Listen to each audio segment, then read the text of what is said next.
Hey everyone, how are you? I've just got to do a few things admin wise at the top of the stream here, so come along with me for this magical ride. How about I put my headphones on? I actually slept in a little bit this morning, which is strange for me. You're gonna laugh because I woke up at 6:15. Which is very much so not a sleep in for the vast majority of you, but at 41 years old, it is for me. I'm usually up by like 5 these days. It's funny because, growing up, my mum is quite old. So like my mum had me at 40.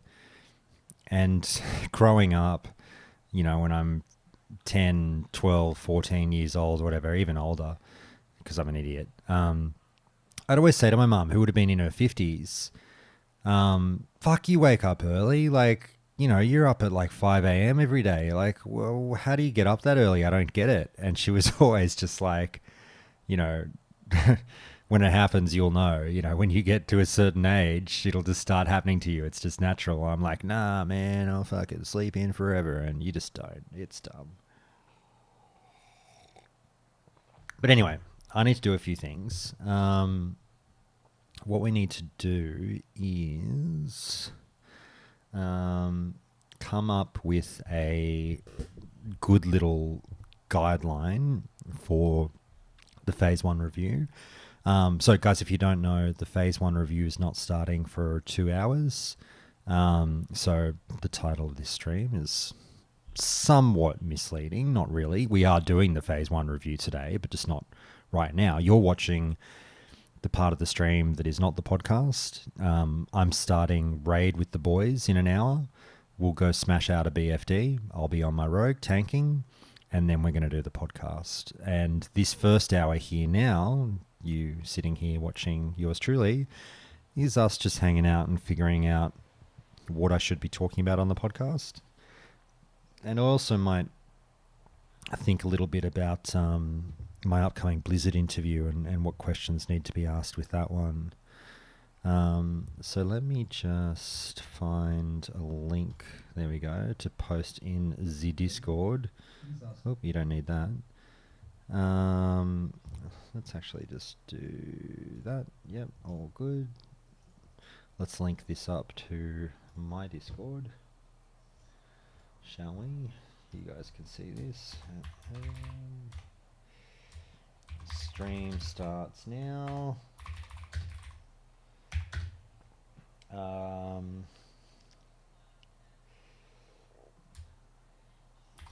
Putting together podcast questions and chatting for an hour, then BFD for an hour, then the Phase 1 podcast, so Phase 1 review starts after that for many hours. Come hang out. See you all at the town hall. How about that? See you all at the town hall. Exclamation point. All right.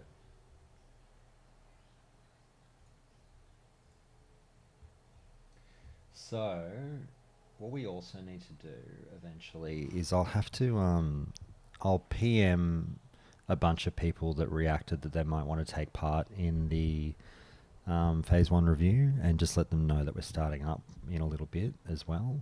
So, I'll just do this. Okay, and then I'll take us off to... Hey, Aes Sedai, how you going? No, you didn't get the times wrong. So, this is my scheduled time. I stream once a week, Aes Sedai, and this is my scheduled time to kick off my stream. So, it's 7 a.m. Brisbane time where I am right now. Every Saturday, that's when I kick off. So, wherever you are in the world, this time, this day is when you can catch me streaming. And the raid starts in a little bit, and... then we'll do the podcast after that. Okay. Oh boy.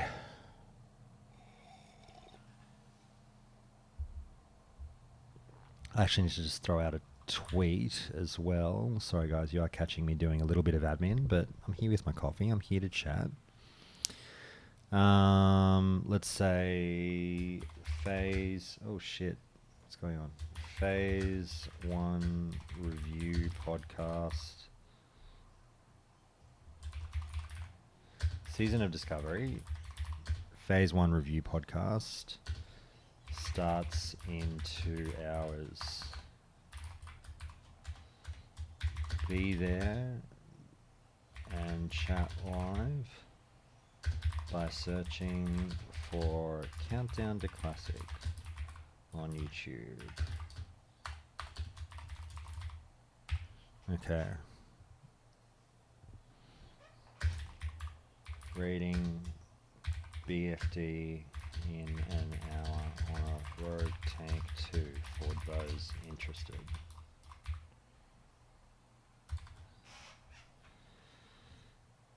Okay, I'll post that.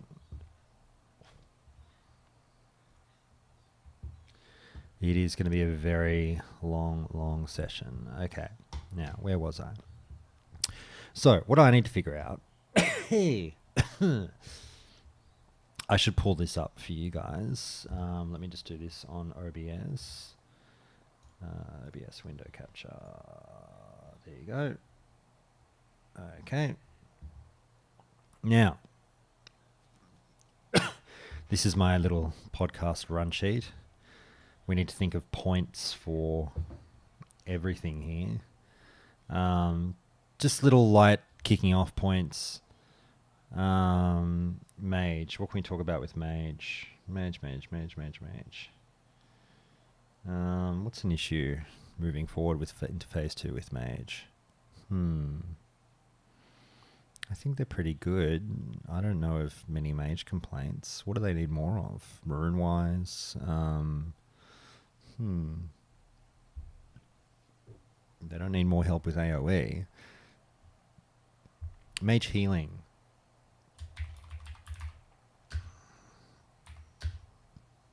Healing help. Rogue. Tanks. But what else? I don't know, like rogues, that's a funny conversation with rogues, is like, it's kind of just about what abilities do you transplant to Season of Discovery for them from other expansions. Like, you could go in so many different directions. You obviously, you don't want to make rogues too powerful, but like, again, you know, like the slideshow from Blizzard, you want to make everyone OP, but you don't want to create a god at the same time. So they've got to look after rogue tanks with the next batch of runes, but that only needs, like, you know, a couple of runes. If we're getting 12 more, like, what the fuck is everything else going to be? It's going to be really interesting. Hey, Arcos, how you going? Hey, Renkek. Yeah, mage healing is kind of the worst. Look, I can't really comment too hard on mage healing because I only did it at like level 18. You know, all I had was regeneration. Like, I didn't really know what the fuck I was doing. I was healing like a fucking, you know, whatchamacallit, a Wailing Caverns or something. I've got to change the resolution here. Hang on, I know what to do. Oops, there we go. That should fix the issue. That would have looked a bit weird.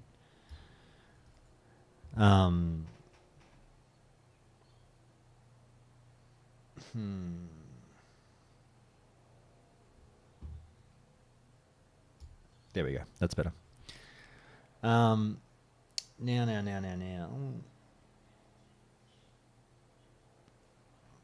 I know what I need to do. I need to open a second Chrome window so that doesn't bother you guys. And just do this. There we go. Okay, that's the way.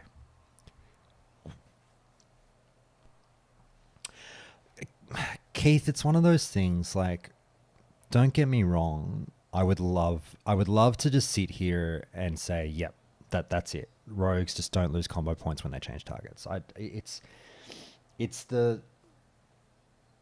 don't necessarily want to call it the easiest fix, but it's like, it's the first option that pops up in everyone's heads.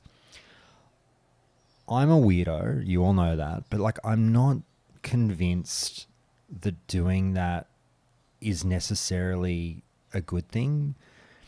Like, I know we're playing Season of Discovery and this is not vanilla, but it's very, very clear that the devs are doing this whole, like, we want a little bit of vanilla friction to create a flavor for this season. There should be lightly, I don't know if they necessarily want to use the word annoying, but there should be, like, challenges, in air quotes, about certain elements of gameplay and everything with Season of Discovery.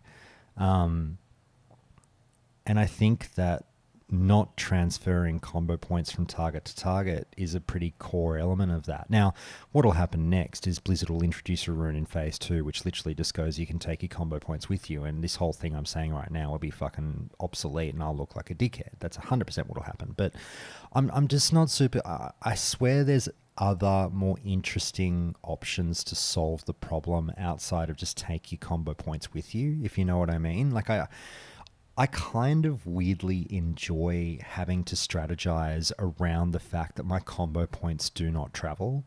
I think that I want them to make Rogue Tank high skill cap. I really do. And I want them to lean into your good Rogue Tanks fucking know what's up, and they're going to be challenged by the gameplay. But when you see a good Rogue Tank, you'll be like, holy shit.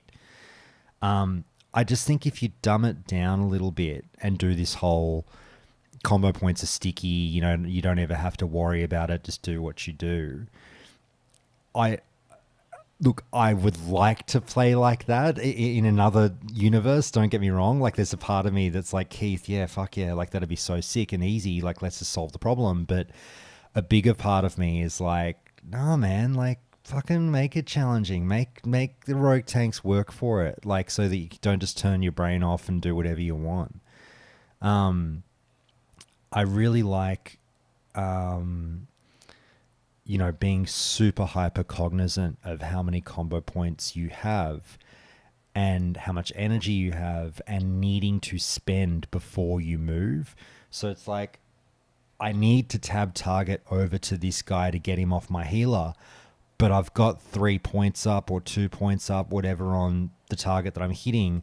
I just need to wait that 1 second for 20 more energy, pop my fucking blade dance or slice and dice or whatever, get something out of that, and then tab target over and help the healer. I just think that that's a little bit cooler, in my opinion. But yeah, we'll see. Yeah, Rue busting out the muscle tops. It's mandatory here at the moment. You know what the weather's like in my part of the world right now, Rue, in Queensland, in the middle of summer. It's brutal. Like, I don't actually own that many tank tops, muscle tops. Sorry, tank tops. I don't own that many muscle tops, but they're on a heavy rotation at the moment because it is so fucking hot. Like, why grief yourself by adding sleeves to the equation? Oh, okay. What do we got here? Hey Arpo, how you going? Arcos, you son of a bitch, how are you? Healing while AoE is going to be a big problem. The boosting meta, yeah. Boosting's back, as you've seen. All I'm going to talk about with Warrior is how, I don't know. You can jump in and disagree with me, Arcos. I'm just going to be like, I wish Warrior had been more fun in Phase 1, and I don't mean you need to make it more powerful. There's a completely separate argument between power and fun. And look, we can't expect a perfect game, I think, by any means. Like, Gren was on Twitter the other day saying, they're creating a new game here. There's going to be peaks and valleys. There's going to be ups and downs. We get that. They will whiff on certain things, and that's fine. The majority of the game has been brilliant. But I do wish that Warrior had been more fun in Phase 1. I personally, after much time with it, I know you love the Marcos, but I look, it's different styles of gameplay. I didn't love the runes that Warriors had.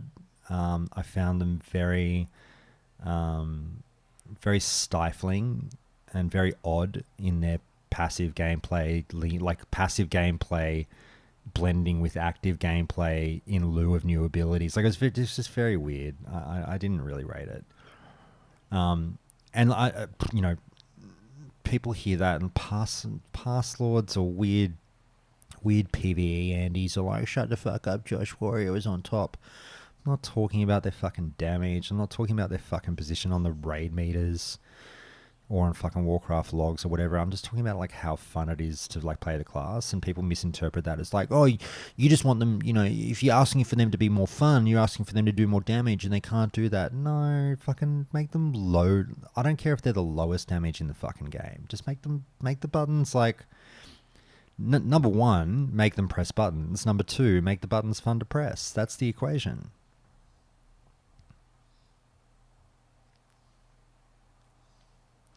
Will the BFD lockout be removed in Phase 2? Brandon, let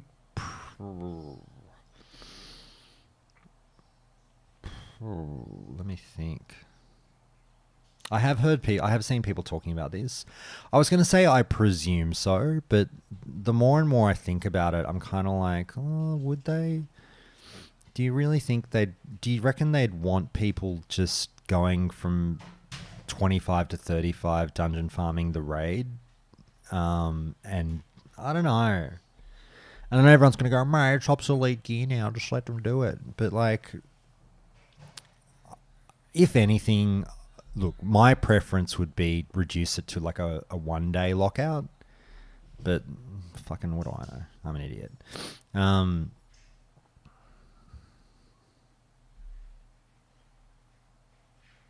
I'm worried. Yeah, Rend, it's funny. I have the same slight reservations about Rogue, and I'm a Rogue main now, guys. You'll hear it on the podcast. I've picked my class. It was a really, really tough decision. It honestly was in the end. Like I played pretty much everything in Phase 1 Season of Discovery. I don't regret in any way, shape, or form. I don't regret trying out basically every class. I spent the first 6 weeks of the game just swapping characters and trying to get a feel for everything in this new game that they've given us and trying to figure out what I liked. And, I've settled on Rogue. The last, 2 weeks, I've played a lot of my Rogue, and I've really, really been enjoying it. And the more and more I think about it, the more I'm just like, just go with this. Like, and I'm not going to be the guy that, like, I know it's funny because I said, like, I had like 6 characters in Phase 1. I got like 6 level 25s or whatever. I really mean this. I'm not going to be the guy that's going to have a crazy amount of ults in Phase 2.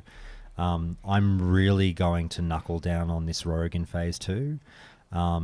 And maybe the Warrior can come as an ult. And that's it. Of the 6 characters that I've leveled, maybe 2. And it's not definitely 2, it's maybe 2 are coming to 40 with me.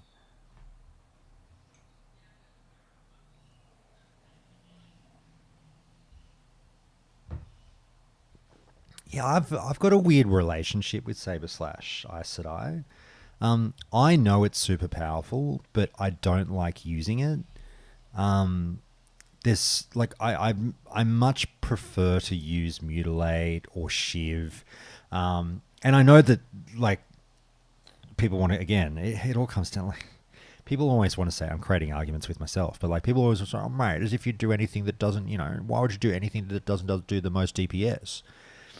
But I really believe in fun. And like for me, when I'm like PvE farming, even though pretty sure it's not the most powerful by any stretch of the imagination right now, the Deadly Brew, Shiv, and Venom combination right now is so fun to play, in my opinion. And so I don't Saber Slash when I'm like, doing quests or farming gold or whatever on my Rogue. I really love leaning into the fantasy aspects and the, assassination poison archetype of the Rogue, of like stealthing in, fucking hit him with an ambush, rip off a few shivs and finish up with an envenom. If you get there. I really, really enjoy that. And I'm really looking forward to trying out assassination. in Phase 2, quite frankly. Assassination and Subtlety. Well, quite frankly, all the trees look great, but you know what I mean. Combat Tank is going to be so fun. But yeah, what I was getting at is you don't want rogues to be so nuts that we're all moving into Phase 2 and it's just like kind of World of Roguecraft. I don't know. We'll see. Oh, you're playing Rogue for the first time, Rue. Oh, I'm so happy. That's so cool. Well, I mean, I'm playing it for the first time in fucking, 20 years. So we'll go on this magical adventure together and swap notes and figure out what we're liking and what we're not liking. It's so cold where you are. Oh, I can imagine, Rue. You poor thing. The rogue tanking rune. Hey, can't stand you. Hey, Austin. The rogue tanking rune should reduce the damage and energy cost of abilities, increase threat, so you can be more attractive and control threat multiple times. I agree. I think they should be high threat, low energy cost, bam, bam, bam kind of abilities. I agree with you.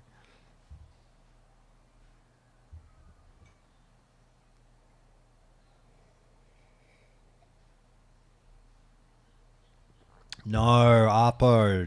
Nobody wants a... Not nobody, I shouldn't say that. You might want it. I wouldn't like to see a Death Knight type system with rogues with the combo points. Like, the Death Knight rune system got a lot of shit its first few years for good reason, for being, like, hard to track and, like, simple but weirdly complex at the same time. Like, I like playing Death Knight, but I have no fucking idea when my abilities are ready or when they're going to be ready or what's going on. I just see colors and go, well, I guess it's ready now. There's no planning ahead. Like, it's just...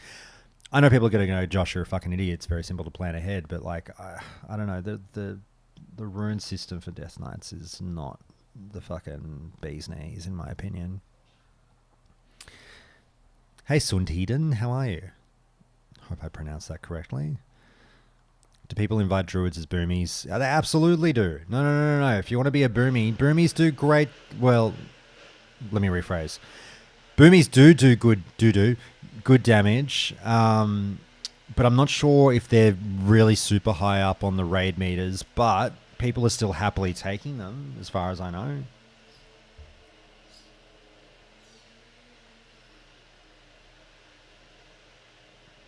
Yeah, Rue. The warrior gear situation was just out of control, and it's not going to change, and it's just ridiculous. There's nothing you can do about it, but like maybe that's part of it. They're all just showering in gear. Rian's warrior has the purple sword, and I just upgraded my offhand and have 0 helm. Yeah. Oh, leather gear. The leather gear situation is fucked. You can hear Patty making a smoothie in the background there.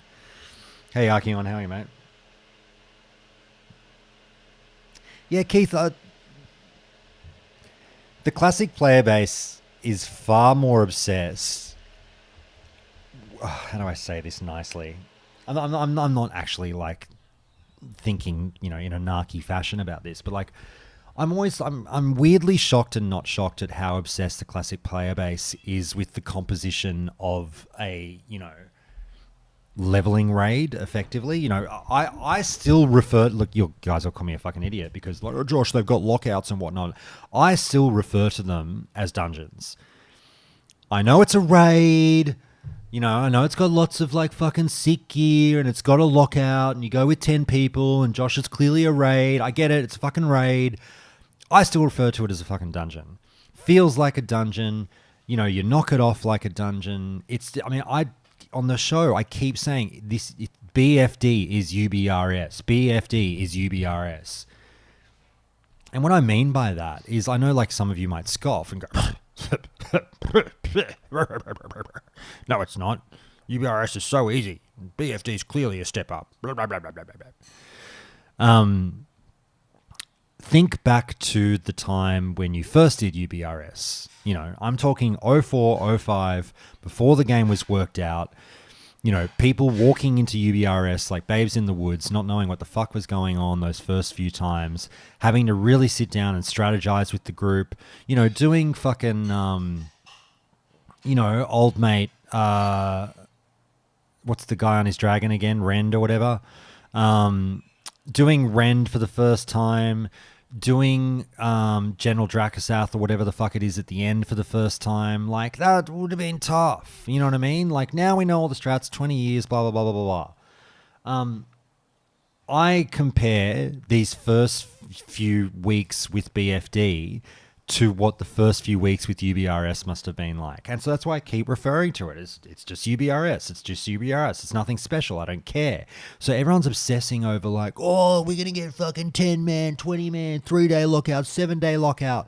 My whole thing is I don't give a fuck. It's a dungeon. I don't care. I don't fucking care. None of this is going to matter. I know it matters for one phase. Obviously, it's the end game for this phase. But just like, this dungeon isn't going to fucking matter in 10 weeks. And I'm just like, we get so up in a huff over... Like, I get if you're running a guild, it's an issue. But for everyone else, it's like, just fucking enjoy the ride. I don't know. I'm being I'm being unfairly facetious to you guys when I talk about this, but I really don't care, and I don't know how else to categorize it. Fucking make it 10, 20, 25, 35, 63 and a quarter, 1.5 day lockout. I don't care. Just, it's temporary dungeon content that's a bit of fun in the moment.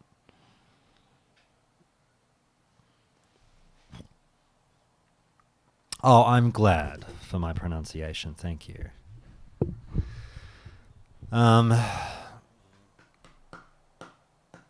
Yeah, Rand, you should try it. Yeah, Shadow Priest definitely needs a hand. All right, back to my document. What are we doing here? I've got to raid with the boys in fucking half an hour. Let's get this done.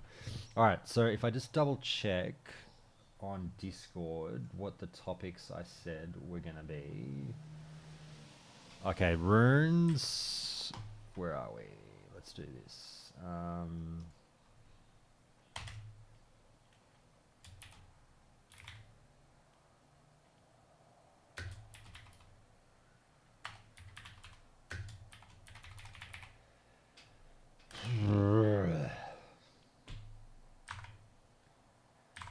Ashenvale.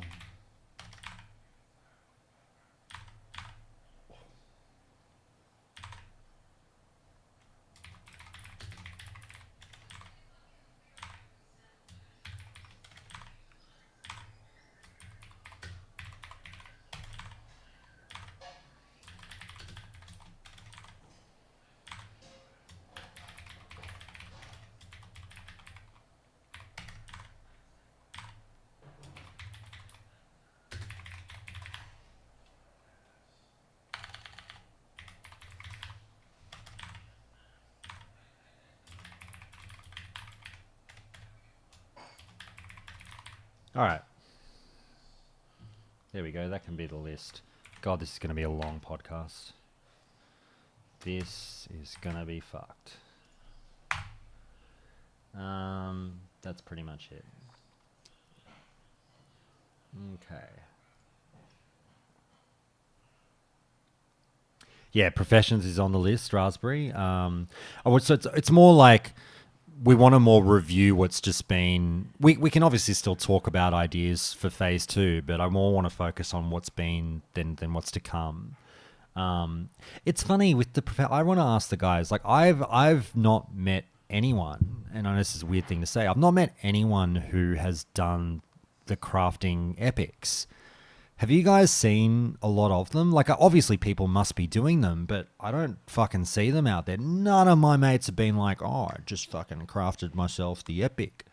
Or all the void touched gear. Like, I was initially tempted by it, elected not to do it, didn't do it on any of my alts, and just like, I don't really care. Do you guys see it much in your guild, or do your characters have them? I want to try to stay on phase 1 as much as I can, Stonks. Like, you can't really talk about phase 1 without venturing a little bit into speculative work about phase 2, but we'll see how we go.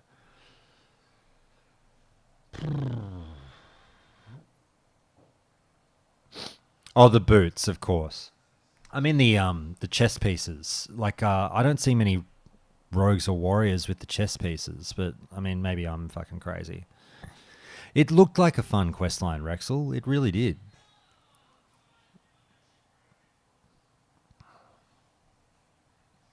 Wait, Rexel. Are you my boy? Are you our guy from Outback, I presume? I made the epic boots on my priest. I wouldn't do it against the cost of over $10 dues to make. Ah, that's expensive.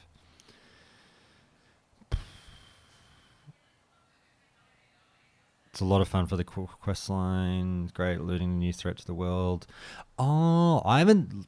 Archeon, I flip-flop on the pronunciation of your name, Archeon. I'm so sorry. Archeon. I'll just, both are acceptable. Mate, I have heard vague whisperings of this, but don't know much about it, about the new quest text with the threat to the world. That's very cool. I should look that up because I didn't do it. Where do I find that? I want to see what these NPCs are saying about potential new, very loose storylines. Oh, very cool. You are my boy, Rexel. Very good. G'day, mate. How are you? Good morning. You got your coffee in hand? You're up early. Fellow fucking early morning riser. Degenerate. Jumping on WoW at 6 a.m. A lot of people have the gloves. Sorry, I should clarify. I'm talking more about the chess piece. Does anyone get the chess pieces, like the leather and mail chess pieces?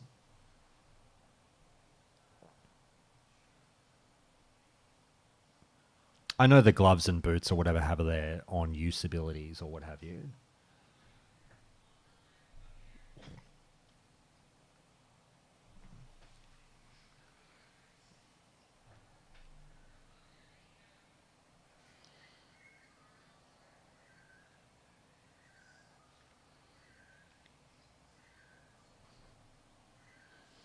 All right, we might start to jump in voice chat and see who's around. Here we go. Oh, good morning. Hey, buddy. Good morning, all. How are we? Good. How are you? Man. I'm streaming, by the way, if that's okay, lads. That is perfectly okay by me. I know. I'm watching your stream. Oh, yeah. Are you now? So was I too. Yeah. It's been a fucking disaster so far. I've got to say. Fucking with a face, you better get entertaining quick, mate. With a face made for radio, I agree. Look at all those viewers. What's going on? What is going on? Fucking, what's happening? It's almost like they're hanging out for a Phase 1 review podcast. Face made for radio and a personality made for a mortuary. Oh, hey. I've been to a mortuary. And the staff were lovely and upbeat. Well, I just always assume they're going to be like... Zach Galifianakis in what was that show where Eliza Dushku spoke to dead people? Oh yeah, True calling. Dushku or Dushku? Is it Dushku or Dushku? I have no idea. What happened to her? I miss her. Yeah, I don't know. Just good. I liked her. Yeah. She was in all the Josh Whedon shows. Did you say Josh Whedon? Is it Whedon? How do you say it? Fucking heathen. Whedon. How do you say it? Whedon. It's Whedon, isn't it? I'm going to a wedding. Yeah, it's Whedon. I'm sure it's Whedon. It's Whedon. It's Whedon? It's 100% Whedon. I've been saying it wrong all these years. You sure have. How do I keep... Yeah, I keep cranking your volume down and you continue to defy the sound barrier. I'm a quiet talker, and then when I get a little excited, I just get a little bit louder. You're easily the most infuriating on the podcast. I'm happy to take that crown. Oh dear. Because back to True Calling. That had who was it from Beverly Hills 90210? Jason Priestley. Yeah, Jason Priestley was the was the villain in that show. He was really, really good. You're getting the Malay jokes already in YouTube chat. And you're being called Mr. Sugar Voice, which actually I've never heard before, and I'm down. I'm here for that. I'm down for that. Mr. Yeah, Sugar Voice. Dead set. The first podcast I listened to was the peace treaty one after the melee, where you all agreed that it was melee and that it would be all good, and it's still going. It's fucking great. That's my favorite joke at the moment. It gets funnier every week. I hate that we're going to go through like 6 or 7 years of Countdown to Classic. This, what I would hope to think would be this beloved, critically acclaimed podcast, and the one thing every cunt's going to remember is this fucking melee thing is going to be our legacy. Look, if we can just get the people pronouncing one word right, we've done our job. It's Lisa Leinhart. Just get through to one just person, get through to that one girl. One kid. If she buys $16,000, yeah. Yeah. Particularly if she pays $16,000 for that. Yeah. Oh my god. Slinger, mate, how are you? Yeah, good, mate. How are you? Good. What's been happening, buddy? Not a lot. Finally got this boon and I'm happy. Oh, good stuff. Fucking boon. Got sent to the Thunderbluff for a long wait for a boon. Burn it up. Yeah, 3.5 hours took me. How are you guys on? Has someone dropped No, not yet. 3.5 hours. Yeah. This is going to be level 60. Minute It's going to be spamming like trade chat, wanting to buy BFD boon, 200 gold. Oh, 100%. Kind of stuff. Sunday morning. People will be selling these heavily if they're still relevant, if they're still there. Yeah. In phase 2, surely not. But did we work out? Can you still yeah. Can you still turn in the thing once you've got it? No, you can't because it's a quest. Right. So who's going to have it available? Well, that's the thing. People are going to level characters. Oh, what? Just to sell one boon? Yeah. Well, it's going to be like Rend, isn't it? But Rend and Oni. It'll be one of those dumb things like, oh yeah, mate, I'll just put in a cheeky fucking, 30, because if you want to soul, I presume they'll be wanting to solo it or something. I don't know. I'll put in a cheeky fucking, 50 to 60 hours to make 200 gold. Maybe I think it'd be more like guilds will run people through it. I guess. But people are doing it with Rend and Oni, remember? Yeah. But what, leveling a character to 60 just for that one-time buff? No, not just for the buff, but they'd sell. They wouldn't drop the buff until they could get a good price for it. Yeah, they'd sell it to multiple characters for many amounts of gold per character.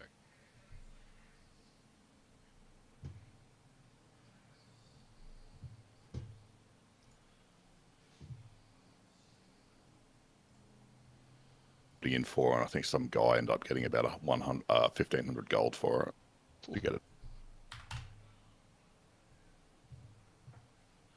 Hey mate, how are you?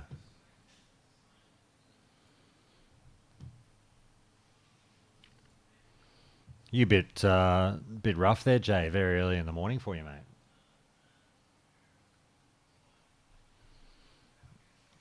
Yeah, you must be buggered.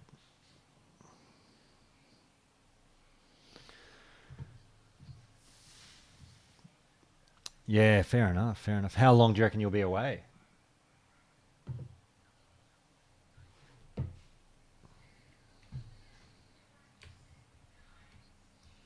Mm-hmm.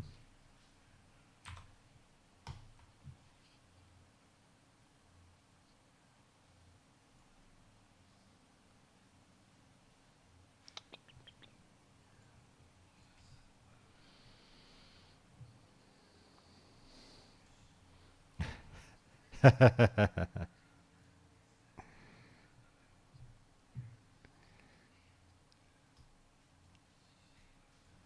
shit, what have I done?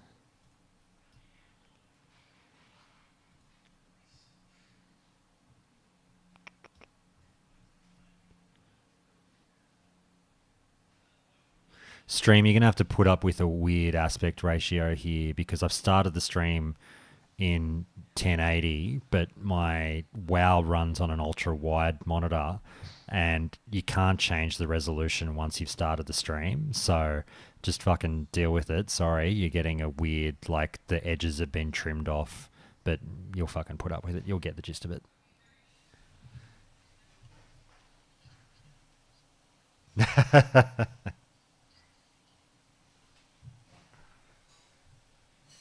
Yes, mate. It's I just wanted to hop in really quick and say something about the chess piece. Oh yeah, go for it. The reason there's no male wearers using the chest piece that I've seen is because I think the 3 set is better, like the helm, the chest, and the boots, because they get 1% hit. So I think that's why people haven't bothered with the blacksmithing quest line for the chest piece. Right. And there's no leather chest piece. I thought There's that... only the leather gloves, cloth boots, and mail chest. Oh, I'm going crazy. I thought there was a leather chest. All right, all good. Yeah, I think that's the reason behind it. Ah. I find that a little disappointing, to be honest. Like, I thought if they realised, because they're not going to sit there and sim like what we do, or like what Fight Club does, for example, for Warriors. But in hindsight, I wish they just went, all right, fuck it. Craft a chest piece has 5 more strength on it, just to make it better than what everyone can get in the raid. Because now, like you said, blacksmithing's just shit. Yeah, well, I mean, that would be like the reasoning behind it, wouldn't you think? Like, we're going to put in these epic items that people have to do cool quest lines for, but we're still going to make it worse than the raid items. Like, it seems silly, doesn't it? Yeah, and I thought it can't be that hard to just go into their editor and change the strength fucking box from, I don't know, 10 to 15 to make it better. Sounds like even a if 2-minute they job just to me. put 1% hit on it, like, so then it matches the 3-piece set. That would have made more sense. But I mean, well, it's got 1% hit on the epic chest, but like you said, so does the 3-piece. So does the 3-piece. So you could have just made this, but percentage hit is such a big leap. If you were to give it like 2, then it might just be crazy forever. Yeah, but it's like, I think they could have just go slap fucking 8 agility on it or some shit, and then it would be good.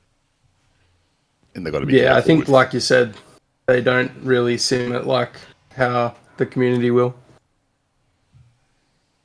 Guess I'd hunk. They have to be careful, I think, with hit and crit percent at this stage. It's pretty easy to turn an item you drop at level 25 into like previous at 60. Yeah, that's true. Just a few 2% hit would probably do it. Oh, I'm assuming that just like Noma's going to be the same. Like, I'm surprised so many people are like, this staff is as good as the level 50 blue. And it's like, but you're not going to use it at level 50, bro. You're going to replace it in Noma, more than likely. Like, there might not be an epic staff like the Kelrus one in Noma, but there's probably going to be a spellcaster dagger and offhand that's better than the staff. Mate, if it's got stam on it, it's fucking better in my opinion. That epic staff can go in the bin. I don't want it. It's fucking dead to me. Fuck, because you're alone with that one. I want it real bad. You can have it, man. I do not want it. Oh, come on. I've lost the roll on it a few times on my press, but I will gladly pass it to anyone in this raid. Oh, Gladly. lock it in, Eddie. All right, we heard it. Lock it in, 100%. Yes, I will pass my roll on that stuff. Why the hate Don't for the do staff? it, John. It's so good for healing. It's so good. I've found a lot of people have been like, oh, this is going to be previous, but I think that's a little naive considering we've still got 2 more raid phases before 60. Yeah, that's what I was saying. Like, every slot will likely get replaced by a blue in Noma, because there is a blue for almost every slot in Noma, bar a couple. And that's kind of what, like, I'm leaning into that, because that blue in Noma probably will have a stam on it, which is an important stat for me, because I like to You really want that stamina, don't you? Yeah, I like to PvP. The staff will definitely drop today, and we're going to force you to take it. You're going to make me take it, but I'm happy to pass it. Like dead set, I would be happy to pass that to anyone else who wanted it more than me, because I don't want it that much.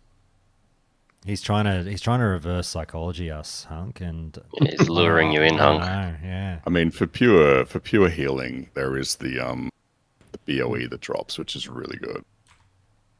With the 24 healing, and that's got stam on it. That's what I've got now. It's the Twilight Sage walking stick. Yeah, from the Murloc. Yeah. Yeah, that's quite good. That's quite good. Yeah, it's good stuff. I like it. Imagine sharding it. Oh, it wouldn't get sharded. I think it's probably worth it did get. We sharded a crossbow. We did. Oh, what PvP? Oh, it's on. It's fucking on. Oz, fucking morning, guys. We need to get into a group. Morning. We're fighting.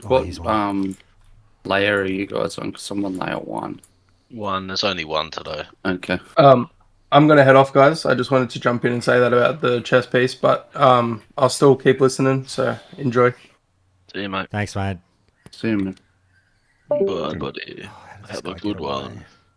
No, I'm glad he brought it up because you want to go over professions. That's something that I had in mind because I just started to level blacksmithing on my warrior yesterday, even though I've got the BFD chest. And I'm like, I'm guessing that there'll be something good to craft at some stage. Like, hopefully. Got him. Hopefully they learn from this. Yeah, I hope so. All right, let's put this raid team together. Sorry, boys. Ooh. Got my boon hunk. I'm still Yeah, using the chest, though I don't have haven't had it drop for me, the chest from BFD. Wrong tune, I'll log over.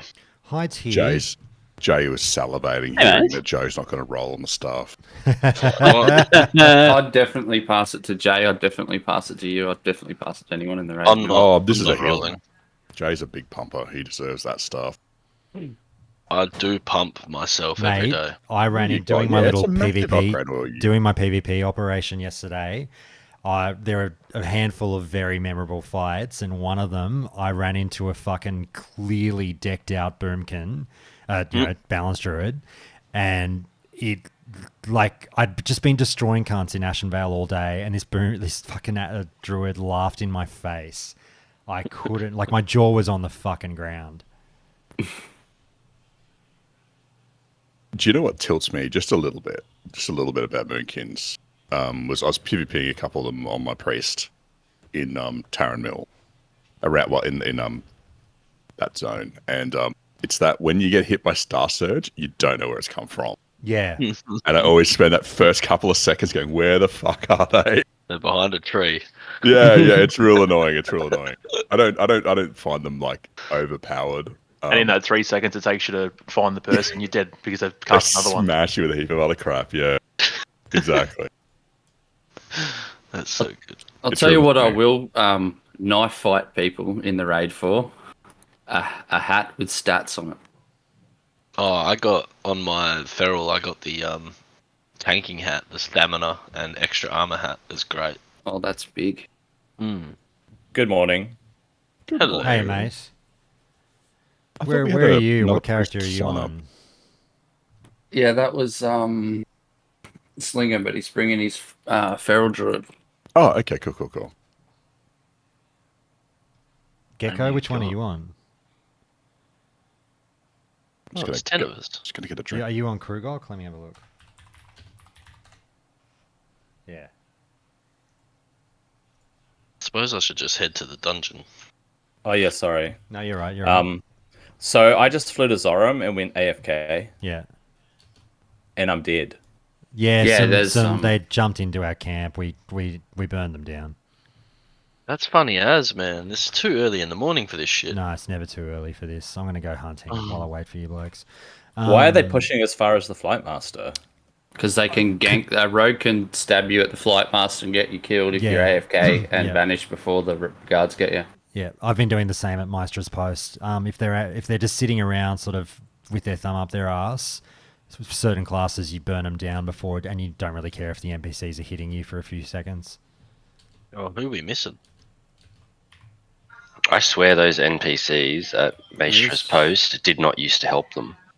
I've killed people there for like 20 years, and I've never had the little knight fellas. They're not strong, they're not like guards. Yeah. But I've never seen them move. You've been able to kill people in front of them forever, and then I tried to gank someone and the whole town started beating me up. I was like, oh, fuck. I was a bit surprised as well. I did it for the first time ever yesterday, and I was like, oh, I wonder if these guys aggro. They look like the kind that wouldn't, and they were straight into it. Yeah, I'm adamant that I've killed people handing in quests to that NPC many, many years ago, and it wasn't a problem. But, I don't know. Might just be boomer memory. Fucking boomer. Did I hear you say you'd disenchanted a crossbow before? Yes. When? We didn't have a Wednesday? hunter or anyone in our last guild raid. Was that on Wednesday? No, I think it was last... I was when here was it? last Saturday. It was Sunday, Must have wasn't been it? So whatever. No. We got sick 2 druids. Hell yeah.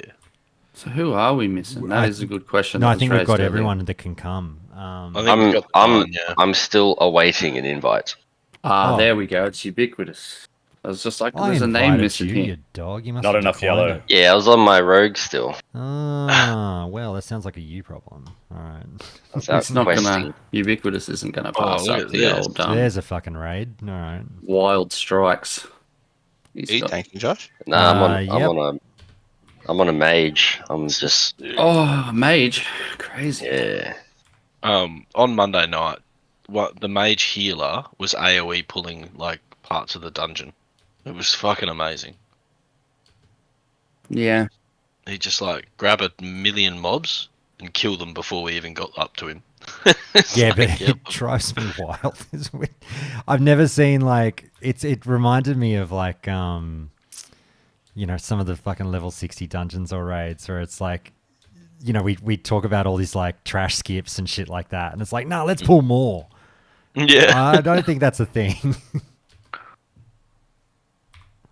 Oh, it drives me up the fucking wall. But anyway. Oh god.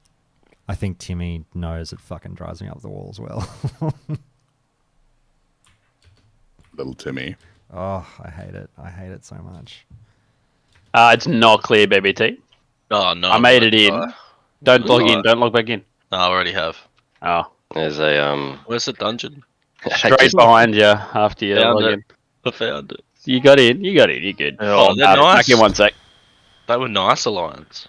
Oh, wait, no, there was a where fair are bit of they? fighting out there. Where are you guys? Oh, in the dungeon. Oh, you're in there now. Okay, all right. Well, I'll just fucking mosey on in with Swan here. I had buffs, so I was just like, Oh, we Swan got a coming friend. with Hunk, not with. Ooh, Turn around, Josh. No, I gotcha. Tactical fucking vanish. Let's get him. oh, in the sleep in the pet, sheep in the pet.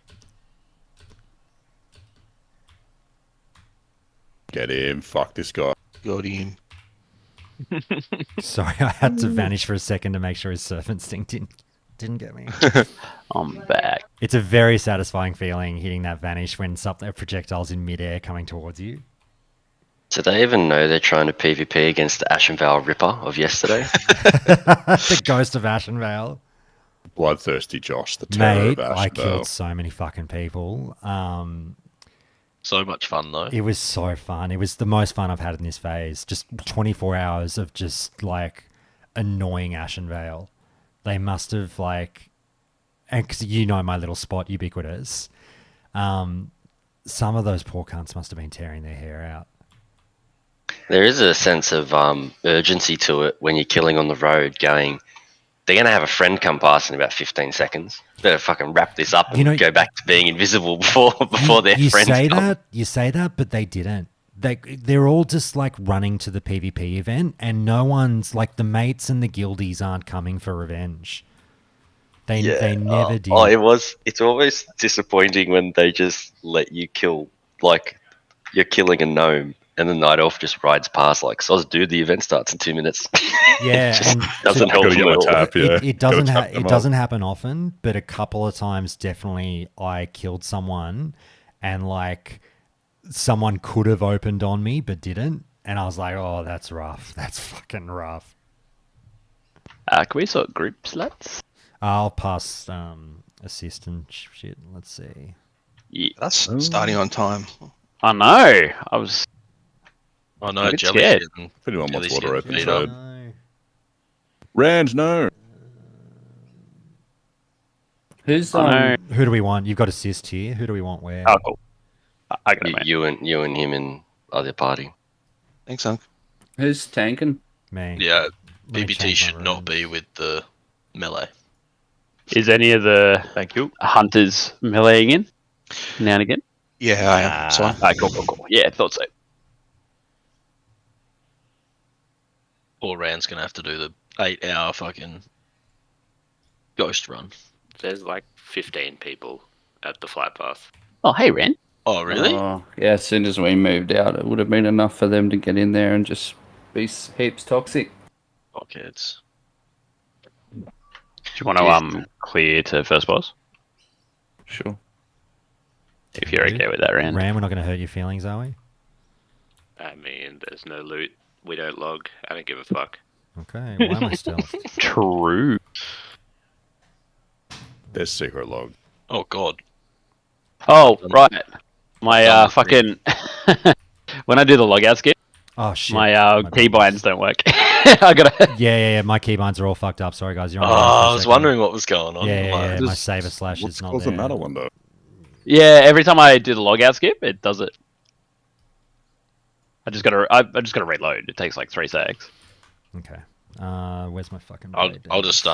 just face tank him while Josh is doing his Yeah, thing. sorry. All done now. Yeah, it's all good. I like your tank and Joe. And I've just got to change one of these weak auras that's annoying me. Give It's him a not little good, shield so he can't get any spell pushback and they're going to die. Why is that not coming up? Okay. Oh shit. Is there any Everyone's chance gasping. we could run homunculi on bosses, or am I dreaming?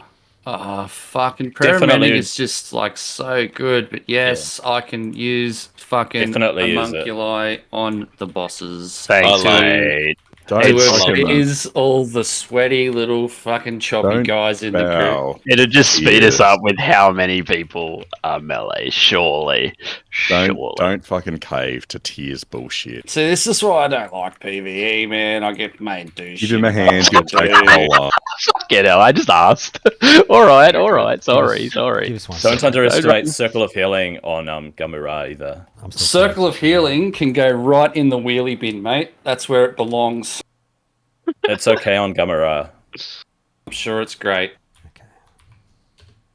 All right. I don't know why everyone's been bashing it. When I go check all like the top healers in the world, although they are solar healing, almost all of them use Circle of Healing. Yeah, it's just the wrong kind of content for me, Ubiquitous. I'm sure it's mathematically the correct choice, but I don't care. That's so good. Oh, if you're saying you don't like it, that's fair enough. But I've just had so many people say it's garbage, and it's like, oh, it seems like the logs say otherwise. It has its place. Yeah, it's very niche, and Not the on only my time I would use cast it. Why not though? Are you Oh, just stubborn? Can just someone give me not about it. salvation? Personally, to, I love pressing it. I I love like your to- commitment, John, to not using it. I like to maintain the similar type of spells that I use in PvP as I do in PvE, so I don't go, well, you know, so the muscle memory is always there. I appreciate a I won't firm use that stance. in PvP. People I having respect firm it. stances on things like loving stamina and hating Circle of Healing, these are good things to have about yourself. That's because of the content in the game that I enjoy is needs stamina and not Circle of Healing. But it does use homunculi a bit, so I'm kind of bent over a barrel on that one. My least favorite part of Mage so far is this water. Surely Classic Plus gives us the percent per tick water, not just static number water. Oh, yeah. Please. nice. Surely that won't upset all the fucking no changer boomers. No, because that'll be when they jump in and go, mate, it's classic. Can't have percentage water. Mate. That's my favourite line, Josh. It's the worst line. It's Tito's favorite. It's classic. They'll 100% do that. They'll say it throws off PvP. You can't have it for health as well. All this type of shit. Oh, can I have an I'm ink, doing please? sorry. Careful. In Oh, case no, wait. I've Rand already got pulls it. in. How about I unburn and Hunk doesn't let me die? Yeah, and you don't let me pull aggro, please.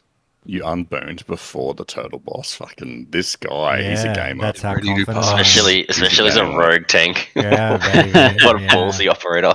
Yeah, with all the bleeds you can put on this guy. Fuck yeah.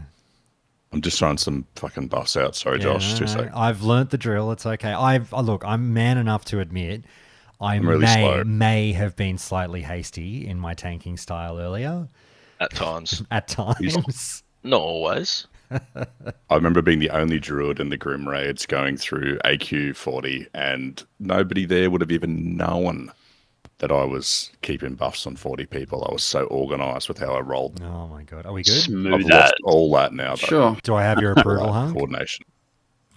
Yes. Yeah, we're good. Yeah, okay. Wait, Shut Would up. you like a Shut buff? up. Oh, Ubiquitous is thirsty.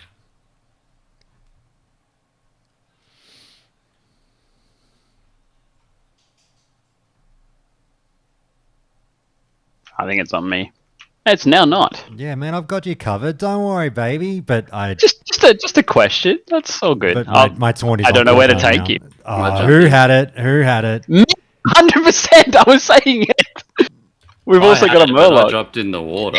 He's done me and Hunk a favour here. All he did was knock us closer to the boss. Oh, now we're both off anyway. Hey, I discovered there is actually a spot on that platform because it happened to me last week. You can get knocked up into the air, hit the roof, and drop straight back down next to the boss on the platform. Oh, I didn't get depth charge. I had the boss. Sorry, that's what I was saying. Sorry. No. I thought you meant death charge. Yeah, you can, like, I don't know if the past lords have worked it out. Yeah, I'm under the board, so good. So. Around here, stream, if you're watching somewhere around here, you can get knocked up at the right angle, hit the roof, and just come straight back down vertically.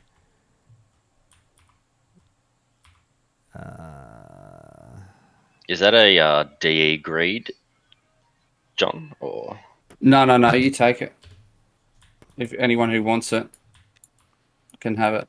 that's all right. I have no neck, but it doesn't bother me. Do I have it? working It's out so much. I mean, someone else needed it. It's all good. As long as someone needs it. Otherwise, I would take it as a nothing upgrade. It does have stam on it, though. Pretty much what I did. I know how tight Tier's butthole is right now. Sorry, Tier, I've got you. That's all right. I didn't unboon, mate. When does the leveling start? Leveling? Yeah, phase 2. Feb 8th. Feb 8th, is it? Oh, okay. Yeah. Feb 9th for us, I assume. Yeah.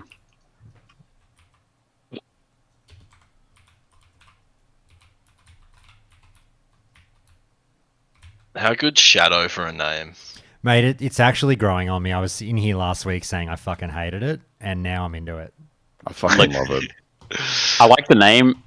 I don't know about that accent on the O, mate. I gotta say. No, well, I had to because Shadow was taken. As soon as I see those, I just think that you're the budget Shadow. Yeah, exactly. You're the wish Shadow. I'm the poor man Shadow. Timu these days. I'm missing a fucking rune here, aren't I? Oh yeah, I upgraded my pants and had no fucking living flame rune. That's what's going on. I was like, what's happening? Why is nothing happening? Every class has its names that are like hyper contested in the first 5 seconds of character creation. Like one of my guildies is a rogue called Spy. And you go, that was going in the first 7 seconds. You had to be quick to get that. Along with other ones like Shadow and Stalker. A poo and ass taken. We got a guy in our guild called NCQ Sinister. I reckon his name wasn't very contested. All the NCQs, mate. The most contested name on every server start, particularly in OCE, is Rand. Because you try and take it? I try and get it every time. Oh my god. Just so I can delete it for Rand. Do you have turd cutter saved, Hunk? What's that, sorry? Do you have turd cutter saved, Hunk? Oh, I wish I had turd cutter. Missed opportunities.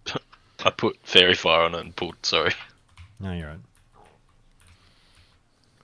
Oh no. This fight's so much more peaceful as arranged. It's a bit scary as a melee, yeah? Yeah. You just have to back out a little bit. Why do you 2-second think? Cast. Why do you think they don't want to fucking unboon? Out if you're melee.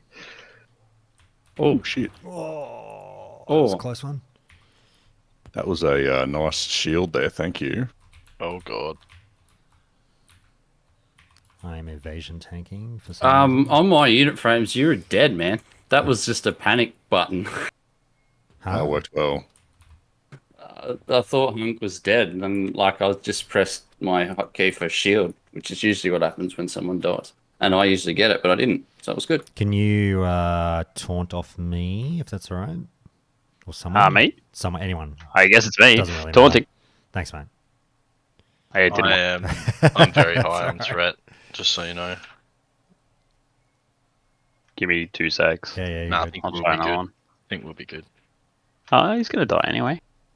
Yeah, I believe in you, Shadow. Yeah, we're good. Sorry, maybe those 4 stacks aren't as like scary as they're meant to be. Oh, that's a dagger, Josh. I've already got 2. I've already got 2 of them, mate. I don't need 3. Oh. You know who needs this though? Click Rand it, Jelly. Click it. Yes. Grats. Oh, grats, Rand. Grats, Rand. Is today the day, Rand? Oh, shit. We didn't even get a little Oh, bit of buddy. a second shell. Are we pumping today? I'm not. Look, it's probably the homunculus. It really helps. Yeah, true. Oh, there's a big Oh, shit. and it's male. Who would have guessed? I mean, Need if you'll equip, and greed if you just were going to sell it. This fucking dungeon and mail. Let's see who wins the fucking auction house sweepstakes just on rubbing it this in. one.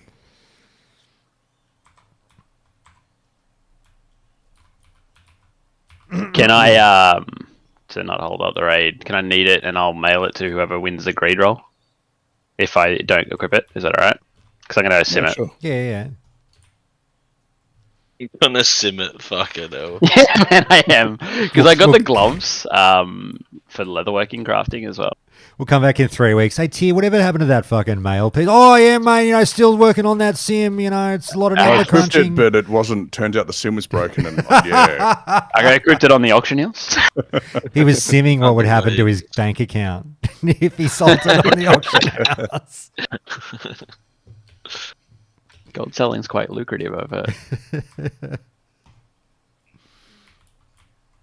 We actually had a fella in Classic in like our 5-man dungeon spam that was one of those AH geeks that just flips and flips and flips and has bazillions of gold. So he was the trusted source of you let him take it and he will sell it at the highest point and then Right. mail you your split. Oh, my God. So we would split everything because knowing like I just go to org right now and put that on whatever the cheapest one is. I undercut it. Hopefully it sells. But he's like, no. I'll sell it for more than everyone else. And that was his whole thing of just getting the boys a bit of gold. Oh, woof. And he did always mail, obviously.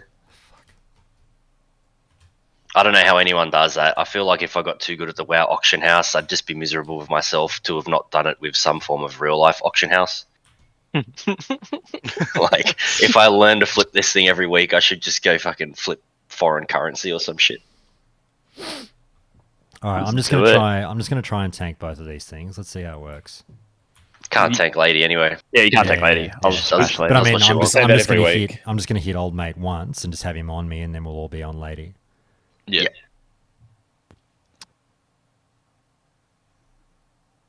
Joe just needs some mana. Oh yeah, everyone on the YouTube chat sees you pumping, Jay. I've got my damage meter up there. Oh, He has Okay, become thank the you. carry. nah, Tia will fucking start pumping in a second when he Yeah, here we unboons go. because he's a giant I'm pussy. good. We're good. All right, let's fucking do it.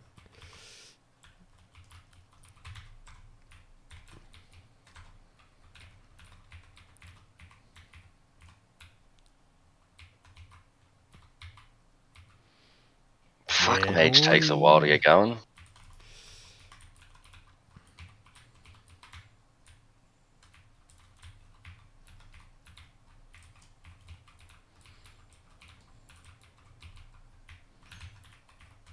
Oh, there it goes. That's good. Oh, nothing good. That's the wrong type of hat. Yeah. I just want a fucking hat. They're a dead set side grade. Those shoulders, they do look better though. But I'll grade them. I didn't even get Dark Moon Fair this week. I'm that much over this fucking buffing. Shoulders are off road for me, but they're not the shoulders I want from in here. Take him anyway, mate. Or at least roll on him, surely. I'll need them, but I won't equip them. In the same boat, ubiquitous. I was just thinking whether to be the slut that says I'd take him for AoE farming. That's about it. So yeah, That guy. that's all this mage's purpose will really be at 60 is to be an AoE farm bot. There's not enough stam on them for AoE farming. They're still better than the PvE item, like the Bis Invoker Mantle. I really like your consistency, Ugly Joe. Oh no, I hit the crustacean. Oh Boo. no, what have you done? Ah, just fucking You've tab ruined targeting. Pattern. It's a DPS machine, mate. He can't be stopped. Look at him. It's just spilling out. Doing 10% more damage than number 2. He's relentless. That can't be true. It is true, I'm telling you. Overall damage since we got in here. Oh, mate. Whoever keep this name, Trank Memes, needs a boon. There's a chance to profit from this. People buying fucking 25 boons. That's so They're good. asking like when we're going to be finished. What's that? Some random just whispered me and asked when we're going to be finished. So, because they need a boon. Oh. It's hilarious. Oh, look at all these mobs just coming in. Who could have bought those in? Well, I don't get to do any damage when we pull 2 mobs at a time, so I may as well chain pull for us. I just want to see So Hunk true, go man. and grab the entire instance. Oh, I could. I wonder how Hurricane will go with this fucking game on Druid. Because having no actual AoE is a bit sucky. I reckon you're going to get Starfall, mate. Oh, do ya? I reckon you will as a rune. Ooh. Eventually. I don't know if it'll be next time. But You'll get the Moonfire Cleave too, probably, right? ooh. That'd be sick. You get Moonfire, Sunfire. Guys, That'd be insane. I want to stop playing Warcraft, not keep playing Warcraft. Well, we want you to keep playing. Noma's a 10-man, mate, which I'm very happy about. Oh, I've got to make a fucking job, CV and shit. Need a hand, man. Hit us up. Should be alright, but thank you. I might even take you up on it because I'll be honest with you, I've had 2 jobs in my life and I've never applied for them. I just got them. Fair. Made a sexy one for my last. People can just, feel your raw talent, Jay. They check your passes on Warcraft logs and like, this is the guy we want. I was such a boomer. I just walked in. Like the way I applied, I just walked in. I was like, "Hey, I was just looking for some work," and they're like, "Yeah, sure, start fucking here." Cool, thanks. You're like, I'm a top 10 rogue in the world. I am not. I bring that same dedication to my job. I am I not. don't know, man. If someone walked in to where I work and said, I'm a moonkin and I know how to press my buttons, I'd be just like, yeah, you've got a fucking job, cunt. That's not an easy task. Oh, You're a fucking liar. Get out right now. This is a lot of button pressing, to be honest. It's a bit much. To be fair, every other Moonkin I played with physically clicked their buttons with a mouse, so you're doing good, Jay. Oh, really? That's cool. Look at that fair here. I remember Yes. Josh. It was. What did I do? Remember when Josh was a clicker? I was never a clicker. I've always been a keyboard turner, though. My but- daddy was a keyboard turner. My daddy's daddy was a keyboard turner. Who's powerful? Him was a keyboard. Here we go. Who needs? Probably just go straight into the boss if you want to keep Rage up. Give I'll tease you anyway. Fuck him. Who cares? Give BBT the chance. No, you're good. I got plenty. I got big mana pots here. Cost me like a gold each or some shit. Let's go then. Let's do it. Fuck, I've never got in with that much rage. I was over 80, which means I didn't have enrage. I'm a dickhead. Oh, someone's decursing. What a fucking champ. Yeah, I've been fucking decursing You're a man. sometimes. Yeah. Nah, you're good. You're good. It just means I don't have to. Yeah, so you can keep doing damage. I really, really dislike this fucking boss, eh? Really? I like it. I think it's really fun. Oh, there's 2. What a dickhead. I like the bullet die. time, bullet hell. Have a shield. Thank you. Yeah, I'm just maintaining rage. Being a good boy. Gecko. You know where the best spot to be. Oh, yeah.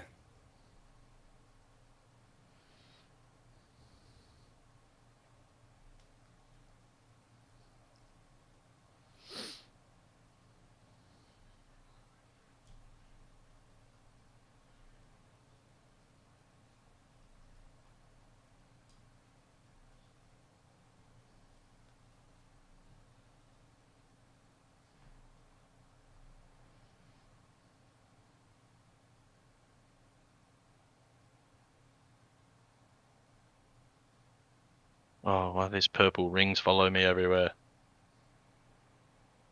The ring on the ground does like infer a sense of urgency, but there really isn't one.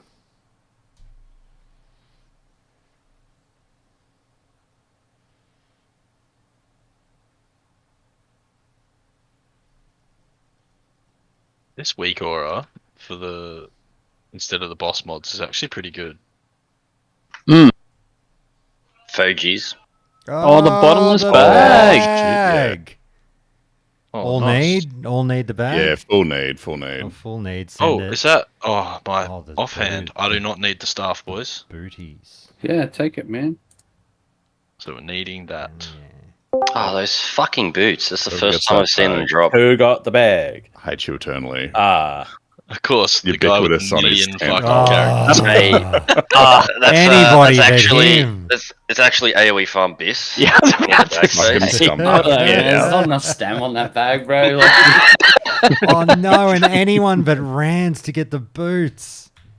Oh, that's so good. Man, This it's is- the week of Rand. This is a broken raid. Alright, hang on, boys. I gotta do this thing. I've taken my mage bag space seriously. He's the only character with as many slots as he can have. I think my rogue is still rocking 8 slots because he doesn't need the room.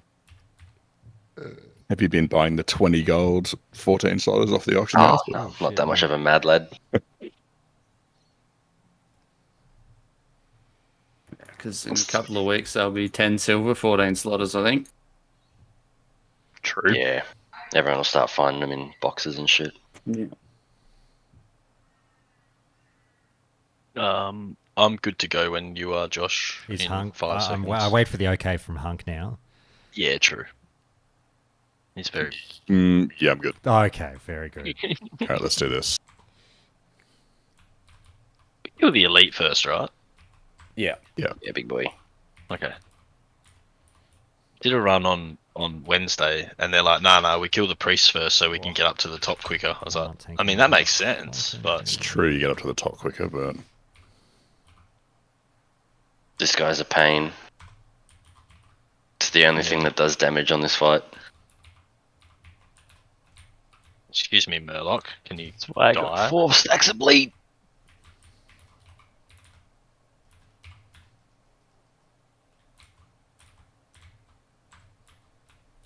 It's a funny thing when you do this. I do this with 3 raid. Well, I was doing this with 3 raid teams a week, and one of them kills every single totem, Oh, yeah. which makes the fight just easy as fuck. And I was think like, now that healer's got the mana pool to last, you probably could. And we got the DPS to kill him faster than ever. yeah. Oh shit! I might have just hit myself then.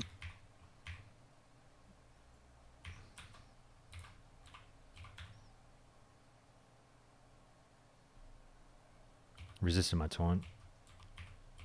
That's cool. There's a big fucking fireball, and I think it's on me. Yeah, it's on me. dude, this dude's melting today. Mm-hmm. Turn him out in Fucking got 3. me, mate. Gotcha. Let him. This is going to be a good one. Oh, big heals on Rand. He's pretty fucking sore. He's good now. Oh, moon! What the hell?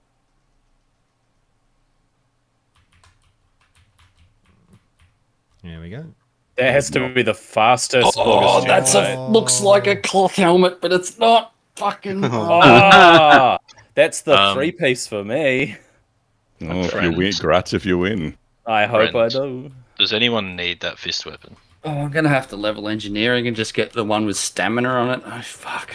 I did not need to fucking evocate just then. That was silly. I didn't see the boss's health. Probably. Sorry, you nearly died, Rand. I was too busy running the meatball Ah. into people who were ranged. It's fine. Yeah. I copped a meatball. Fucking gotcha. Got me good, mate. It's just a classic hunk prank on Lorgus Jet. Take it, Jay, if you think you'll use it. Nah, I'm not gonna do the melee fucking moonkin shit. Uh-huh. That sounds awful. Oh, it's you go into insect swarm and you just do a lot of dots and shit, which is actually kind of fun for really chill grinding, but I can't be fucked. Yeah, it doesn't seem right.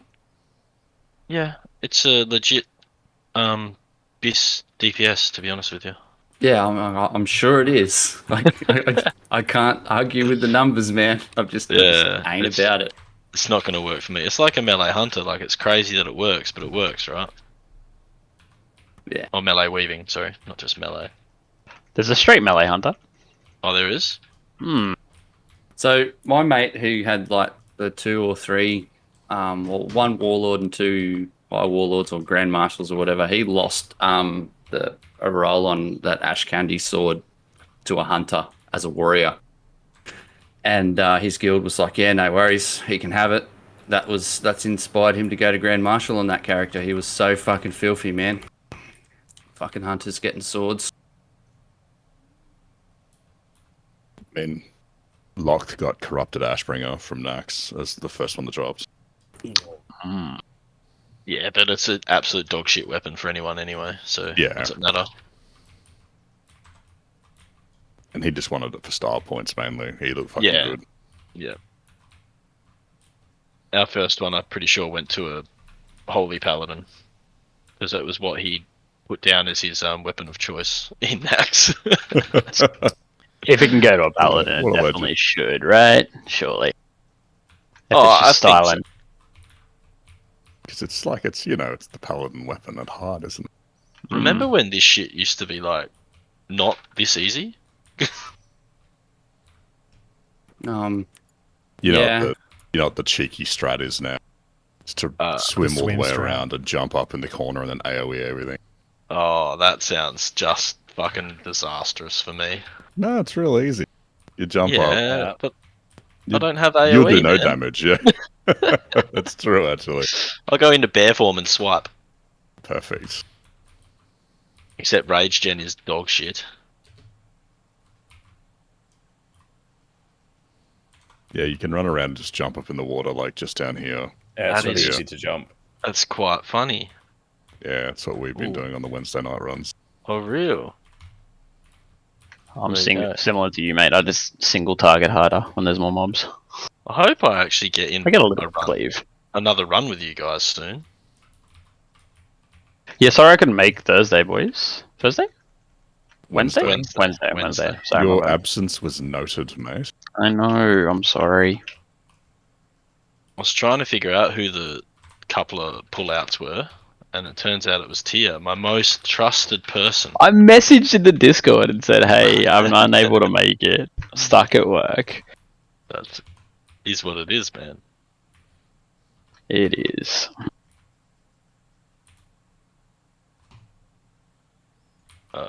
Oh, this will test Josh. Can he unlock that for anyone, or is he a bad rogue? I think I can. I Or is he- can. How about that, huh? Or is he a Biss rogue who unlocks it for himself when no one's Oh, looking? did you see that on the Reddit? Oh, there was a great post about the BIS strat on keeping lockboxes on you and checking what's inside and handing the piss to the guildies, which is shit, obviously, but funny. Yeah, that's Hilarious. what Rand did to me It's all through literally Classic. what I did to I've Hart. no doubt Yeah. Rand did it to me many times. I don't know how many Edge Masters he must have stolen out of About lockboxes 4. from. At least, yeah, there you go. Right, who's going down first? Not BBT. We got enough interrupts? Just the 2? 2 rogues. I got counterspell. Do you want me to open Oh, that yeah, for cool, you? cool, cool. Counters as well. Give me that lockbox. I'll open it for you now. I'm a mage that does look beyond the 2-button rotation for DPS. I'm sure I can kick Thank you, one sir. every 30 seconds. Nice. Workers. Why is everyone over here? Yeah, I don't know what's going I on here. like it. This is really cute. Are I guess we're just good to go. we good? Yeah. Oh, fucking yeah, let's do it. Interrupts. We might interrupts. Might be spicy. It's okay.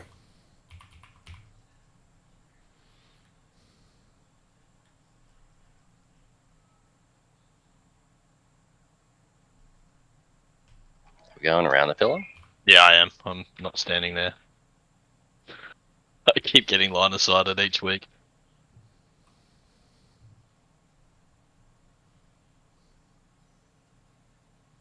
Fuck, can we get a portal? Nah, you just stay down there and don't kill anything. Oh, we got one. It's back over here. Near the door. Yeah. Apparently that's the new strat. Stay down and don't kill anything. Yep. Just die yourself. Mm-hmm.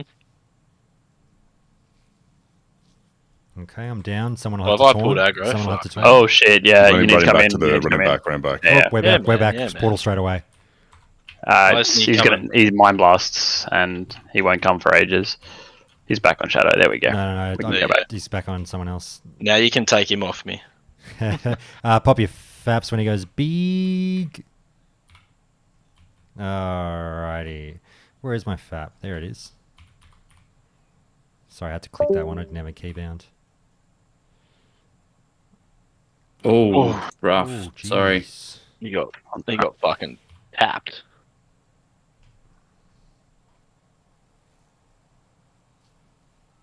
Oh.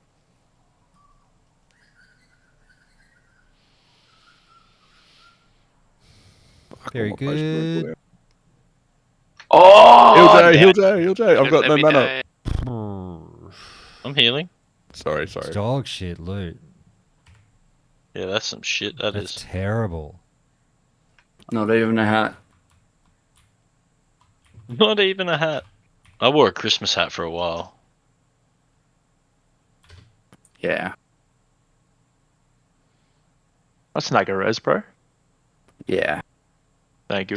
So what I don't get about their itemization, like that fucking tome, it's literally just worse than the offhand that you get from the globe of water off the first boss. Right. Like, Hey, Maybe- who needed that earlier? Because now I don't need it. I'll take it. I got no neck at all, but that's all. Who was that? Ubiquitous. Yeah, that's what I don't get. Like, I've been picking holes through some of the loot, going, "Why the fuck did you make that?" And it's just worse than something you get at the front door, Because you're meant to. You're meant to make bad loot. just for the sake of filling up the loot table. You know.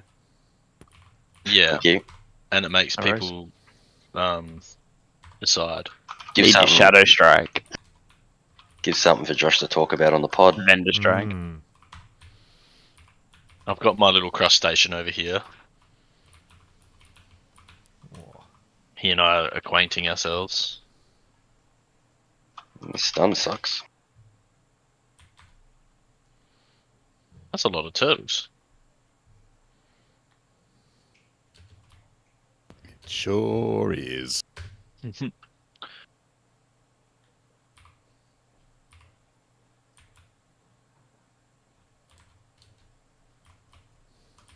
It's really hard to go past that quest reward offhand, really. It's good, eh?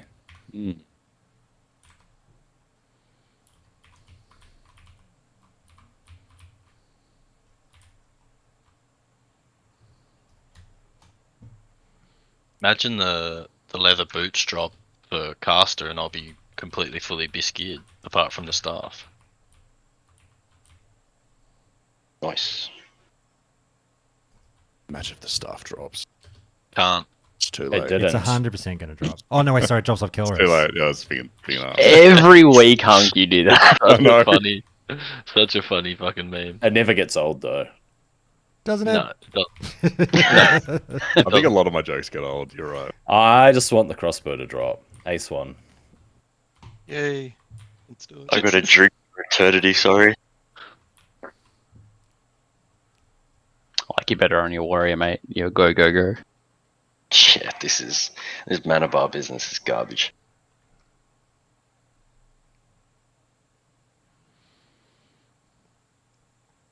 I just want to say Hey. thanks to Ugly Joe and not Hunk for keeping me alive with my burn intact this whole run.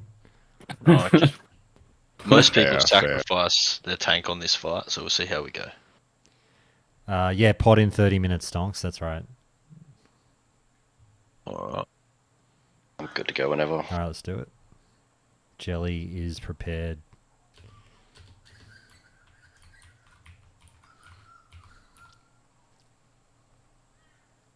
Alright.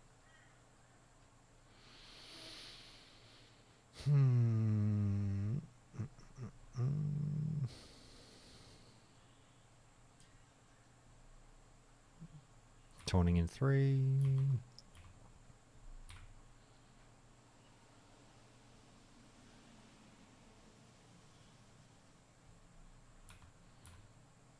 Can I get a taunt? I Yeah. just was thanks. No, you're right. If I'm not taunting, it's usually because it's on cooldown. I'm going to have to go cleanse, though, so good luck, everybody. Should I taunt? Yeah, why not? Who's it on? Should be on shadow at the second, but give me a sec and I'll have it. No, we're good now. Oh, okay, cool. It's on me. No, that'll be the shadow, the hateful strikes, right? Okay.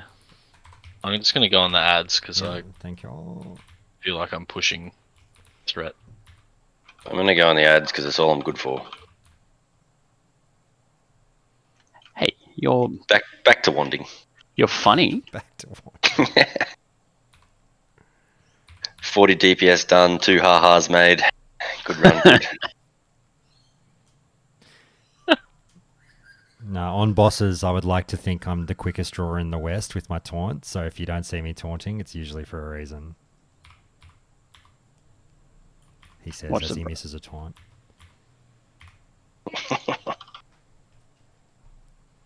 Oh, resist?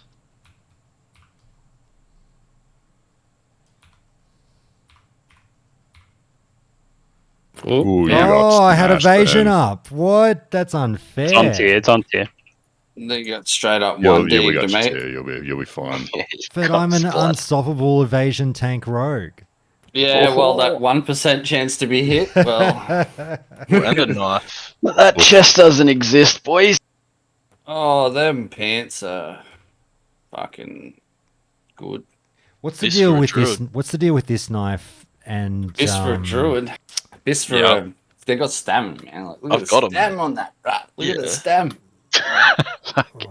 Look at inspect me, bro. Inspect me. Right, I'm gonna need this knife. Stole H pants stuff. I don't need the knife. All right. If Jelly doesn't have it, but I think it's only for offhand, right? That was a fucking bona fide run, boys. It was good. Easy. Better res Josh here. That's a bit rude. Just leaving him there having the dirt nap. they're doing it for the fucking comedy value. I forget I have a battle res every single time. Conveniently. I honestly, fucking shocking. Hunk's just kneeling on you. That was good. Good run, guys. Thanks, boys. Cheers. As Appreciate always, it. huh? Thanks, everyone. Thank you very much. Boys, I'm doing a big podcast in half an hour. You don't have to stick around, but if anyone's bored and doing nothing on a Saturday morning, we're going to be talking for a while about a Phase 1 review. Please do. I'm going swimming with my daughter, and So- I will listen. Very good. How can you listen when you're swimming? Ubiquitous. They are an Yes, upgrade mate. for me, but I'm sitting. what are your pants like of the fucking eagle or something? Fucking Yes. rant. Oh, bro. Level 19 of the eagle, mate. You can have him. Doesn't bother me. Man, I want to give them to you, but I want to wear them because they're good. No, you have him. You have him. That's my Alright, third man. character. As long Have a good one, there's- guys. As long as there's no resentment Cheers. there. I got the epic bag. I'm chuffed with the whole run. He does too, the jerk. Hey, I've got Thanks, this level Ubiquitous. 15 two-handed axe. Is anyone leveling a warrior? Nah. It's 7 strength, 8 stamina, two-handed axe. Leveling a warrior doesn't seem like the kind of trauma I need in my life right now. Okay, I'm gonna put it on the auction house. Thanks, guys. I'll be back to listen to the podcast recording. 4 gold. Thanks, Hell all. yeah. Doom, doom. How much PvP talks in your pod today, Josh? Oh, mate, there'll be a little bit. There's a bit of Yeah. everything.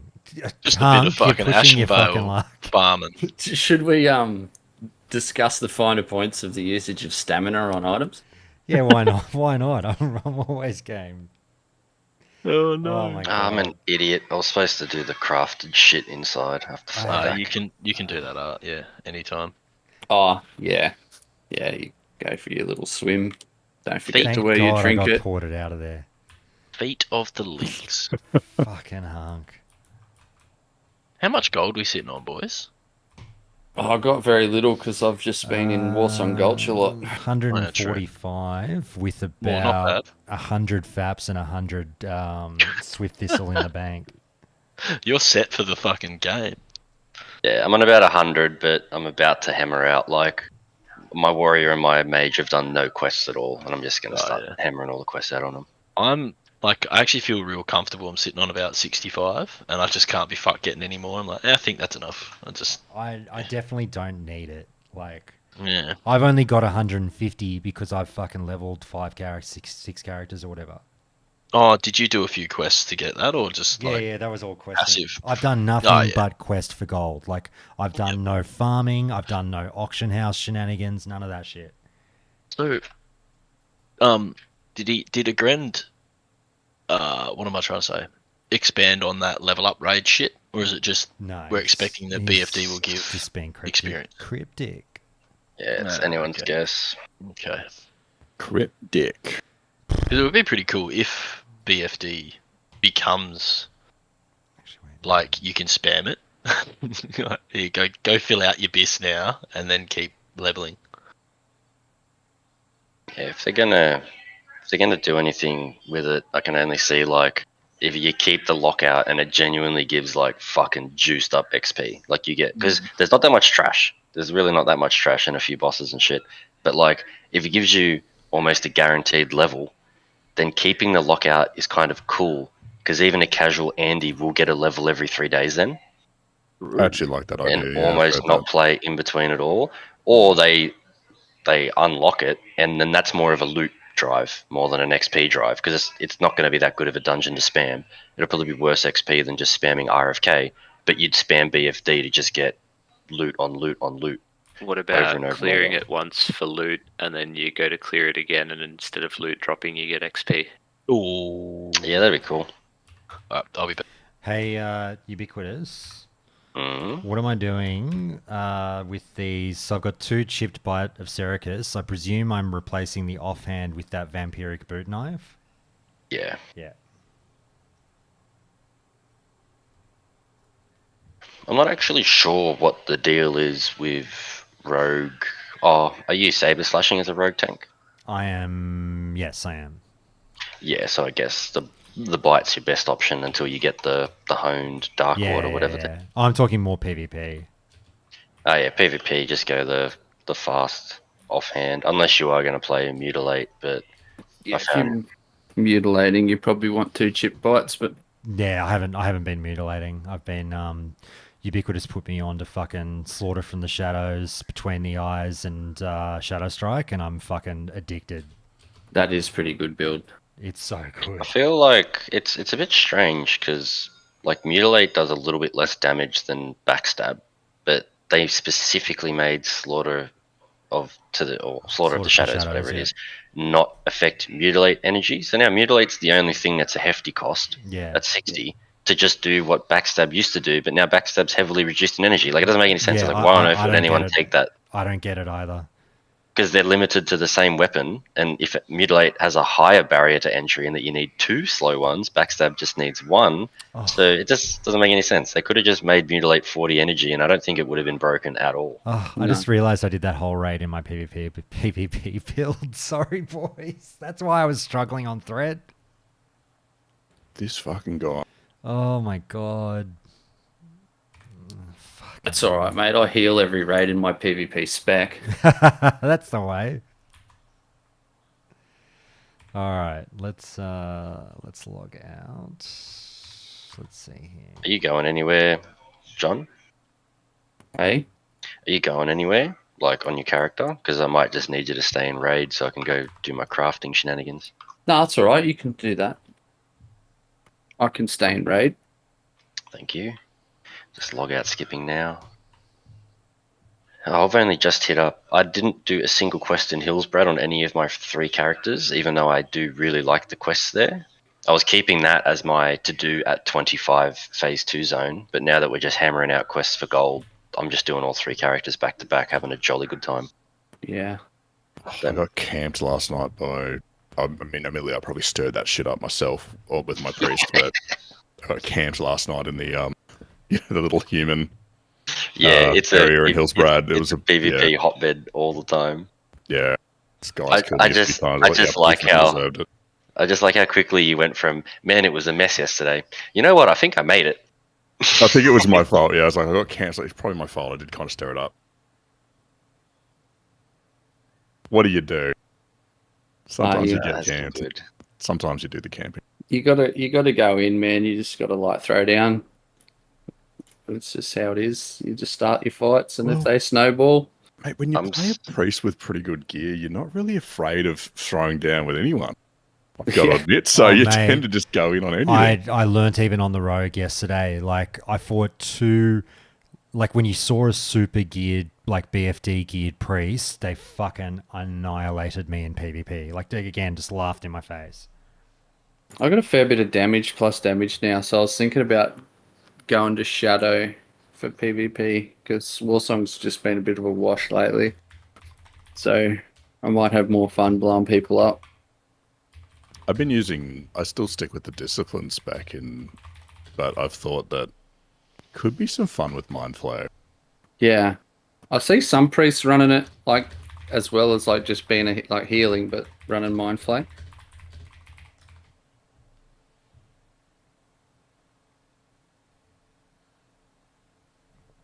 I'm just going to start up. I'm going to start up the town hall channel and just drag us all in there to chat there. All right. I'm going to head off. I got to go to work. But thanks mate. For the run. See you, Swan. Good luck.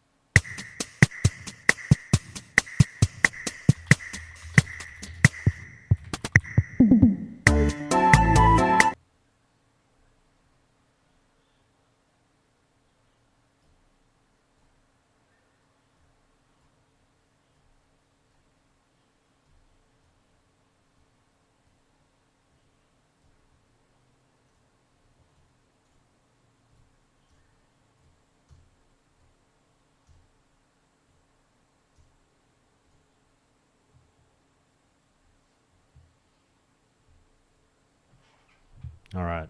Sorry. It's a bit easier here. So, in Hillsbrad, Hunk, would you say that you could feel the shit cling to the air when your camping started to happen? Oh, that's a great way of putting it, yeah. I found myself in the middle of a raging shitstorm for sure. Attacked by shithawks? With the shithawks were circling.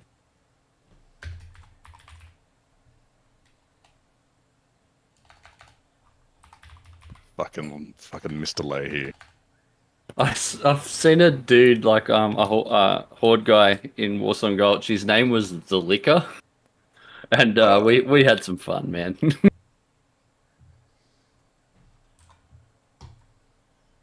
Oh, that is funny.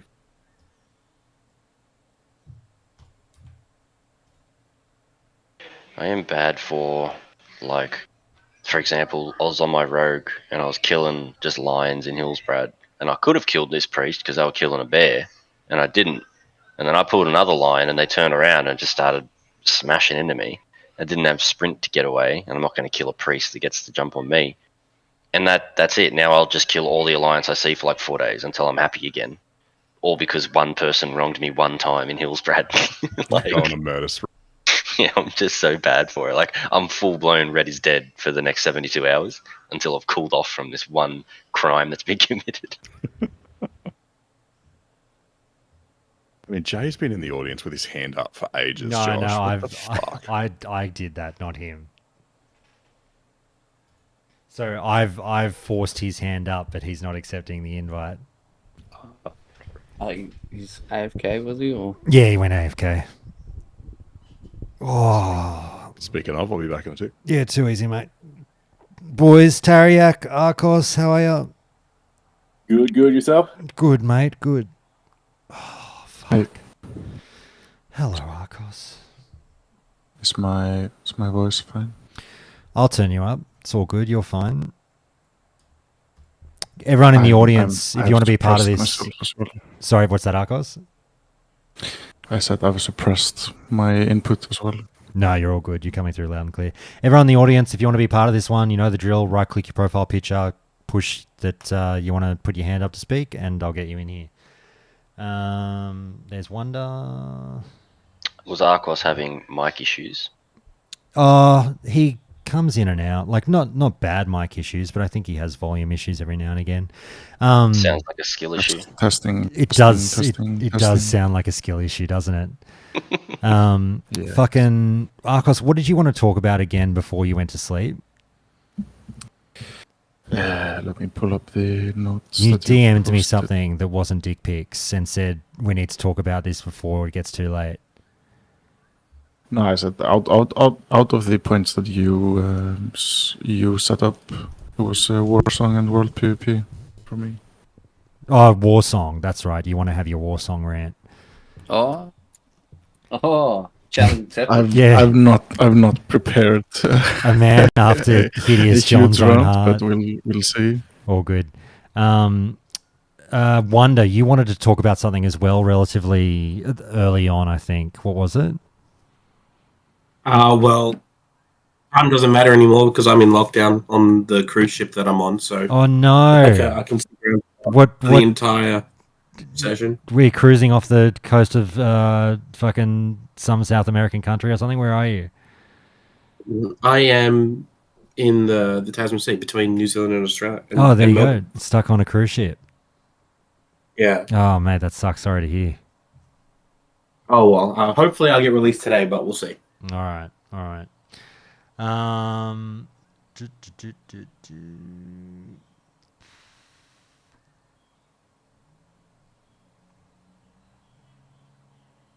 just gonna. Josh, I can't wait to hear what people have to complain about for hunters now that it's a week or so of the nerf, and let's see if they are still complaining as bad as they have. Yeah, the hunter part of the conversation is going to be really interesting. I don't really know how to frame it or what to say in terms of like. I wrote down on my notes just like let's have a serious conversation about nerfs in video games, but I don't know what to do.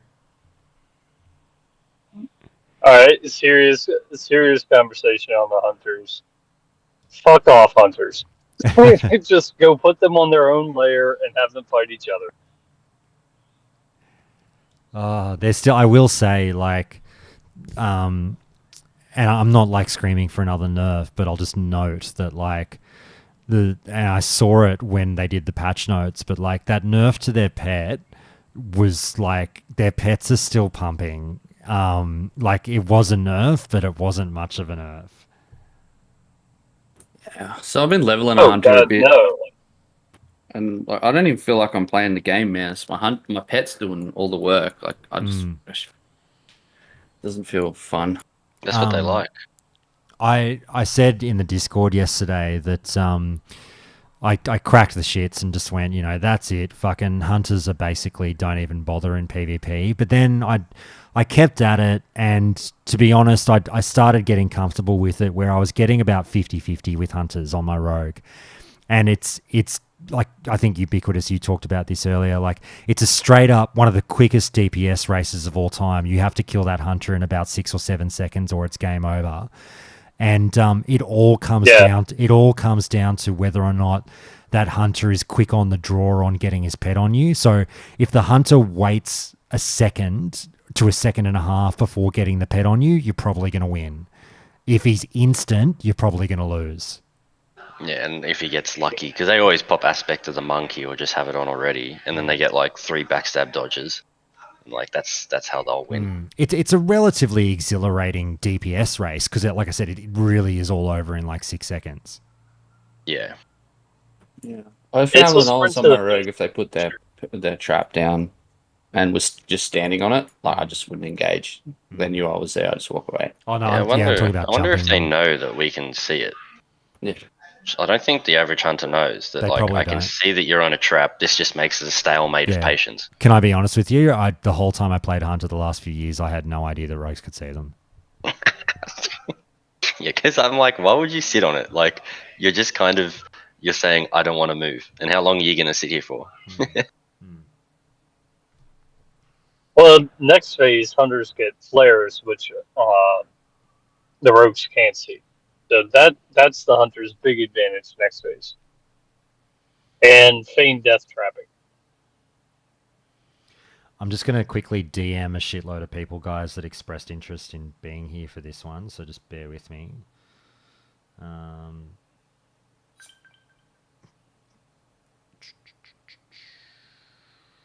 Like, I played around on my hunter the other day, and respect to marksman, I was critting close to 550, almost 600 on aim shots on clothies. That sounds like fun. Like, that sounds like a fun way to play hunter, but I guess there's, Warcraft logs say, oh, that's not optimal. That's not the best way to play the game. So no, not for PvP. Not for PvP.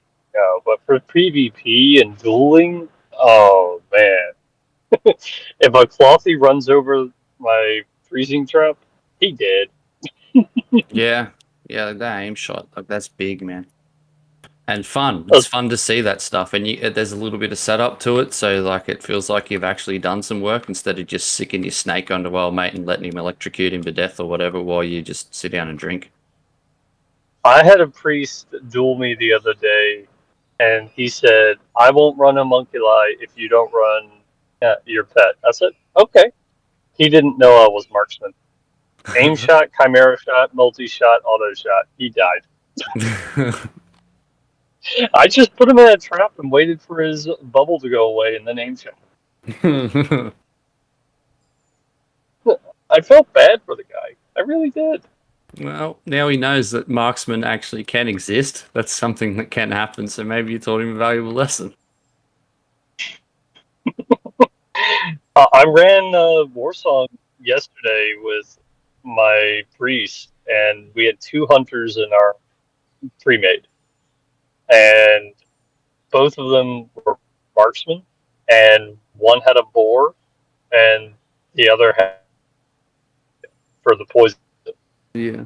And they just wrecked everybody. Yeah, I got a problem healing pets. Like, I fucking hate doing it, man. Like, I despise it. But if you want to win the war song, if you heal the pets, like, you're on for winning the war song. I love the TBC men pet. I love it. Yeah, the mend and forget. I actually hope that they put a rune out there for hunters for that. Yeah, I reckon they will. That's an easy one. I just want master. Yeah, and it feeds into the Beastmaster tree. So there's your Beastmaster next phase. It doesn't have to be a new button to press, but it does improve a core functionality of the hunter. I want master spell that's improved by the mana burn talent, so we can get the quick MD. I think that'll probably bring a lot of it'll sort mages out for certain, and it'll probably bring Paladin in the line a little bit. So yeah, that would be good. Bubble and plonk ya. We had a discussion just sort of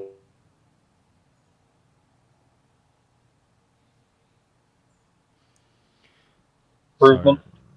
Reduce the cooldown by 10 seconds and reduce the chance to resist by 3%. I missed the part of that. Essentially, it wouldn't fail 1% or one level higher than you. I thought that would be a pretty cool survival piece, and that lends itself to being in the melee tree, because then you could feign trap through with your melee in between your melee swings. Yeah. All these dispersion would make me regret. happy. A little bit added DPS. I was just going to say, all these poor pricks are really going to regret reacting to my announcement, because I've DM'd like 30 people going, I'm starting the podcast now. If you expressed interest, I'm telling you we're starting up now. Must have been all those bots, mate. Yeah, I know, right? Yeah. You just DM'd a whole bunch of bots and gave away your personal information without knowing it. Maybe they've got red hot takes on Season of Discovery. You never know. We're gonna be More bots. For jump in More and they. bots. Hey, stop! Hey, stop persecution banning must us. end. Your anti-bot crusade must end. Stop the fucking propaganda. Stop the Luddites, mate. You're all Luddites, technophobes.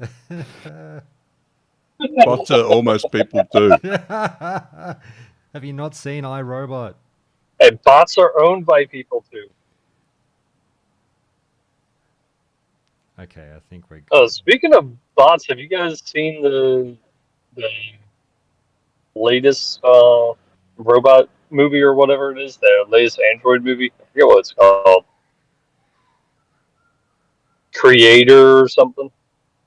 Oh, I've heard about it. Is it the Creator? Terminator, where he goes back in time. No, isn't it by the same guy that did? Isn't it by our South African friend who did District 9?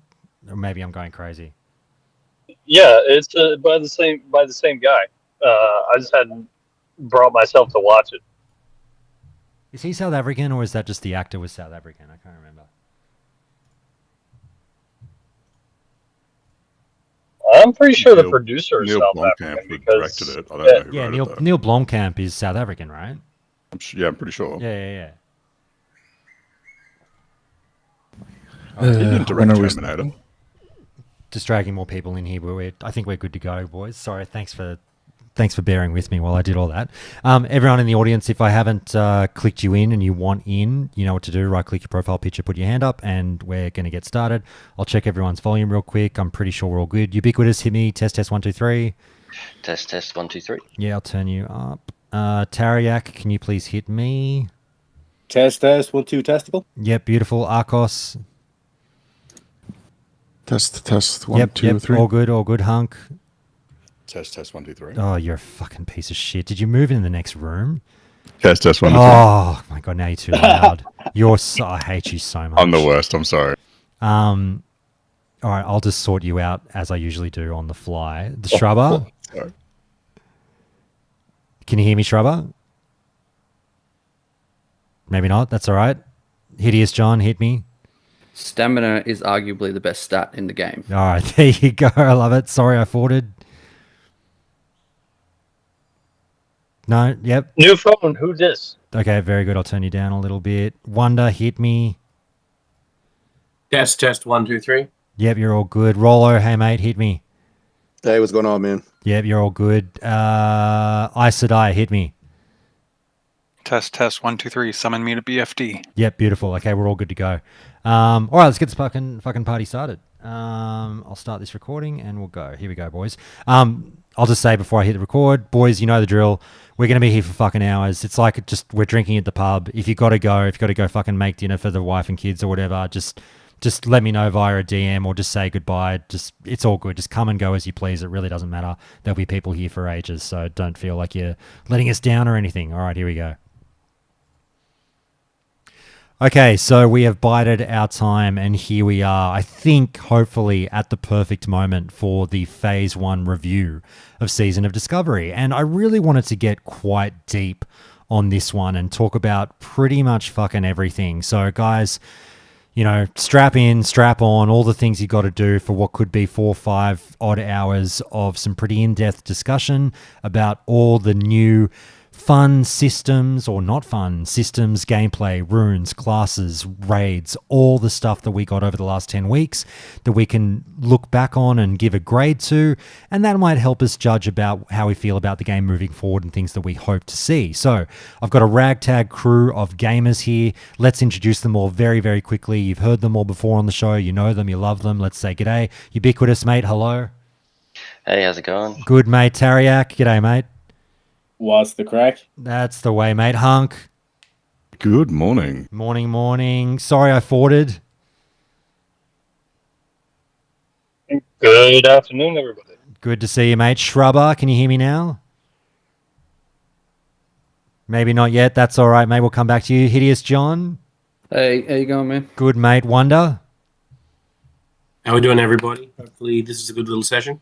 Good, mate. Aes Sedai, hello. Hey, Josh. Thanks for having me. Pleasure to have you, mate. Rollo.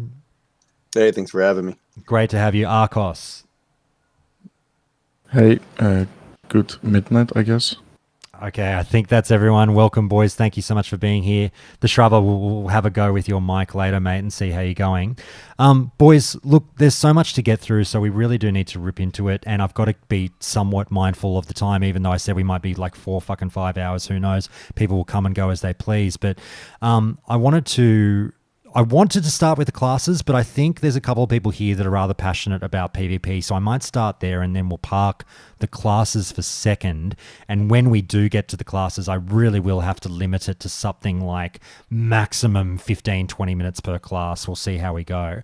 I don't think we'll go that long on some, but we'll just feel it out. Guys, look, before I hit the record button, a couple of you were starting to get rather passionate about your thoughts about PvP. And so I thought we'd maybe start there. Arcos has been gagging to talk about Warsong Gulch on the podcast, hasn't had the opportunity yet, so we'll go there. We'll talk about world PvP in general. And just remember, this is just a review of how you feel about how Season of Discovery delivered these things to you and how you would grade them personally, what issues you picked up on and what you think could be improved on and how in the future. So, Arcos, mate, here is your platform. I am literally handing you your soapbox. Let me lead you in with the following question.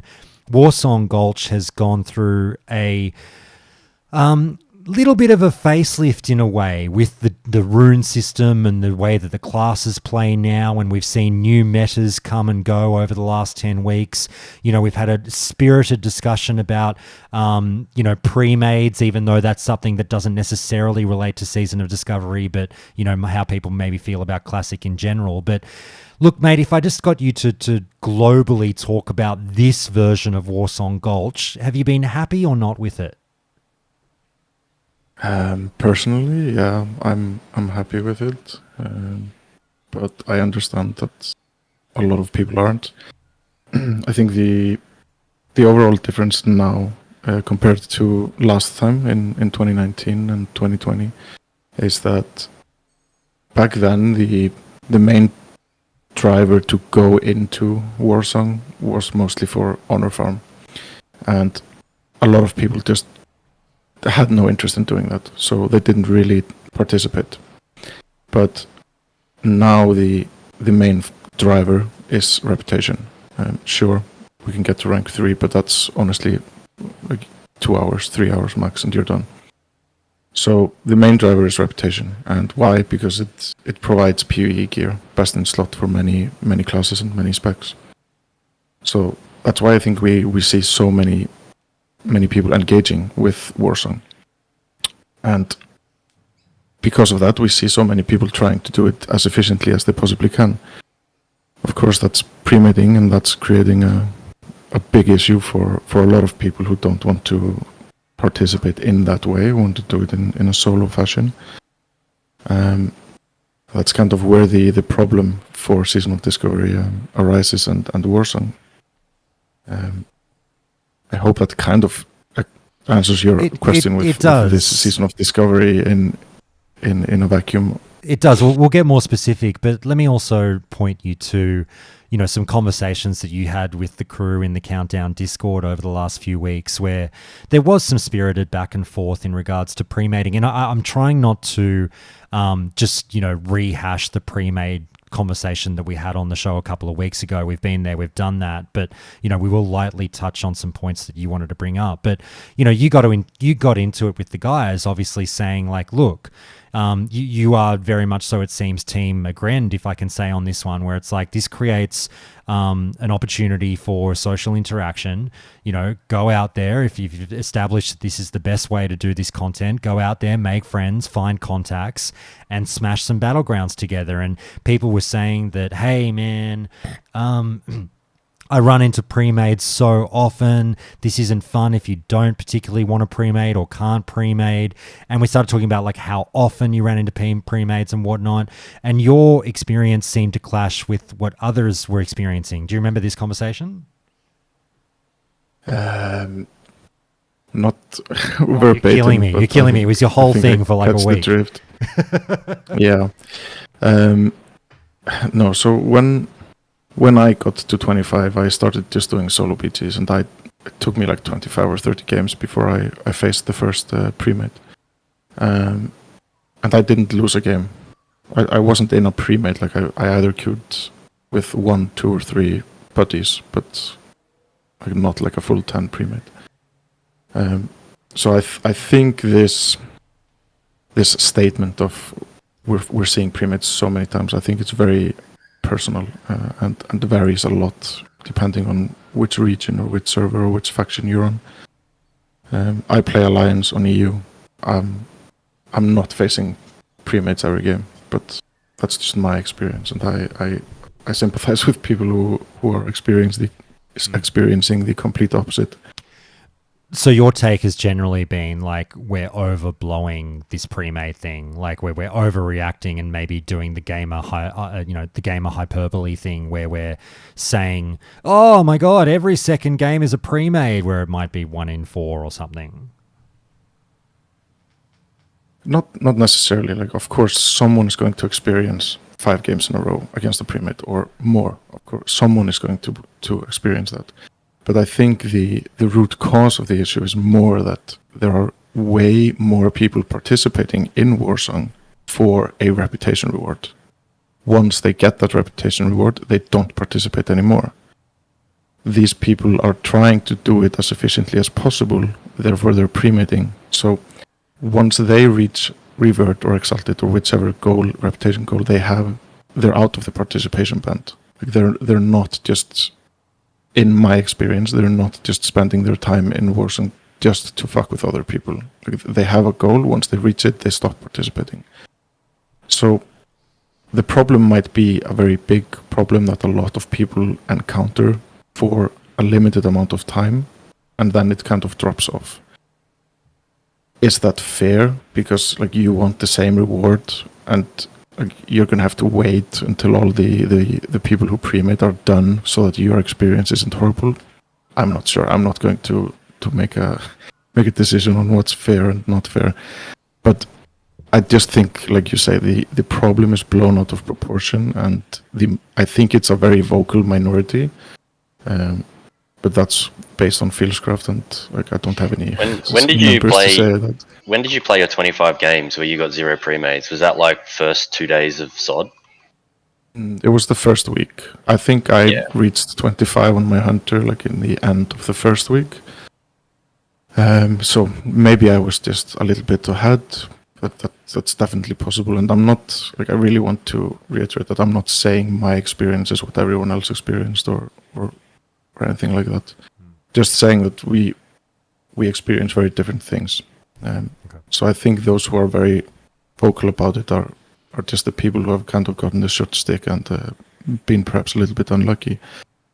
All right. But the point that I was getting to is that as more and more of these people whose driver to participate is reputation, as more and more of them finish that goal, the problem becomes smaller and smaller and smaller. But it will be the same in phase 2. Like all of these people will participate again for RT base and reputation because Exalted rewards are very, very good. So we will see it again then, just in a different battleground.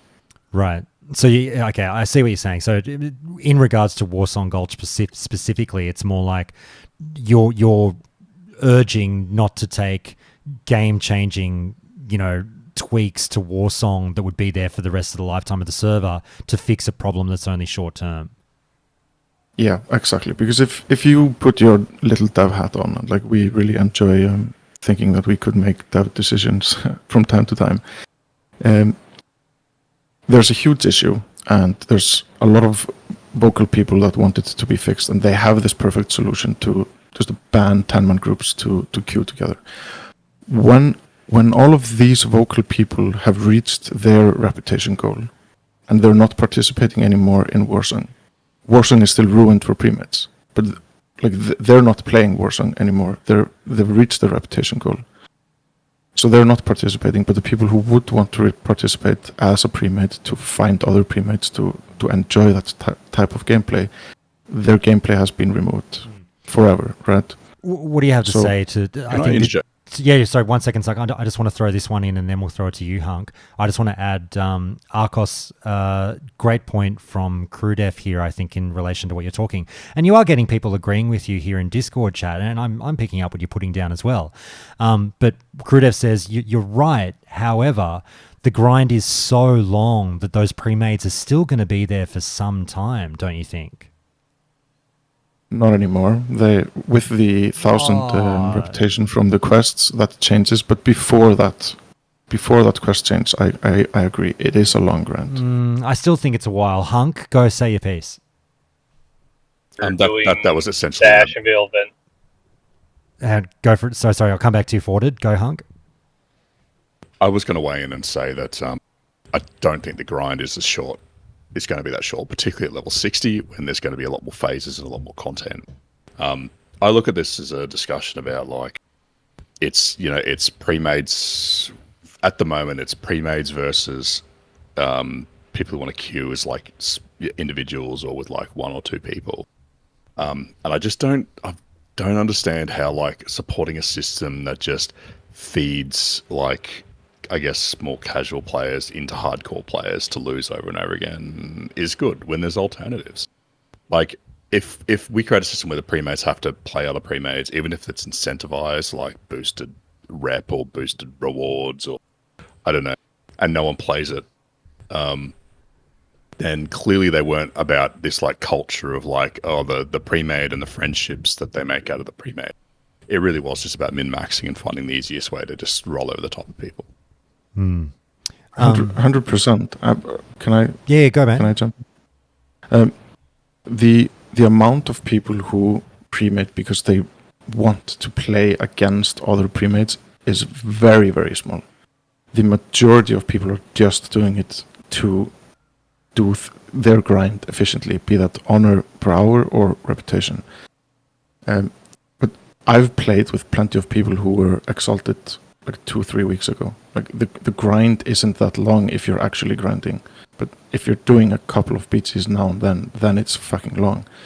But regarding the queues that you mentioned with changing it to a 10-man queue or a rated BG queue and a solo queue, like I've said it before in the Discord, I don't think that's a solution. I think it's a band-aid and it only works for so long.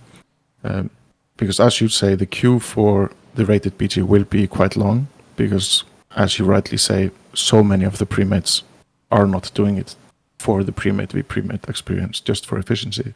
So they will find what else is more efficient and they will do that. Be that going into a Discord, 10 people queuing at the same time. If everyone gets the pop, they enter. If one is missing, they decline and queue up again.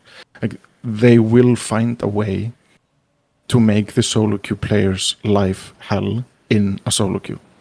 Like, we've seen it before. Like, the AV meta lasted for like 2.5 months before Blizzard could stop it. And like, at least on EU, like, I had 99.9% win rate in AV because we just were in Discord and we had 40 people in a call together and they were all in the same battleground. That will be the experience again. So that's why I feel like it's not going to work. But also, even if the devs think like this band-aid is still better than what we have now, I think a solo queue would be a short queue because there's a lot of people queuing for it, but the games will be long because these pugs, they fucking suck. Like, they have no idea what they're doing. They're not communicating. They don't know how to win the game. They're not really playing to win the game. Mostly just playing to fight in mid, like headless chickens, right? So do you want to have a short queue but then be in a 55-minute game? Personally, I really, really, really don't want that. A side effect of that is that the honor grind becomes longer. So the gains that we've made with the honor change, like with the ranking change, we pull all that back because your honor per hour will be so fucking horrible if your Warzone games are 50 minutes on average because no one is playing the goal of the game. They're just fucking around in mid. And like, there's even more points. Like, you don't play with your friends, you play alone all the time. Like, the Sweatlords will game the system, and you know, the normies, the solo queuers, they will whinge and cry again because the Sweaties figured out how to game the system. So like, we're back to square one. But now the problem is just different. You only queue alone, but there's always a 5-man team against you because they're in Discord. figuring out how to pop together. All right. I don't want to get too bogged down in the pre-made stuff. We'll move on now. I just want to say, though, one last thing. John, tell me if you're right, but do you have anything to add to all of that we've just heard, just in regards to the extra points on pre-mades, that, this deeper discussion than what we had the other week? Look, I've pretty much said everything that I wanted to say about pre-mades. There's anything that Arcos is saying here isn't really that controversial, and it's not really wrong either. It's just whether or not the classic dev team think is this kind of content in the spirit of the game, and that's a decision that they're going to have to ultimately make. I think the community said their piece well and truly. Well, mate, we'll get you a kick off then on the next sort of part of this discussion, which is about these interesting new Warsong Gulch metas. And you've done a boatload of Warsong Gulch so far in Season of Discovery. Everyone here, I'm sure, has checked it out in some aspect. But, I've barely done any. I've probably done all of like fucking 7 or 8 battlegrounds this whole time. I've seen the chatter about, 5 hunters, 3 priests, all that kind of shit. Tell me about just over the last 8 or 9 weeks, this newly evolved and still changing meta in Warsong that you've seen and what you've thought of it.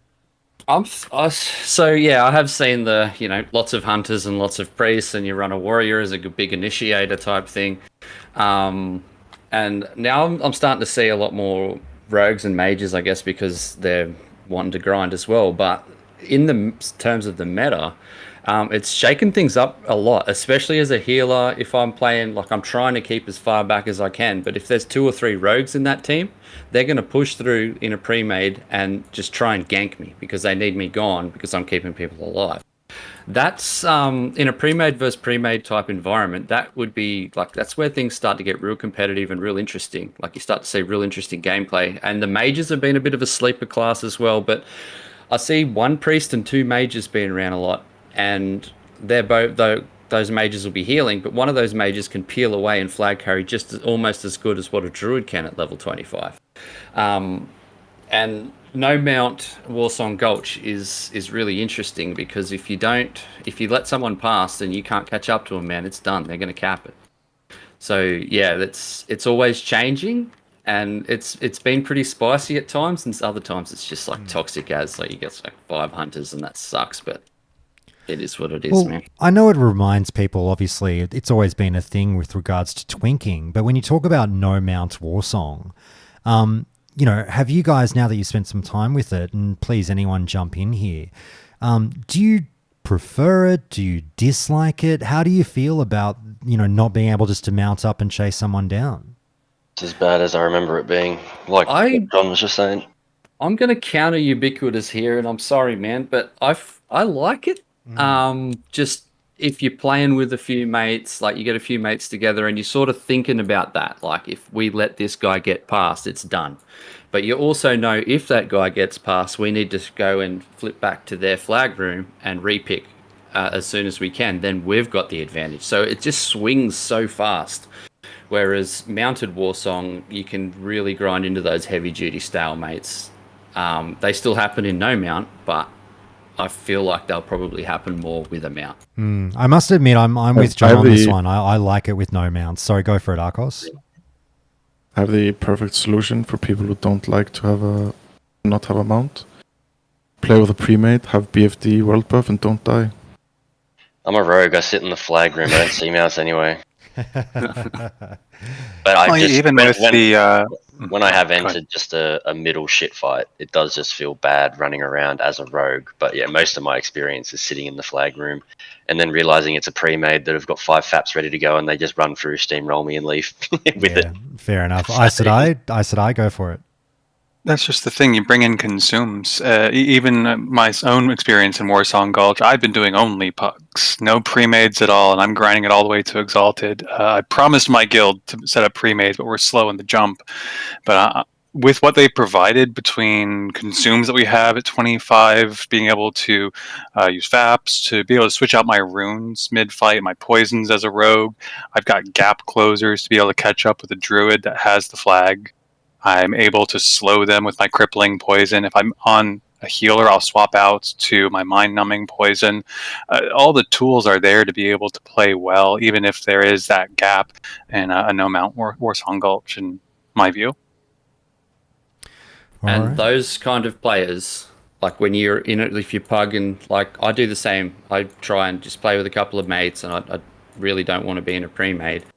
And if you have a player like that slot in, I'll identify them pretty quickly, and I'll just try and keep them alive because I know that they're going to win the game for me with those kind of consumes and that mindset.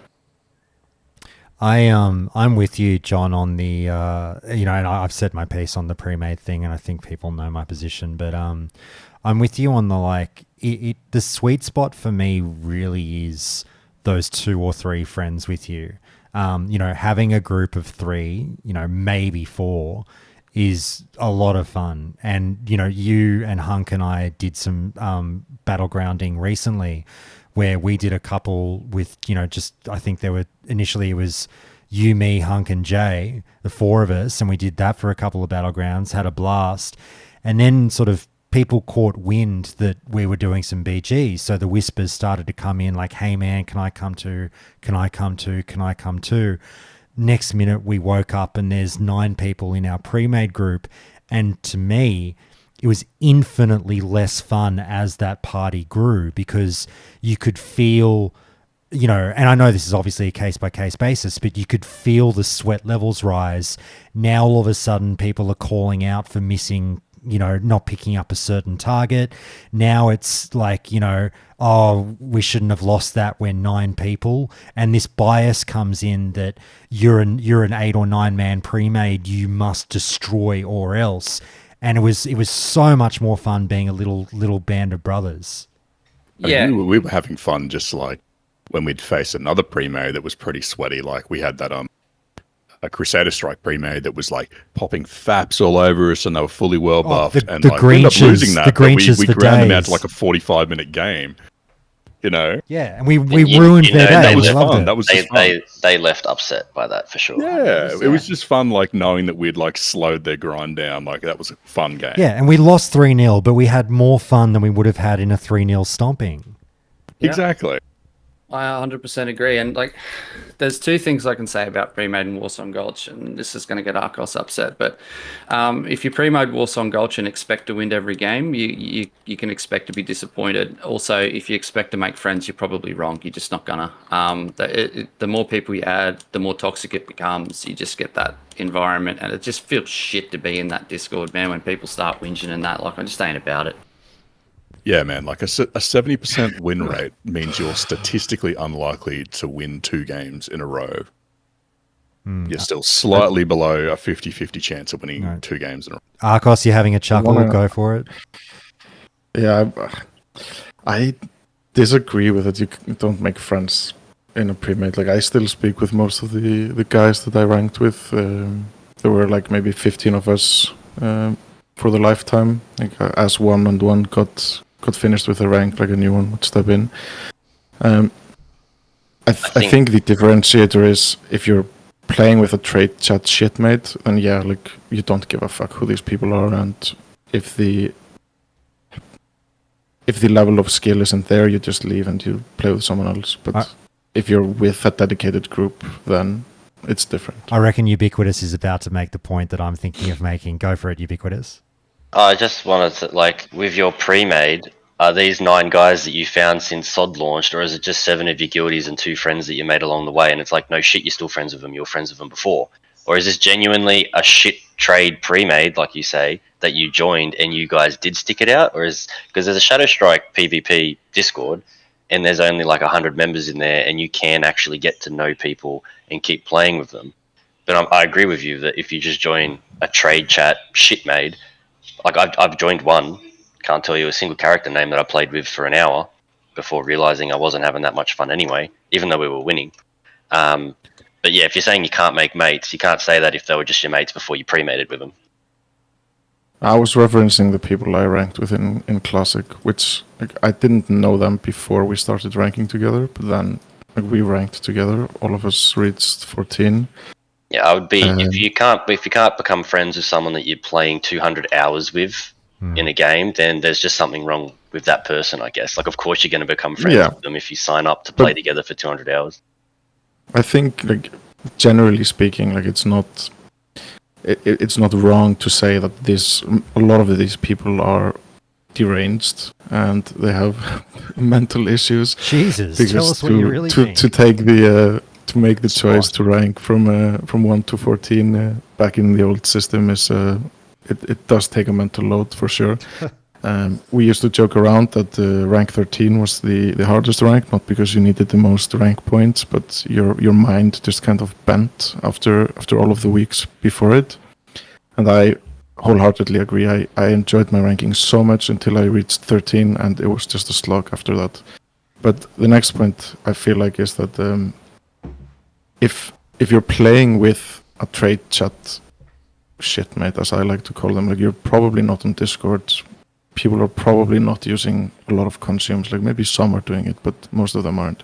If you're a pug and you have like a decent team, like imagine if you had a roll queue instead of just random. If you had 2 healers and you had like a mix of ranged and melee DPS, just by being a decent composition, you can definitely destroy a shitmate that's not on Discord. I think that's like if you had roll queue, 90% of these premades wouldn't exist because that's all they're doing. It's just the fact, like they're not. It's not that they're premade to be organized. It's just that they actually want to have 2 healers on their team instead of versing 4 dwarf priests and we have not 1 healer.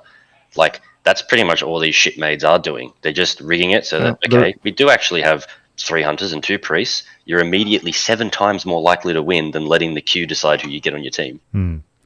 For sure, if you have six melee, like 3 rogues and 3 warriors, and like no healers, like GG well played. May as well AFK. Doesn't matter what you face. Like even if you face like another pug group, but they have 1 healer, you're gonna lose. Like 90%, you're gonna lose. Yeah, I think that's people's biggest gripe. Like this pre-made thing wouldn't be such a discussion point if you just took a step further back and they fixed their queue system a little bit more.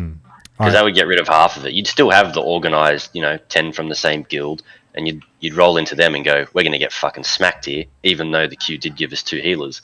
But it would get rid of all these trade chat pugs that are forming up. I'll pull us back on point so we can get other people involved and just clear up a few things. Yeah, I should say, like as Discord chat is saying, I'll say for Arcos, whether or not he might tell me, no, Josh, I didn't mean that. I'll say for Arcos, I presume his tongue is firmly in cheek when he calls everyone who gets to rank 14 as someone who suffers from a mental illness. I think.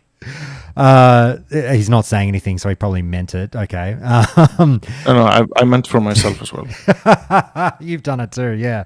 And the one point I was going to make is much like my relationship with Hunk, not to say that people aren't making friends, but there is a distinction between being friendly and being friends as well, which is something that I think sometimes there is a whoa, were we not friends?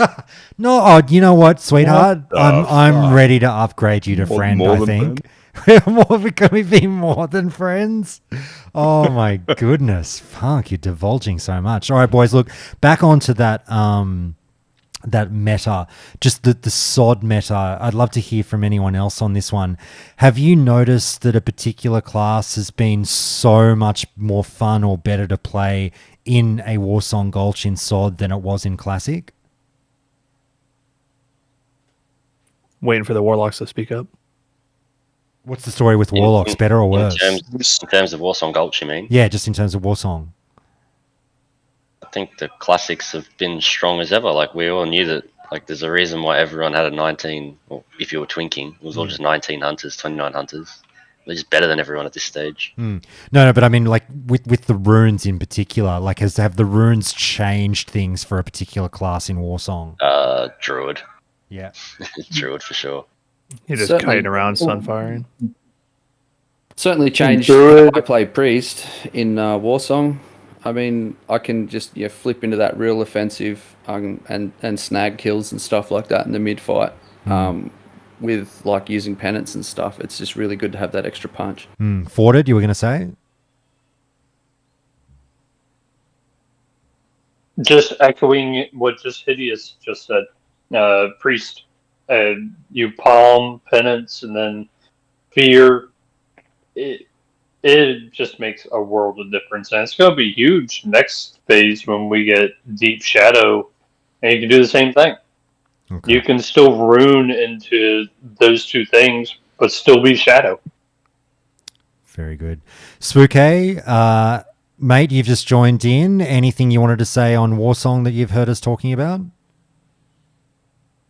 Thanks for having me. Yeah, I'm surprised no one has mentioned. Obviously, hunters were a pretty oppressive force for most of Phase 1 Warsong Gulch. But I mean, that's kind of obvious, right? Yeah, no, I completely know what you're saying. Like I was going to ask, like, you know, we've been talking about the world PvP aspect a lot with the hunter pets being fucking stupid, and then the nerf came in, and you know, we'll talk about the nerf a little bit later on. But in terms of Warsong, you know, the hunter pets being stacked and just going ballistic, did that have a lasting effect on anyone's sort of feelings towards Warsong so far? I probably would have killed it for a lot of people. Like, I sort of laughed and joked about it when they would send the snakes up into the graveyard, but it would have definitely made people very angry. But I think now that people understand that they can be feared, they can be sheeped, and the pets aren't as big of an issue. Right, I agree with that. It just takes time to adjust, to figure out how to fight against what's meta. I think just recently, maybe within like the last week or two, with balanced druids getting stacked instead of hunters and just nuking people with Star Surge. I think that's pretty cool. It would have been interesting if that was discovered earlier on in the phase. People have been bitching about Star Surge in Battlegrounds. Has it been a major concern for anyone, or just not play it as it lies? That's true. Well, it's deleting people. I think one of the Reddit comments on that thread where they were talking about it was someone was like, this is like some small indie alpha company shit, like metas that are this broken where people are just one-shotting other classes and the devs are like, oh, we didn't see that coming. Yeah, it's a like 4 mana. And the fact they can come from stealth too, that is just ridiculous. Let's be clear though, Star Surge by itself is not one-shotting people. It's more a coordinated effort to kill a person like really quickly by multiple. And you could have exactly the same thing with any other class. Chaos Bolt's still hitting harder than Star Surge. But could you do the same thing from stealth with any other class? Perhaps Druids rogues, have but you can't exactly come out of stealth and then kill another. You kill one person out of stealth, right? Or as a group, collectively. And then, well, it's not that you're sitting ducks, but you're able to be targeted. The problem, it would be its 42-yard range. Outranging. Yeah, it's the range. The thing about Star Surge, and like shout out to Paladin about this, because this is the only reason why I know about this, is it's a spell with literally no weakness. It's very cheap on mana. It has an insane range to it. It does insane damage, and it has insane scaling. Like, there's literally nothing bad about the spell. You know what I mean? I keep pointing, someone mentioned it before, I think the most broken part of Star Surge easily is the mana cost, because it completely has been tailored to factor in PvE concerns, and not one shred of thought cast to its effect in PvP. And the mana cost is what's breaking it. I think if you think Star Surge is bad now, wait until the next phase when you get the 15% stun chance on it as well. That's going to make life hell for a lot of people. Yeah, I mentioned it out of like, it's a gimmick, it's effective, but I mean, like, send Arcos in there with his Premade, they're not going to lose the 5 druids casting fucking Star Surge. It's just, if it runs into a pug, it's hilariously effective because they're just running at them getting slaughtered. Next it's phase, a pug roller. Go Hunk. Once Ellie Shamans, get their tool with the 50% overload, like Star Surge, no one's going to be talking about Star Surge as a problem. Yeah. Can I just throw Earth Mother? Sorry, you joined as well, mate. Is there something that you wanted to add to this? I was just hello everyone. It almost feels like when I shout out my mother, it feels like I'm famous being on the the podcast. I just wanted to ask, what's the reason for people doing Warsong Gulch direct farm? I know why I'm doing it, but all the premates out there looking for group. Well, it seems like everyone is doing it for the reputation. They're doing it for the rep, They don't yeah. know. There's And why do you want the insanely- rep? There's insanely good braces to come from the rep. Yeah. Can I say though? I think Earth actually. I think Earth raises a good point though, and I'm not sure whether he intends. Sorry, go Earth Mother. It's one item. I mean, I've been listening to the podcast for the last few weeks, and people have been, people do Black Fathom Deeps in like newly dinged green 25 gear, and there's no problem. Oh, I know what you're saying. Applying this much energy over one item, it feels kind of fucking ridiculous. Oh yeah, but the thing is, WoW players are insane, and they'll do crazy things for the one best item that's best by 0.5% over anything. It doesn't matter what it is, doesn't matter how you get it. WoW players are insane. If it's best in slot, even for fucking 4 weeks, they'll break their backs to get it. That's just how WoW players operate. So I do know what you're saying, but I think there's an important element to add here that I'd love to hear the rest of you guys discuss, where I'm sort of somewhat really intrigued by watching us, do these old grinds and work towards these, best in slot items that we know are coming through rep grinds that we've fucking been very familiar with for many years now. And in the back of my head, I'm like, what if this is fucking blown up and we're all like, obviously you got to have some reward for being exalted with Warsong, but what I'm like, what if they introduce new shit that is like just as viable an alternative and turns out you kind of didn't have to get exalted with Warsong? I don't know. I'm very much I'm optimistic of what we'll get, but those braces are just insane. If you go look at the stats, it's like they're far and away, even for level 40 items, they're like twice the average of what we've ever fucking had at level 40. And if anything, they'll probably be as good as next tier's raid. So you'd rather just have them now. Mind you, I say all of this as someone that unenjoyed Premade so hard that I'm just accepting that I'm not going to have them. I don't want to get exalted. It's not worth the fucking anguish. But I can understand why. Someone with more drive. The tabard is the best tabard in the game, though, so it's definitely worth it. Someone's going to jump in. Go for it. Yeah, I was going to say, it's not just the level 40 bracers. Everybody's saying that it's just for the next phase. These bracers scale because you get them again at 50 and again at 60. So to count on Blizzard to put something in that slot that's going to be comparable at every single phase, no. This is why everybody's pushing right now, is so that they're set up for the phases to come. Yeah, think about having just about phase 2. Think about having to do this rep grind at 40. Why would you do it at 40 when you can get it done now at 25? When it's more accessible. Most participation now as well. Yeah, I've just accepted I'm going to actually let it trickle through via the drums, which means it's going to take me longer than all of the next phase combined. I'll hit Exalted at level 50. And you have another rep farm at 40. I think if AB comes out next phase. Right, and then you have Alterac Valley after that, and then you have your honor grind once they open up. Those are significantly less of a burden than Warsong Gulch. Like Warsong Gulch is easily in Classic the least capped exalted. Then for someone AB that won't be isn't in phase 3. No, but even rank 14 people didn't get exalted. Yeah, like you don't. What I'm talking about is when Alterac Valley gets released, they're going to open up at least to rank 10 so that people can, or rank 11 so that they can get their war mounts at 60.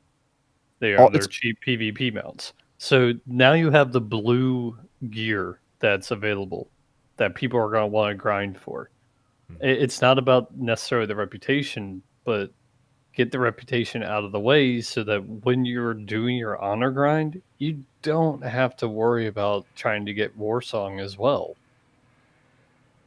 I don't know. Maybe I'm going to say some of that might be controversial, but for me, anyways, if they came out with bracers that were better than the purple bracers I get at Exalted, and I made it to Exalted during this phase, which I think I will, I'm honestly having a lot of fun in Warsong Gulch, and that's been a nice change for PvP for me, especially as BFD is starting to get a little bit older. It's been really great to be able to see when I'm in a pug versus a pug, and you have people that clearly don't really know quite what they're doing, but they figure it out and they do something well, like they cap the flag or they kill the enemy flag carrier, and it just congratulates somebody, and it's why I play the game. It's why I run a guild, and it's been my reward so far. As lame as that might sound, maybe. And bracers historically in Classic is one of the few slots that are either highly contested by multiple people. Like, I think there's a pair of leather bracers in MC that warriors, rogues, shamans. Exactly. It's just one less thing that we have to worry about when we get it, right? It removes a layer of competition for gear that isn't necessarily meant for that class. Earth Mother, Sorry, go ahead. No, I was just gonna say you can't even craft good bracers for cloth or plate. Yet. Yes, but what I'm saying is, historically in Classic, you can't do that. So people are going off of what they know versus the unknown. We don't know that they're going to introduce crafted bracers. So what's the next best thing? Go to what's known. What's known is that Warsong trumps just about everything, and you have a dead zone in this phase right now where BFD's on farm. You've leveled 3 alts. You're either questing out in the real world for gold, or you're sitting in town spamming trade chat trying to sell your professions amongst 85 other people that have the exact same profession as you, or you're doing Warsong. It's a gap filler at the moment. Spooky, throw it to you. Take advantage of it. I had one more point. Sorry, go Earth Mother, and then we'll go to Spooky. Go for it.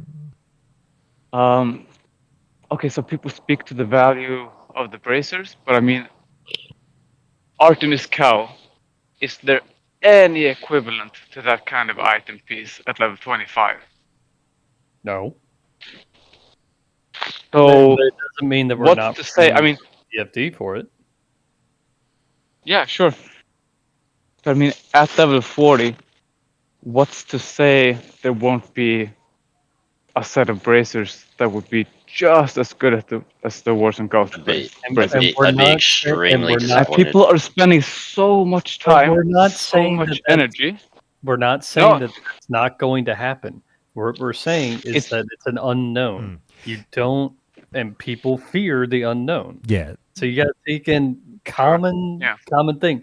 People are going to revert to what they know versus hoping for the unknown. Yeah, the unknown argument cuts both ways. Where I appreciate what you're saying, Earth Mother, and I'm with you. Like we're blindly, bending over backwards to do this pretty long rep grind, just presuming that this is going to be the way when we don't know what's coming. But then on the flip side of the argument, it's you're presuming they're going to do something better when they might not. So you kind of have to, guess both ways. But I also believe I'm with you, Earth Mother, that look, hey guys, we're kind of going crazy over this rep grind when we just don't know what's coming. Let's kind of wait and see.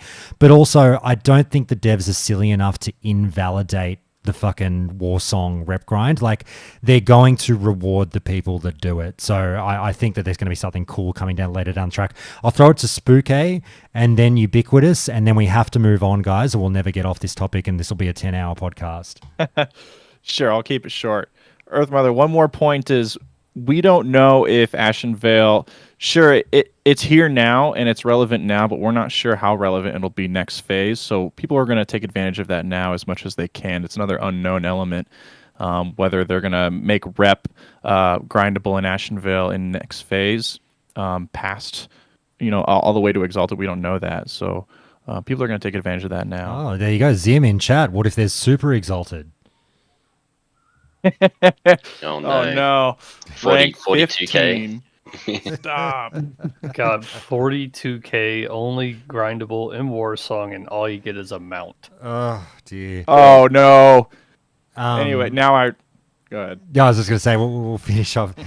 Ubiquitous, did you have a final point? And then I'll move on. No, you pretty much said what I was going to. I don't see the devs cannibalizing their own already things that are already in the game. Yeah. I see a world where, because BFD didn't have any bracer drops whatsoever, as far as I know, I'm pretty sure Noma will, and if I was going to bet on it, I reckon the Noma braces will be worse than the Warsong braces, so that they are always the very best carrot on a stick.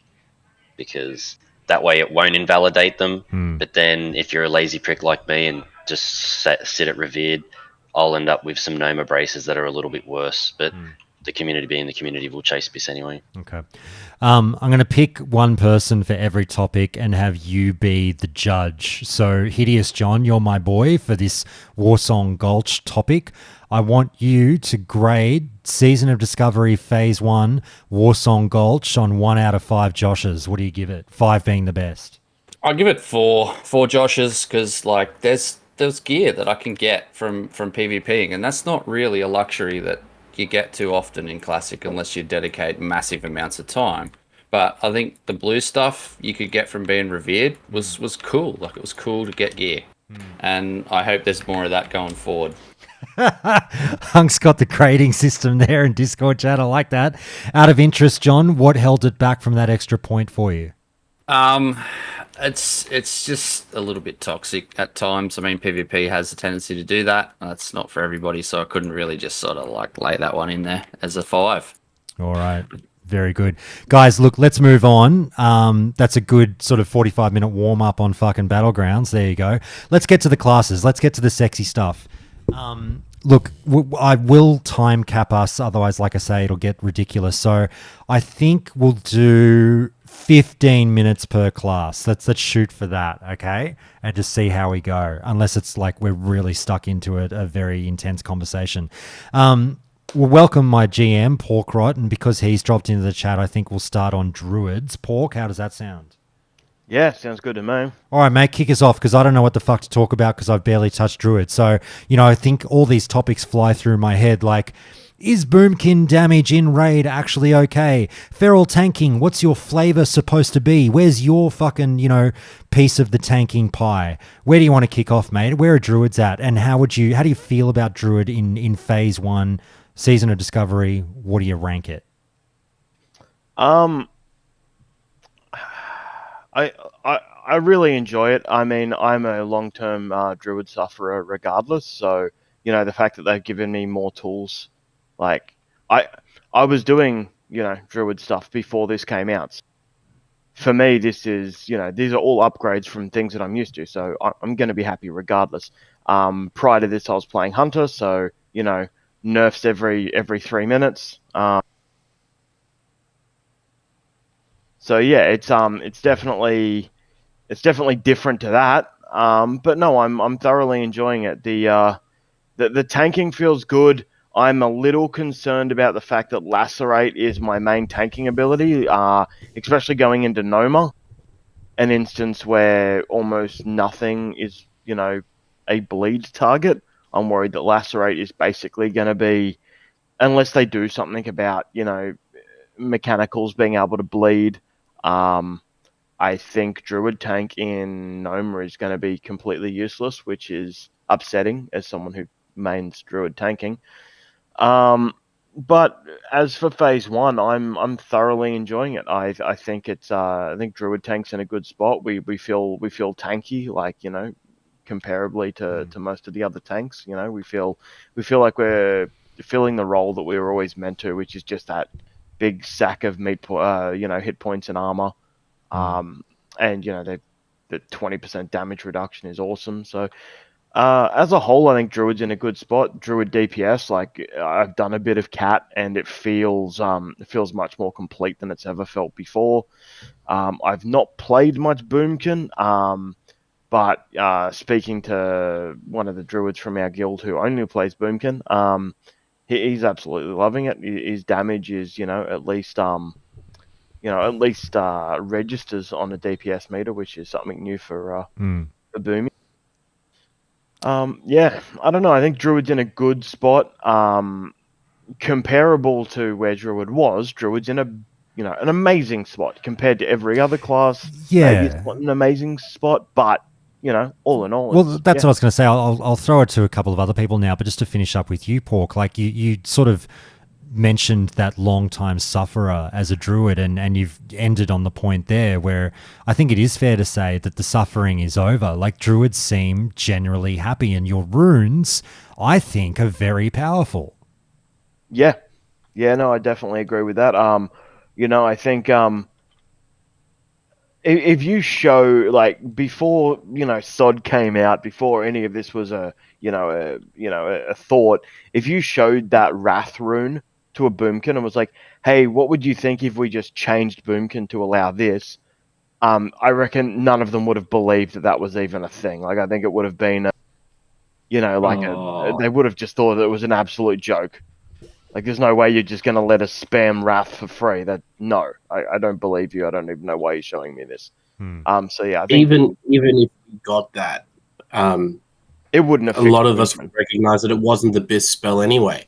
So the only reason you'd be casting it is because it's free, and not because it's optimal DPS. Well, that's true as well. Being that, Boomkin rotation in Classic was basically use one max rank Moonfire and then spam the next rank down, so you're not replacing your the dot. Yeah, almost. So you'd go max rank Starfire, and then as you're about 10% mana, you'd drop to rank 1 Starfire for the spell coefficient effects to still be running. And if the boss was going to die quickly, you could include Moonfire, but most likely you wouldn't. Yeah. I think you're right. I think, they could have picked a different spell for the freebie, but I think Wrath was kind of a good spot. I mean, they couldn't have given you a free spell that had no cast time, right? Because you would have just bound it to mouse wheel, spun your mouse, gone and made a sandwich, and come back.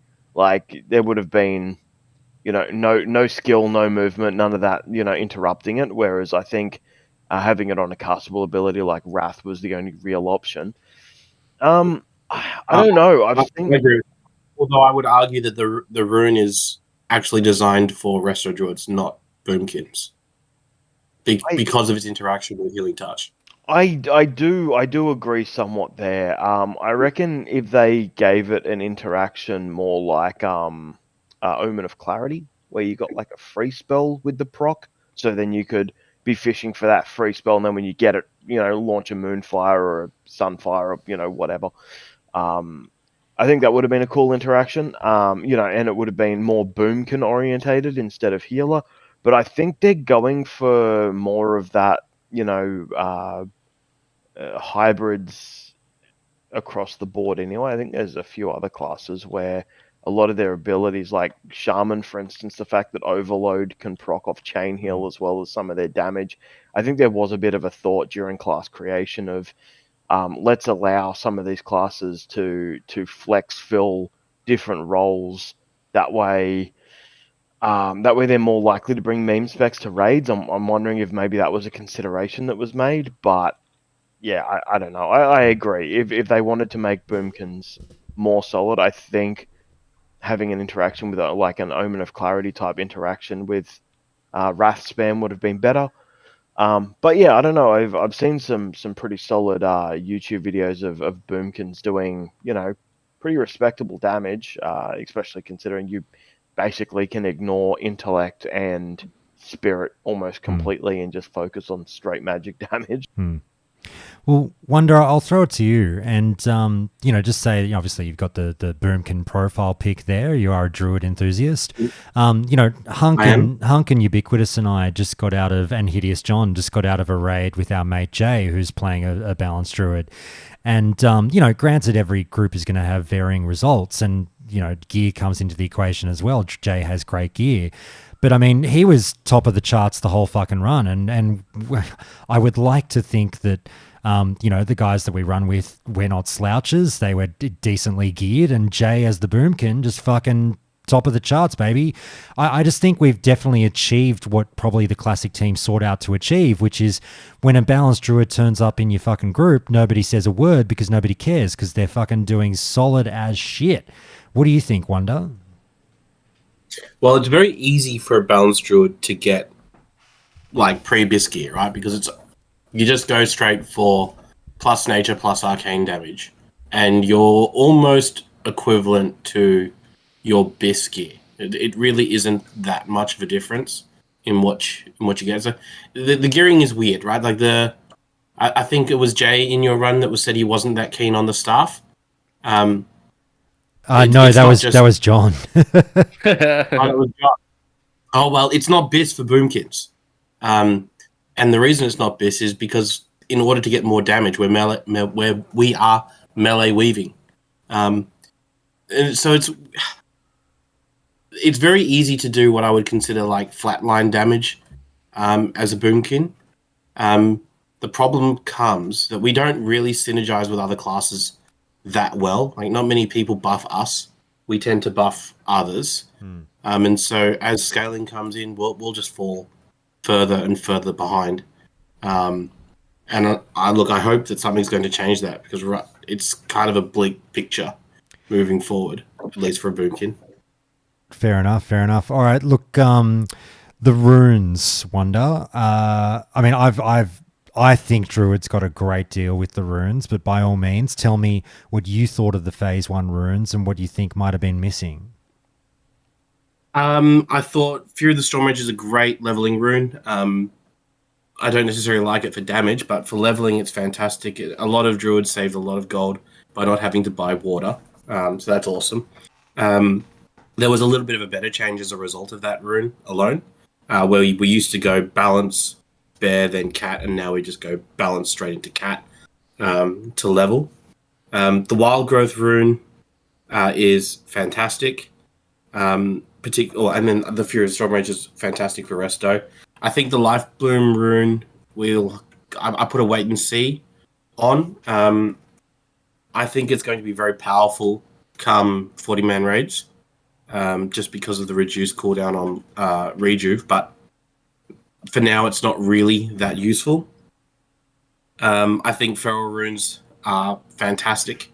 Not just for this phase, but they're going to scale fantastically well as well.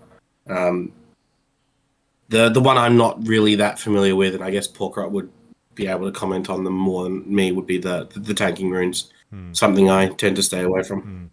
Oh, it's all I do. Well, it's funny, Pork, because you've been on the show before. I pushed you on this, and you've been, cautiously positive about feral tanking. And someone in Discord chat earlier was saying, I think it was Punchy, was saying, whoa, this is the first kind word I've ever heard about Druid tanking. I thought they were in shambles, and I think you've been somewhat fighting against that stereotype at the moment. Is that right? Yeah, definitely. I think I said it in the other podcast as well, is that if you compare any tank to a Shaman tank, they all look like shit. Because Shaman tank is just so strong. But yeah, like solo tanking as a bear is really good. I mean, granted, it's a little bit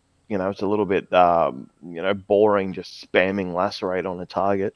And then, if your rage starts to build, you're like, oh, I'll weave a fucking maul in there. A maul in there every once in a while, and I'll continue to spam lacerate.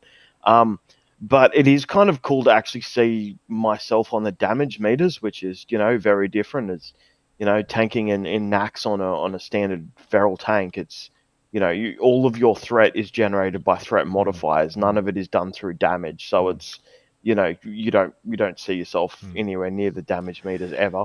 So it's kind of cool to actually be able to do some damage as a feral tank. But yeah, as for the runes, like I said, lacerate is great. I love that it stacks up on a target to increase its own damage on that target. I find that a kind of cool mechanic. It's only a mechanic because if you swap to another target, you need to watch that and then be like, yeah, it's got 3 or 4 seconds left. I'll tab back. I'll attempt to put a lacerate on. If it misses, I can attempt again.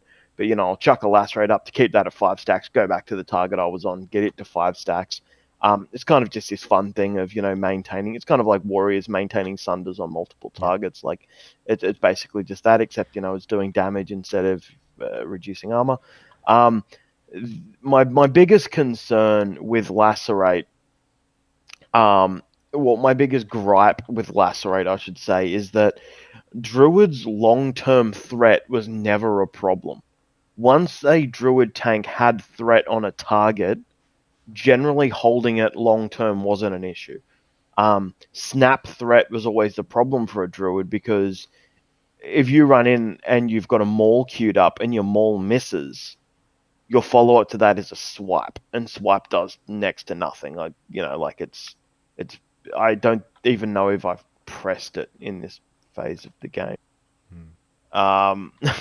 But now we have Lacerate, which is great. I have a spammable ability, but it's a stacking damage-based spammable ability that applies a bleed. So it's going to do more damage when I get it to 5 stacks, and the bleed over time will continue to gain me more threat. That's not what I needed. What I actually needed was Mangle.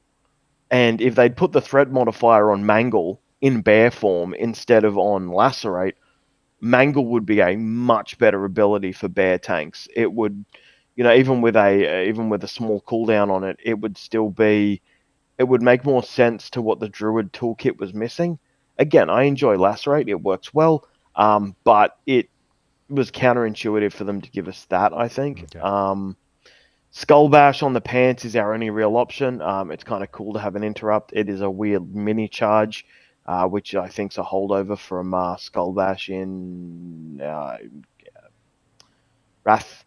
But yeah, it's weird to have a mini charge on my interrupt. I thought that was an odd thing. At the beginning, I was like, oh, this is great. I'm going to have like a mini Skull Bash charge, and then I'm going to have a Feral charge. But then they turned around quite early on and said, no, we're going to make them share a cooldown. So that sucks. Fair enough. Survival of the Fittest is great. It basically makes you untouchable. But if you don't have another Druid in your group, you need to use Fury of Storm. You need to use Wild Strikes. Weird thing about I've always loved Classic for the interaction between classes. A warrior needs a shaman, right? Like warlocks want a shadow priest. I've always enjoyed the class to class kind of interaction in Classic, and in this version, the class that I interact best with is another feral druid to give me wild strikes, to give me mangle on the target so my lacerate can do more damage. The best thing for me to do is to have another feral with me, but in a world of 10-man raid teams, getting a second druid in my raid team basically is denying wild strikes to another one of my raid teams, which means I have to run wild strikes all the time, which fucking sucks. Mate, we'll have to wrap it up because Arcos, I'm all over it. We're right on 15 minutes now, brother. We'll do the one final point on druids and just say, look, anyone, and I appreciate it does go relatively quickly, and we've heard a lot from Wonder and Porkrod there. Anyone else want to say something about druids? We've got to grade these guys, out of... Oh, Hunk, go for it. Druid, my high-level Druid is most improved so far in Phase 1 SOD. Every spec has got something. Every spec's been made better. Moonkin's viable. Resto's immensely better. Feral tank's better. Catform DPS most improved in SOD is Resto Druid. Is our Druid most improved. Very great. Can I give go, my Sandino. take on it? All right. So I think Feral Druid, kitty form, probably the most wanted best class in the 25 bracket. We're making the rogues with their saber slashes, with our mangle, go through the roof. We're making the warriors with their deep wounds and their rends and whatnot, go through the roof. We're giving wild strikes to everyone. Everyone wants a feral druid in a PvE content when it comes to BFD. We bring a battle res, we can cure poisons, we can cure curses, we can throw out a heal if we need, we can throw out a taunt if we need. I think that kitty form is probably the best and most sorted class, given that the meta at the moment, everyone wants to be a warrior or a rogue. Everyone wants the kitty form, so I think they just absolutely smash at level 25 content, and yeah, I love them. The way they play, they feel great. You can swap out on the complicated fights like the turtle. You can throw on your Sunfire if you want to. I think they're great. And I think everyone else always wants one, so that's why the kitty probably wasn't talked about too much, but it's awesome. Very good. And go, Arcos. Do you remember before SOT in the Warrior chat when I told you how the raid groups would be? I think we're just that's just been confirmed. There will be 7 druids in every alliance raid that wants to pump. Yep. They will be the most in demand a class spec forever. Like if you play a cat and you're willing to like provide the value that they do, doesn't matter if your DPS is shit or not. Like it's the best alt you can make if you want to get into runs, get into GTQPs or whatever the fuck you want to do. Like if you want to play and raid, like pick a cat. Very good. Let's. Sorry, Pork. I was just going to say I'll throw it to you. You can start off, and maybe you and Wonder can divide it up between you. What are we grading this class out of 5 Joshes for phase 1? I'll give it a solid 5. 5. Wintry alone is 5 Josses. Sir, is your name Porkrot? No, he's I'm right. sorry. He's 100%. It's past midnight. I'm sorry. No, I definitely give it a 5. I think every spec, like Hunk said, every spec is so heavily improved, and Wind Fury alone at level 25 makes Druid top tier. There you go. Wonder, do you agree? 5 out of 5 Joshes? Maybe I'm a little bit more cynical coming from the Boomkin side. But if I were to break it down by spec, I'd say 5 for Resto, 5 for Kitty, maybe 3 for Boomkin. And then Porkrot can provide a view on the tank.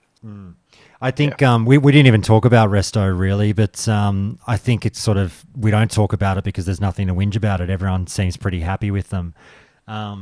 It's amazing. It's amazing. If it doesn't have a dispel, unfortunately, but it's just as good as praised. It's just Druid. Everyone wants cat. Beautiful. To support the Brown Boys. So. All right, well, speaking of the Brown Boys, let's move on to the Brown Boys because Arcos will never fucking stop whinging if we don't. Arcos, give us the opening salvo on your review for Warriors in phase 1.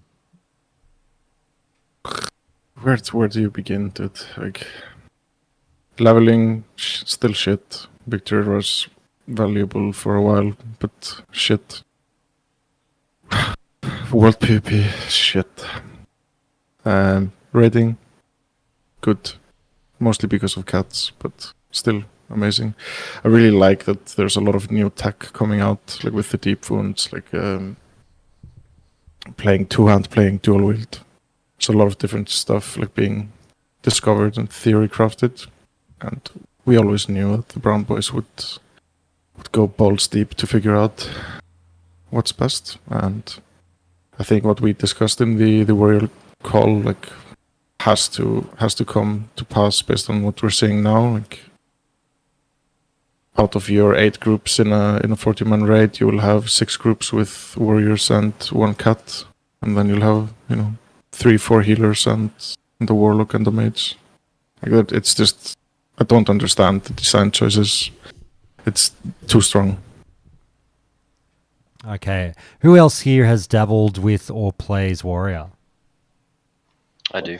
Oh, that's right. I do. Sorry, wait. Ubiquitous said so. Who else? Sambino. Rollo and Sambino. All right, we'll get takes from all of you.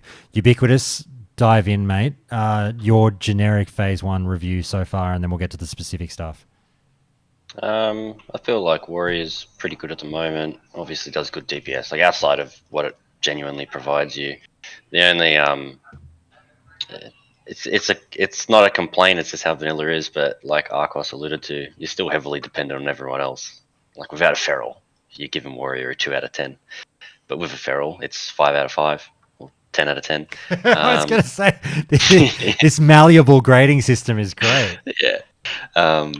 I think no real complaints, really. Like they're in a pretty good spot. They have an extra button to press or 2, and it'll be interesting to see how it goes next phase when they get another 2 on top of that, and whether that is enough buttons to keep the Brown Town happy.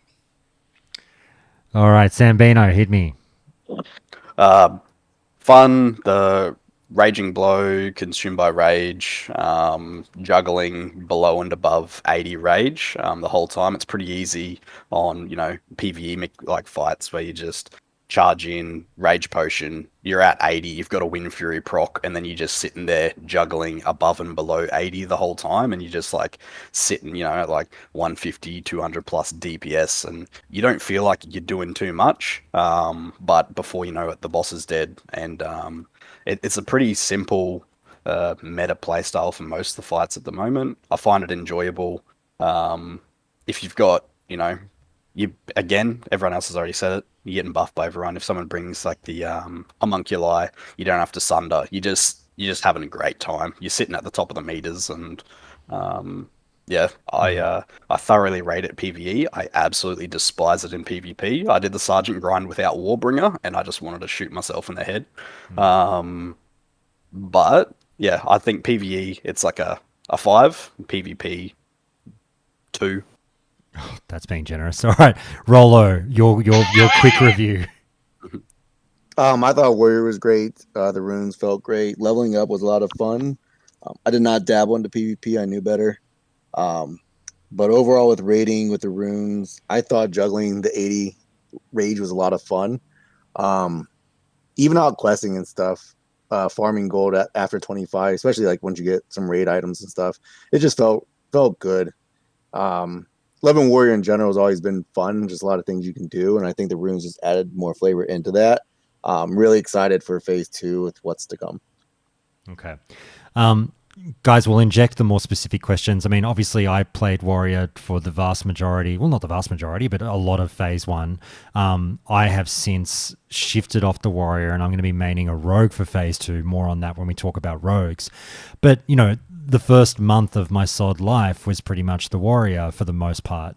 I didn't love it. I really must say it was something where I was just there for the taking. I wanted to love it, and everything just held me back. And I'm very aware of the fact that the things that I didn't like will be beloved by other people. We've heard from you guys already. Like, I fucking hate Consumed by Rage. I think it's really odd, janky game design to be like, wait for 80 rage, don't press your buttons. Okay, now you can press your buttons, but don't press too many because you got to get it back up to 80 rage and back and forth it. And like, look, I've probably been on the podcast calling that like relatively engaging playstyle. It is engaging, but I don't know that it's fun. It just doesn't resonate with me, where it will resonate with a bunch of other warriors because of... But I wonder if they enjoy it because of the effect as opposed to the actual dance that they have to do while negotiating Consumed by Range, because everyone loves 25% extra damage. That's great. But like, I just wonder if that's why they're lusting for it and then they actually hate the way in which they have to get there. I don't know. But like... The runes were very underwhelming for me, and I do know why. It's hard to really give it to Blizzard too much on this one, because this was the one class that you really couldn't go nuts with, or people would lose their minds. But then you've got the problem, which as Ale is raising correctly in chat, is that yeah, okay, they didn't give them like many new wild abilities or anything, but these passives or these, the way in which they've designed these runes, this is going to, fucking break the game later on. They're number 1 now in Phase 1 when they weren't, technically supposed to be, however you want to term it. And later on with scaling and everything, these runes that we've gotten in Phase 1 are going to be broken in the absence of a nerf later on. So it is an interesting one for Warriors. All I know is like, I don't care about damage. You guys know that about me. I care about fun, and outside of dungeon tanking, this class is not fun. So like, I've just realized that, look, I'm talking subjectively. I've just realized that Warrior outside of prot dungeon tanking is not for me. I fucking hate the class in every which way outside of that one specific role, and I'm not into it. But like, and SOD hasn't done anything to win me over. But that's my pessimistic view. I'm not really a warrior. I'm kind of a fake warrior, so I don't want you guys to weigh too much into that. So I want to throw that point of Ales out there to you other guys who have chimed in, and please, by all means, anyone speak up. I don't want to put words in Ales' mouth now. He wants to say something probably to clarify what I've horrifically butchered is his point. Ale, mate, throw the question out there for the guys about this, what the Warrior runes now might do to the game later. No, I just want to say that was pretty accurate, but you didn't find anything enjoyable, but playing a Warrior outside of kind of what you suggested is kind of like being rich and famous. Like, the more pots and everything you put into it, the better it is. And if you don't do that, you're just going to be like, a poor trash person, right? That sounds kind of weird, but like, if you have full world buffs, you're using free action pots, rage pots. It's not as good now. It will definitely scale better once you have Mortal Strike and things like that. It is increasingly fun the more you the richer you are and the more you invest into it. Yeah, if you're a particular, just because they scale so hard. If you're a particularly sweaty player, Warrior is going to be the class that rewards you the most. And it always has been. Yeah. But that's why it doesn't, and that's why I don't want people to throw their phones out the window as they listen to the podcast as I bitch about Warriors, because this is a marriage made in hell where I am one of the least sweaty players I know trying to play this high performance class that rewards sweat. It's just, I'm putting pieces into the jigsaw puzzle that don't fit. So that's why Rogue is now singing to me much more, because I don't like popping consumes. I like, even in PvP, I thought yesterday about when I was doing my fun little ranking, world PvP, I was like, oh, I guess I could go and buy agility pots and get my boon and all that shit. But I was like, I don't want to do that. It feels lame. I want to go au natural and sort of if I win, I win. And you can't really do that in the Warrior, which again, why it just doesn't really work for me. But sorry, back to Ale's point. You go, Al. If you asked me what my expectations were for the runes at the start, I would have said they're going to do something to make tanking, prot tanking, better, and they're not going to give us anything that's going to help us PvE wise, because we were, we're the top dogs for all of Classic, right? With buffs, without buffs, doesn't matter. Warriors were the king on the charts and Warcraft logs. Most of the community hated it. Everybody was upset. So all the people who were talking about it were like, you know what? It's fine. We're not going to get any scaling things or DPS increases. We were actually excited because we're like, oh, we're going to get these other tools to add to our kit that will be really interesting. And then we didn't really get much of that. Sure, Warbringer's interesting. But, as Arco said, Victory Rush is mediocre. It's fine, honestly. I'm okay with it. There's times great for grinding. Yeah, but they gave us 2 scaling DPS increases, which just blew my mind. And as I said in the chat, their goal that they said at BlizzCon was to raise all the boats up to Warrior, but then they raised Warrior even higher. Right. Well, but let me throw your point out to the others. And first in best dressed here, guys, from you Warrior enthusiasts. But Ale, correct me if I phrase this wrong. But I want to ask you guys, if Blizzard does not alter these Phase 1 runes in some way, have they absolutely fucking broken the meters at 60? And we've set the thunderstorm for all the bitching from everyone else later down the track? 100%. Yep. It's percent scaling is just way too strong. There's no two ways about it. It's percent. It's not based on some coefficient or some stat or whatever. It's just a percent flat damage increase. You already do the most damage, and now it's increased by a flat percent. They could give casters a buff, a DMF buff, perma DMF buff, 15%, 20%. That's a very lame design, but that's the only way. If you don't change anything for them to catch up. Ubiquitous? I've gotten flamed for it, but I'm on the copium of surely a Grand has loaded up their internal server for level 60, whacked a Warrior with fucking Abyss and world buffs and gone, Jesus Christ, it's doing 9k DPS in Classic, and they've done that prior to giving us this. Maybe that's just unrealistic to think that they internally test that hard before launching. If they haven't, then I think it's going to be insane. And I wouldn't be surprised if we get to 60 and your consumed by rage just gets halved. It'll give you half as much damage, and they'll scale down these percentages to keep them in check. Because I think that graphic they put up at BlizzCon will just constantly haunt them. I posted it again in the Discord this week of the make Warriors less OP, make everyone else OP. If Warriors just stay OP, it's just going to flood all media about the game, on Reddit, on the forums. Everyone's just going to haunt them about that fucking photo.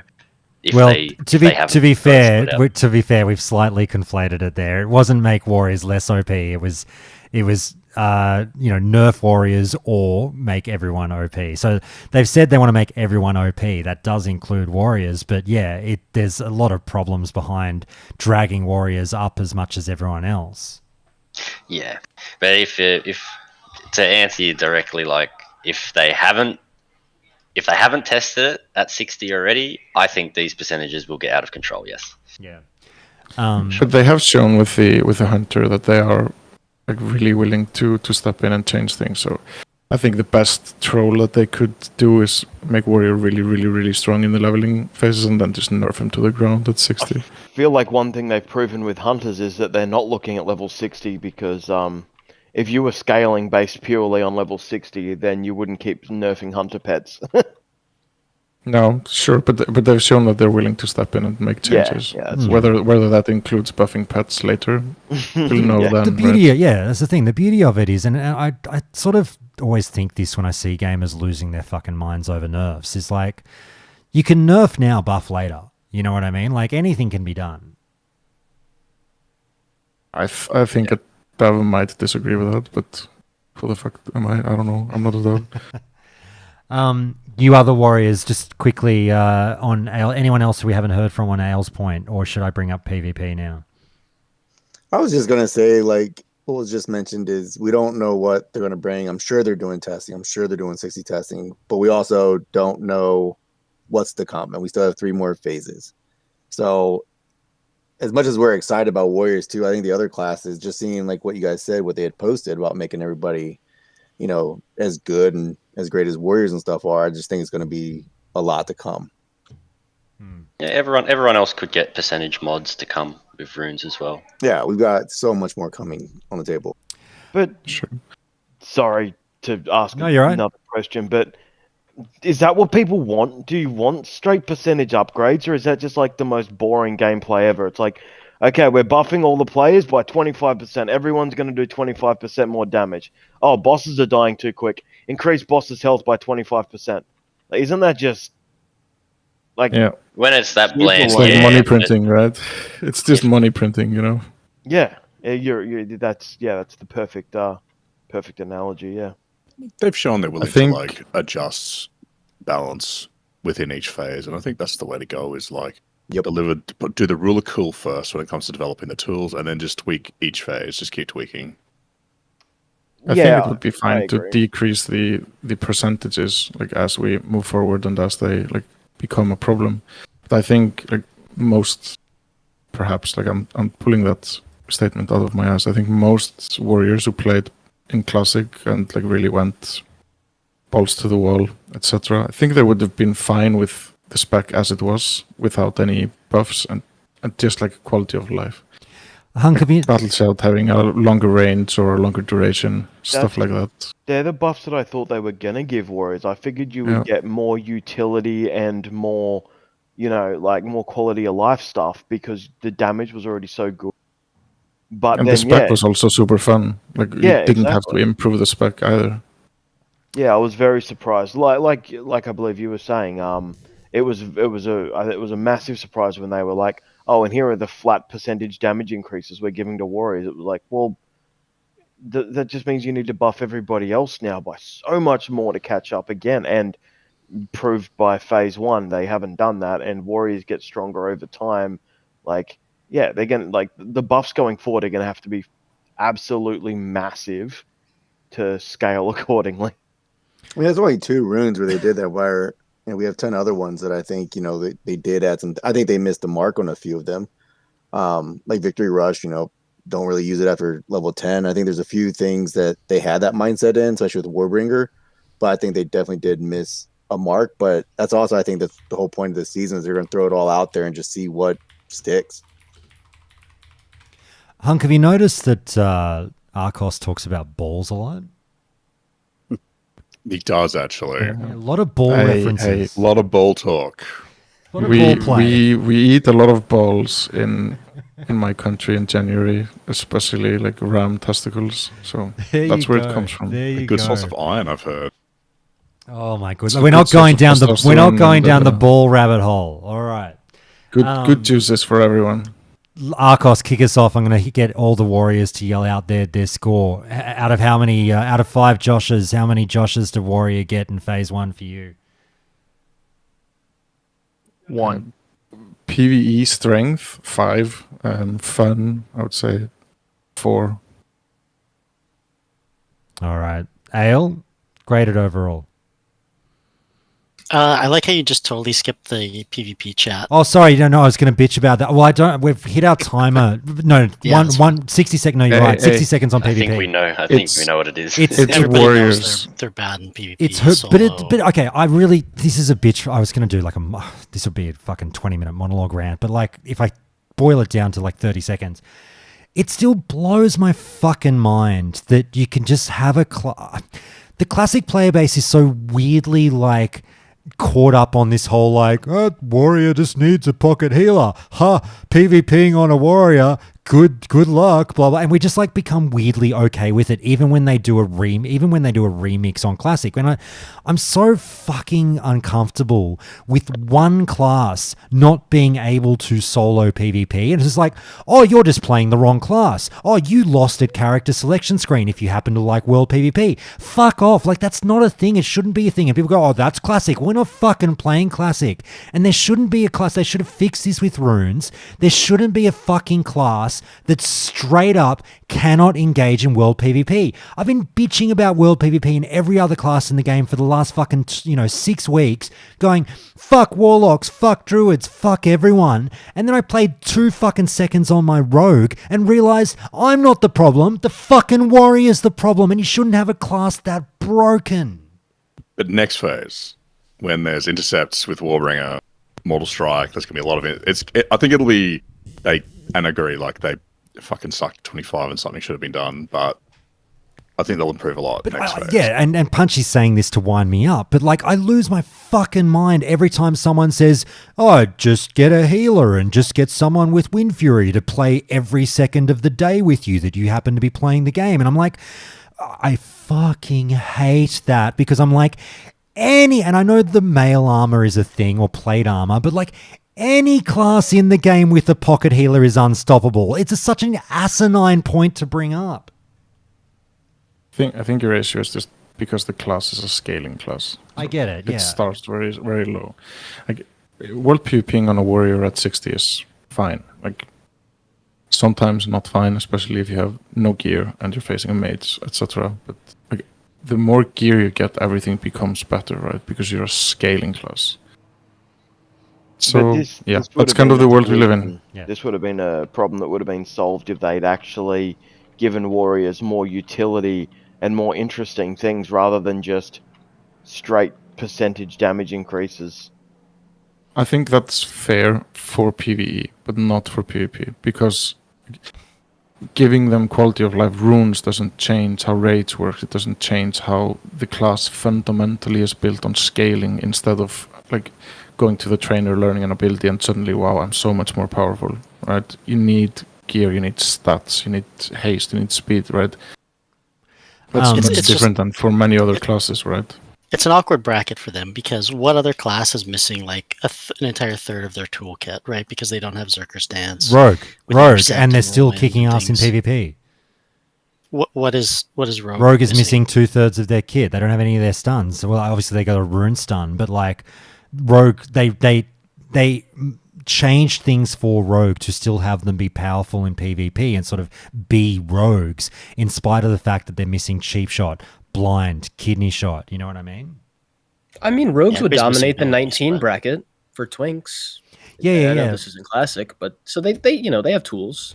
Oh, they have stuff, but like I'm saying, it's just, this is a game design thing for me, where I'm like, I'm critical of the team on this one, because like, I don't believe, and I know this is maybe an unachievable world, but like, I don't believe any class in any aspect of the game should have a whole phase where they just say, sorry, you might need to sit this one out. Or you're a PvPing enjoying warrior? Sorry, sit out the next 10 weeks. What about next phase? And like fucking, for whatever, and Shadow Priests in PvE, this phase, sorry, you just got to sit this 10 weeks out.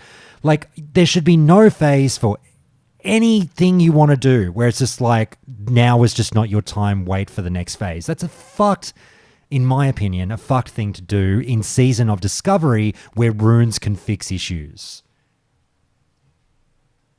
There, I said it. I fucking said it. I feel like you're going very close to just some type of like homogeneity with power, right? I'd really disagree. I'd like that's. I think it's a fucked take to be like, warriors are the best raid DPS, so they should easily be the worst PvP class. Like, fucking not everyone does raid. Like I said, granted, maybe I'm the minority. I'm not a raid DPS player. I'm not a pass lord. I don't give a fuck about raid DPS. I like PvP. Oh, I want to try this class. Sorry, that's the one of the 9 classes that can't PvP. Oh, fuck me then. They could have easily had like Warbringer give access to Intercept earlier. If you equip Warbringer, you just get Intercept. I was about and to that would say solve so many exactly issues. that. I was because yeah. I've heard people say heroic leap and stuff, but then it's like, all right, so now you get heroic leap, and then next phase you also get intercept, and now it's a problem. Now you have too much.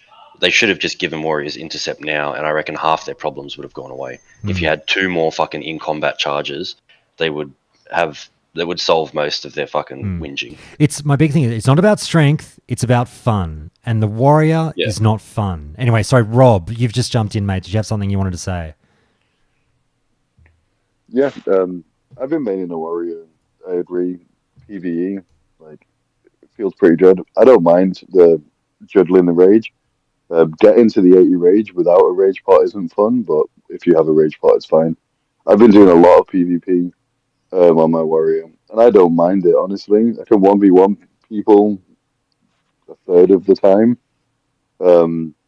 Just not hunters if they get the jump on me, but yeah, if there's a healer around or if it's an okay comp, I've been enjoying What's on Dulch, but yeah, just there are some situations you just know you're gonna lose.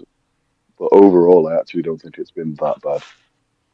Fair for this level. It might just it's very real. It might just be a me problem. Don't get me wrong, but Well, but I will say you've gone from the worst to the best, mind you. You've gone from the worst 1v1 to I think Rogue probably wins the most matchups. 1v1. I don't know if Rogue is the number 1v1 right now. Like Druids give it a fucking red hot go for us. Anyway, we'll get there. Warlocks and Druids have a fucking red hot go. Hunters, but look, I don't want to spend too long on warriors, guys. I've had my rant. Ale, sorry, I was just going to say, like, you were going to give it a grade. Yeah, I mean, yeah, like 4. That's good. 4.5, because they're obviously really great in PvE. PvP is rough right now, but more is coming. So. All right. Who else didn't we hear from for a grade? Sambino? Yep, same mindset as the guys. PvP, dog shit. PvE, it's fun seeing yourself at the top of the meter already. Mind you, with the gear in PvP, say if you get Striker the Hydra and you charge in, you can charge in white hit someone for 600 damage with like the 2-hand sword, and there goes half their health, and it's like 3 more GCDs and someone's dead. But it is gear reliant. That does occur. If you don't have the gear, then PvP is not fun. So geared PvP, like a 2 or a 3. If you're not geared, like 1 or a 0.5. PvE, 4.5.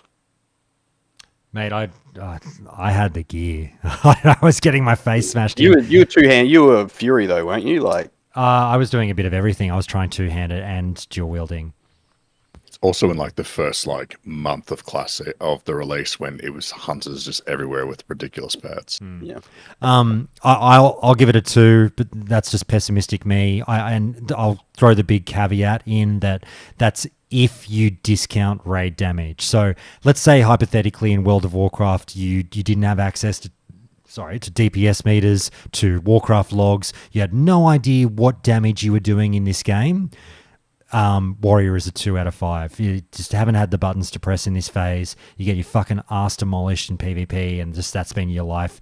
And it's just been the whole, well, wait 10 weeks for it to be fun. Oh, cool. Cool. Anyway, that's me. Listen to all the other warriors who are giving it 4s and 5s. Don't listen to me. Guys, let's move on. Let's go to Zim. Shaman, yeah? Yes, sir. You know it. Let's do it, mate. You've been very polite and quiet there in the corner. I think, Gala, you play Shaman as well, right? Gala, you there with us? Before you start, I'm gonna dip out. It's late here. All good. Thank you so much, Arcos. Thanks a lot for the chat, guys, and have a good evening. Appreciate it. Well, Gally might be getting a beer or something. Fred Munro has joined us. Fred, hey, how are you, mate? I'm doing well. We're talking Shaman. Let me get I figured that'd be the hook on the fucking line for you. All right, let's get the Shamans talking. I'll start with you, Zim.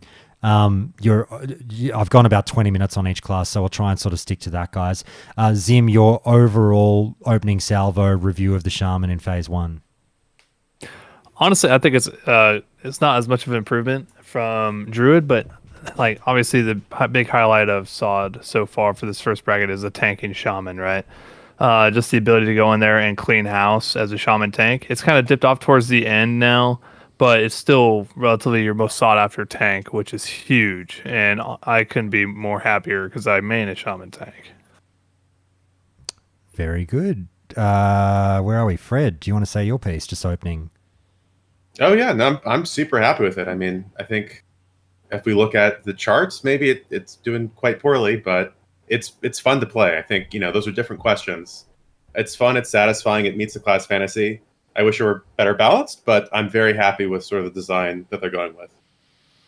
All right. Gally, you back with us, or are you still AFK? I am. Can you hear me? Yes, mate. How are you? Hello. Good. How are you doing? Good, mate. Remind me, you're a Shaman enthusiast, aren't you? Yeah, I have 2 of them at 25, actually. Very good. Hit me. Your quick 30-second review, phase 1.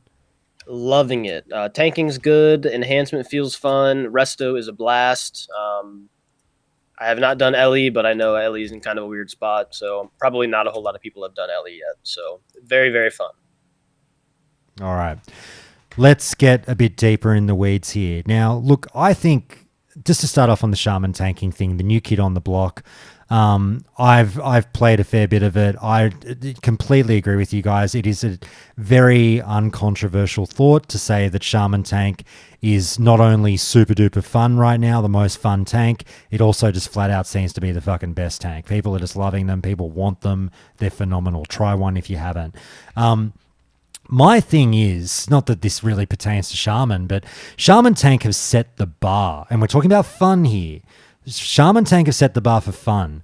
I point to that now when I speak to the fucking, people on the podcast and people on the classic team going, make all the tanks as fun as that. Don't make the other tanks like that. I'm not saying make them AoE tanks. I'm not saying give everyone a cone. That's not my fucking deal. I'm just saying I want to get the same level of exhilaration on every other fucking tank in the game as I do on this Shaman tank. You've built the prototype, now fucking duplicate it. Do you think that's a fair enough thing to say, guys? Oh, absolutely. I'd agree with that statement. Yeah, definitely. I mean, I certainly disagree with you that they're best tank. I think actually, if you look at BFT specifically, I think they're probably the worst. Looking at the 99 parse, and the numbers support that. But for dungeons, they're super, super duper fun, and I think for sure the best there. I don't know about that one. I mean, I thoroughly enjoy playing Shaman tank, and I've played Warrior tank and a lot of things. I have the most fun playing Shaman tank. Whether or not they're the best for like speed running or parsing runs, yeah, that's one thing to be said. But clearing through content, I still believe that they're the best at holding threat, hands down. Are you dual wielding or sword and boarding? Just curious. Dual wielding. Okay, yeah. So that's kind of become the meta. Once you get a couple pieces of gear, is you can dual wield and actually run basically full DPS runes, and then it plays like a DPS, but it holds threat like a tank. So if that's your shtick, it's fun. You can equate it to Fury Prod, I guess, if you like that. It really is like Fury Prod at 25. That's the only thing I said about it is like, if you're going to be a tank, I think it should be true sword and board unless you're a bear, I was kind of going to interject on with the parsing thing about the Shaman tanks. I was curious. I haven't looked at the numbers, but I was thinking Warcraft logs might consider a lot of Shaman tanks not to be tanks, but to be DPS because of the setup that the Shaman tanks are running. They might actually just not get categorized as tanks. It still counts it. It counts it as because I'm speed running as a Shaman tank and I have primarily DPS runes. But as long as you have Way of Earth on, it counts you as a tank. Oh, okay. Sure. Yeah. See, I wasn't even using Way of Earth a lot. I have full on DPS, Sham Rage, and everything. So. Oh yeah, I'm still rocking Way of Earth, but everything else is just DPS. Okay. But it's still a blast, man. Like you're running and gunning through the entire instance, like sub 20 runs, sub 20-minute runs, and it's a breeze. And you're not losing aggro on anything. But then again, BFT, like even if you do lose aggro, it's not a huge deal. Like, but once we get to 40, I have a feeling that we'll go back to focusing more on having shields and such like that. I think that'll be every tank as well, not just shamans. Things don't really hit that hard in BFD, do they? No.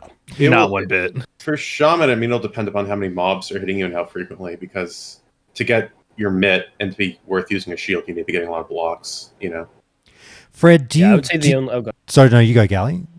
I was just going to say the only one that I've felt uncomfortable like dual wielding on is Lorgus Jet, just because everyone ignores the Wind Fury Totem, and that just can get spicy. So I always shield that one.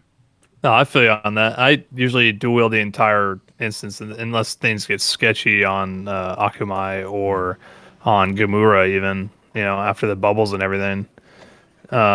But yeah, no, dual wielding is the way it is right now, and I'm sure it'll change in later phases for sure. Well, on that note, and this is what I was going to throw to Fred, but obviously any of you guys jump in. We've been there with Fury Prot before, where we've seen a tanking style that's not really, not necessarily in the minds of the designers, but emergent gameplay has dictated that, hey, you can survive if your healers are watching you, and this does more damage, so this is the best way to tank. Do you guys like that this is a thing and embrace and encourage this dual wield shaman tanking style, or do you get a little bit of like, Fury Prot was a bit of a weird one, do we want to just lean into sword and board or what have you for shaman tanking? Is that to me? Yeah, sorry, Fred. Do you like having it as an option? Yeah, well, I mean, I like having it as an option. I will say that when I was really having the biggest blast with it was when I was doing dungeons where you are pulling a lot of mobs, you are using Molten Blast, you are using a shield, you are enjoying all that, sick mitt you get. Whereas when you're in BFD, you're dual wielding, you're not using Molten Blast, you're just spamming Water Shield on yourself, or if you're like in a real pumper group, you're using Lava Lash. I mean, I don't know, it's different, and I like it in Raid, although I will say I prefer sort of the dungeon gameplay. That's, just pure preference. I'm not going to say one's better than the other. Yeah, I think it goes to more of like, how do you want to play the game, right? If you're speed running or if you're trying to parse, then you're going to be dual wielding. If you're just in there having a beer, doing some beer in hand gaming, then throw on a sword or throw on your sword and board and whatever, and just relax and hang out and get all the big pulls and whatnot. But I think the shaman tank tailors to how you want to play the game right now, which I think is good. However, I am still kind of like cringe Fury Prot feels. Like I played Fury Prot and it was fun, but I'm having way more fun on a shaman just the way it plays. Can I chime in on something there? Yeah, go, man. I don't mind Fury Prot, right? Like I never liked that it was the only option. I don't mind it being an option. Like if your warrior if your tank has enough gear that on certain fights they can chuck on 2 swords and you can blitz the content faster and everyone's happy for them to do that, cool. If your tank doesn't want to do that and he just wants to rock his shield and he can still hold threat fine like that, then that should be fine as well. I hated the fact that if you weren't playing Fury Prot, you weren't holding threat. Yeah. Exactly. So as long as both are capable, then that's great. Like, this is where the Boomkin argument comes in, right? Like, if instead of having a dedicated heal and an extra dedicated healer to keep the Fury Prot or dual wielding enhancement shaman alive, you can then have that guy rolling Boomkin and just every once in a while maybe throwing out a heal if things get super fucking spicy. Cool. That lets 2 people play what they want to play. More options are better than less options, basically what I'm saying. We've somehow had the Warriors weave back in. The ghost of Arcos is smiling somewhere as we can't get away from the Warriors. Look, to pull back on the Shaman, I'll just say one last thing about the Shaman tank while we're sort of, bathing it in love, and then I do really want to talk about enhance and LE damage. I'll just say that I've adored Shaman Tank. I don't want you to get me wrong when I say this, but the one thing that had me sort of move away from it a little bit the last week or two has been, and Porkrot's heard me say this, and I've been saying this to a number of people, like, Shaman tanking is an exercise in restraint. You can't really just spam your buttons. You've kind of got to hold off for a second or two here and there, or you'll go That's if you do it with the runes that I do it with. I don't run Water Shield, others do, and they go ballistic, and that's fine. I personally, I refuse to Shaman tank without Molten Blast. I feel like that is so core to the class fantasy, the class identity. Like, that just feels like that's how Shaman tanking, quote unquote, should be done, even though everything's customizable and you do whatever the fuck you want. I refuse to do it without Molten Blast. So you have to hold off the buttons every now and again, and just it did get lightly frustrating, and we give other classes shit for this, where you don't want to not be pressing your buttons when they're there available to press. And it's kind of one of those things where DPS get to spam their buttons and go nuts until they're and usually the boss is dead. If the Shaman tank spams his buttons, he's and the boss is halfway through its lifespan. So he kind of like, fuck, I really did need to stop pressing them, and it feels bad to stop pressing buttons. But anyway, it's not a huge deal. The Shaman tank is still fucking 10 out of 10, amazing. It's just, it's odd going like, I want to press my number 1, but I should wait 3 seconds. Anyway, let's talk about... You go. One thing I will say, just in that kind of dynamic of like the dual wield versus the shield, it's like you want to have that in the game where the tank has the option of either what is the minimum amount of like mitigation I need, because I need all this threat. Think of Veil and Blackwing Lair, because I just need to pump threat because everyone's going to be going insane. Versus like what's the minimum for the threat, so I can go max mitigation because think of Broodlord, Lash Lair, or like a very like Patchwork. I want to go max mitigation because threat's not going to be an issue. Do you know what I mean? So it's like you want to have that kind of like dynamic where it's like I could go dual wield. The option, exactly, yeah. And like that's what I'm saying. The fact that we just have more options, it's like I can't find a complaint, because it's just like it's there if you want it, but you also have, like you said there, something that you feel is pretty integral with the Molten Blast kind of gameplay as well. All right, let's talk about Enhance and LE DPS, or just the spot that they're in. Who wants to kick off about what needs to be done with Enhance and LE moving forward, and what it was like for them in Phase 1? I say Galley should kick it off. Go, Galley. All right, throw me to the wolves. I think Ellie is one of those things that we knew just wasn't going to be good, and I know that's like that weird cop out where like we're only level 25, but again, they don't get any of their good talents. You don't get the lightning bolt cast reduction. You don't have chain lightning. You kind of knew it wasn't going to be good. Now it still feels fucking great to have a lava burst overload proc. That feels good, right? I have no idea how it performs in raid, but in PvP it's fun. So I think it's just not in a good spot because it just doesn't have a lot of those good talents. The runes are great. The talents are, I think, holding it back. The lack of talents. Fred, how about you? For Ellie, certainly, I agree. I mean, I will say that a lot of classes have really good talents, though, coming up, too. Yeah, I'll hit on that. I think Overload is going to be the Elemental Shaman's like number one. Like, they will never not run that rune unless I am proven wrong, which that would also be cool. But just having that is it 50% chance still? Mm-hmm. Like, yeah, that's absolutely wild. And just think about shamans don't scale very well, but even at level 60 or next phase or whatever, when everybody unlocks more of their toolkit, I think still elemental shamans have a very good chance to be able to one-shot people just off of a lava burst, which would be hilarious. I think next phase they will blast. Level 40, they get their capstone, which is what elemental mastery. I think it's the free crit. They get chain lightning, which is huge. They get reduction in cast. I think they're going to pop off. Now, I don't know if they're going to top meters in raid, but I think they're at least going to feel a lot better to play. Alrighty. I definitely agree. Yeah, they're gonna definitely stomp in PvP, and hopefully that translates over to raid. I think the biggest thing is mana management still a huge thing for Elemental Shaman right now? As of right now, I think everyone kind of runs Sham Rage, and you just double Rockbiter and dual wield, and you get a free mana bar every minute, which is super nice. I do that as Resto as well, so mana's right now not an issue. Yeah, that Shamanistic Rage is definitely a huge rune then. I think, once we unlock more of our toolkit later on, depending on what the next runes are, which, I'm excited to see. But I definitely think the level 40 bracket, they're going to stomp. The biggest thing giving them hope is literally it's a new rank of Chain Lightning at 40 and a new rank of Lightning Bolt at 38. So that, it doesn't seem like much, but it is a big deal. That's just a boost to that spec by probably 20%. Getting fresh ranks right at the fucking cap. Oh, 100%. Because most ranks for other classes is 5-6 levels before cap, right?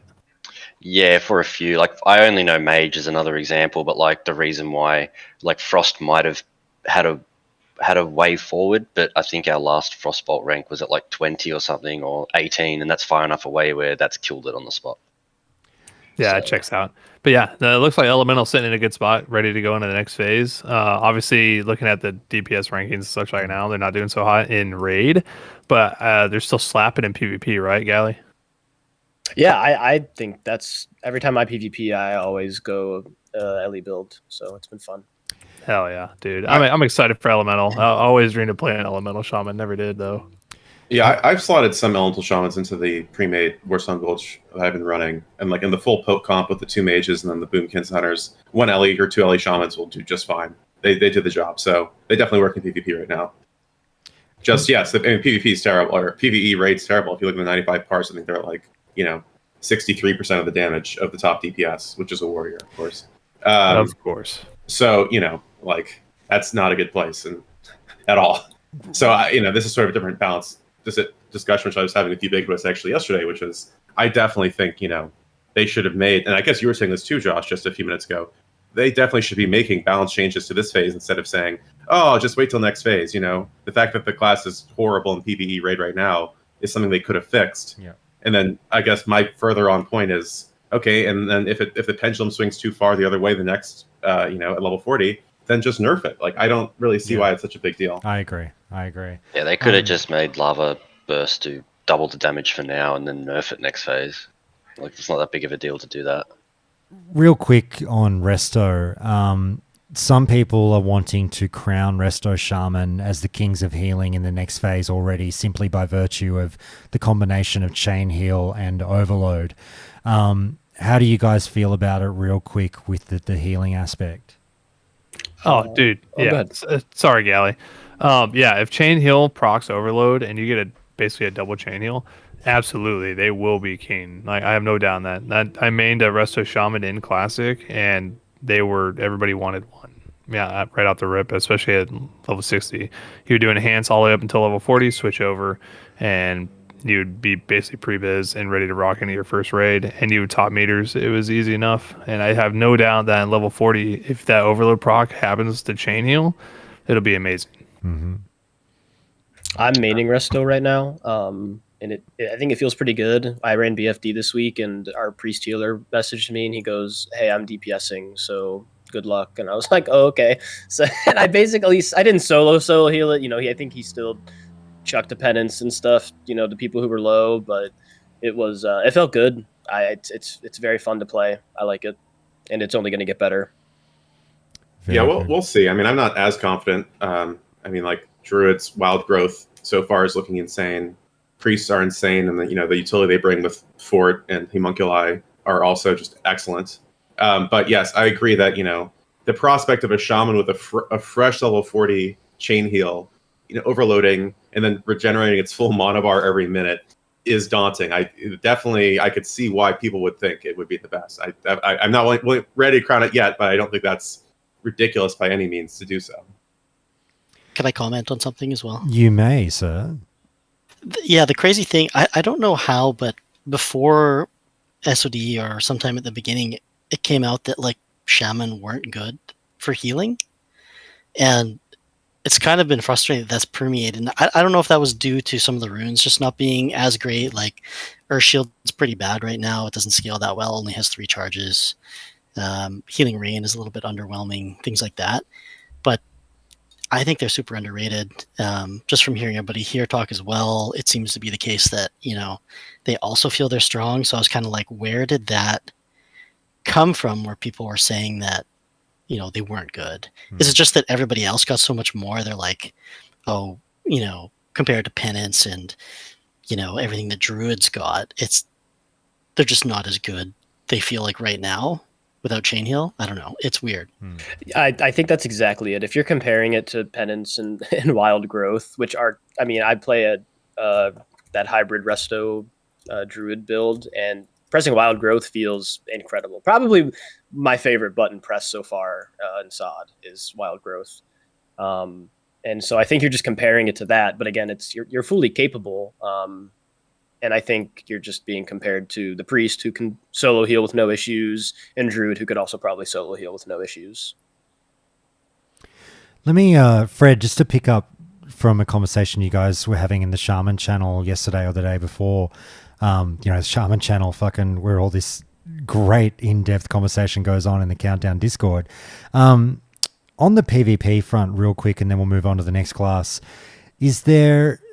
Have you seen anything rune-wise in Phase 1, Fred, that has you in any way more positive about, what I term is, pretty abysmal Shaman PvP at 60 in Classic? For enhancements, sorry, For just to be clear, for enhancement. Sorry, I should clarify. No, certainly not. Okay. Certainly not. If we were to go 60 right now, with all the runes we have right now and no further runes, Enhancement Shaman would, like in vanilla, probably be one of the single worst classes for a pre-made PvP group. Yep, I second that. Enhance are really underpowered right now. In my raid, I actually have one of the top 10 parsing enhances in the world. It's a nightmare because he does double Rockbiter in both weapons, and you have to kind of play it in a really unconventional manner. Like the runes, you're not using fully enhanced runes. I think it's better to have a really fast main hand and a really slow offhand due to the way that the Rockbiter works.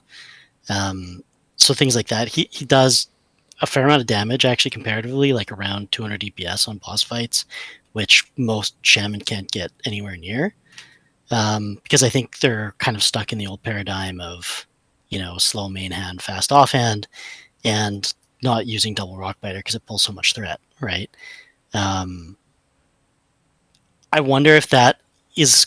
I don't think that's kind of what they're going for, in a sense, and that makes it really hard for a lot of people to play. To mirror what they said before, I do think there needs to be changes for them. I really think they missed the mark, especially with dual wield. I know, with all the crying on the forums about not having a two-hand spec and things like that, the dual wield I feel is also just kind of missed the mark because it's not really intuitive on how you should play it, and it's not performing well. It just has a lot of issues, I think. Let's maybe because of the lack of Wind Fury. It's definitely part of it, right? Because you get two extra attacks if it's on yourself, right, as opposed to one for other people. So kind of like some other classes, they are missing a lot at this point, but I don't know if it's enough, right? Let's grade it. I think it'll... Sorry, no, you guys in? Yeah, sorry about that, Josh. I think it'll change a little bit once they get their own Wind Fury, Wind Fury weapon, at least. I think that'll change it a little bit. But then again, Wind Fury versus Wild Strikes, I feel that's going to be neat how to see that works together, to be honest. All right, let's grade it up. Gally, you kick us off. Out of 5 Joshes, how many Joshes do you give the Shaman in Phase 1?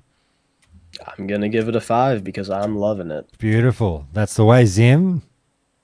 I'm going to give it a 4 just because the DPS for enhancement and elemental in raids. Fair enough. Fred?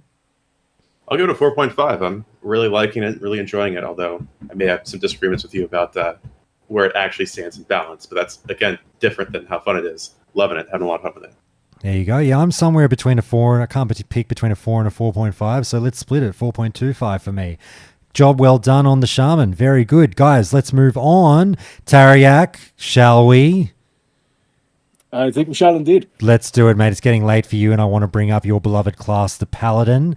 While we're talking about that, anyone here also dabble with Paladin, or is it just all on Tariak's shoulders?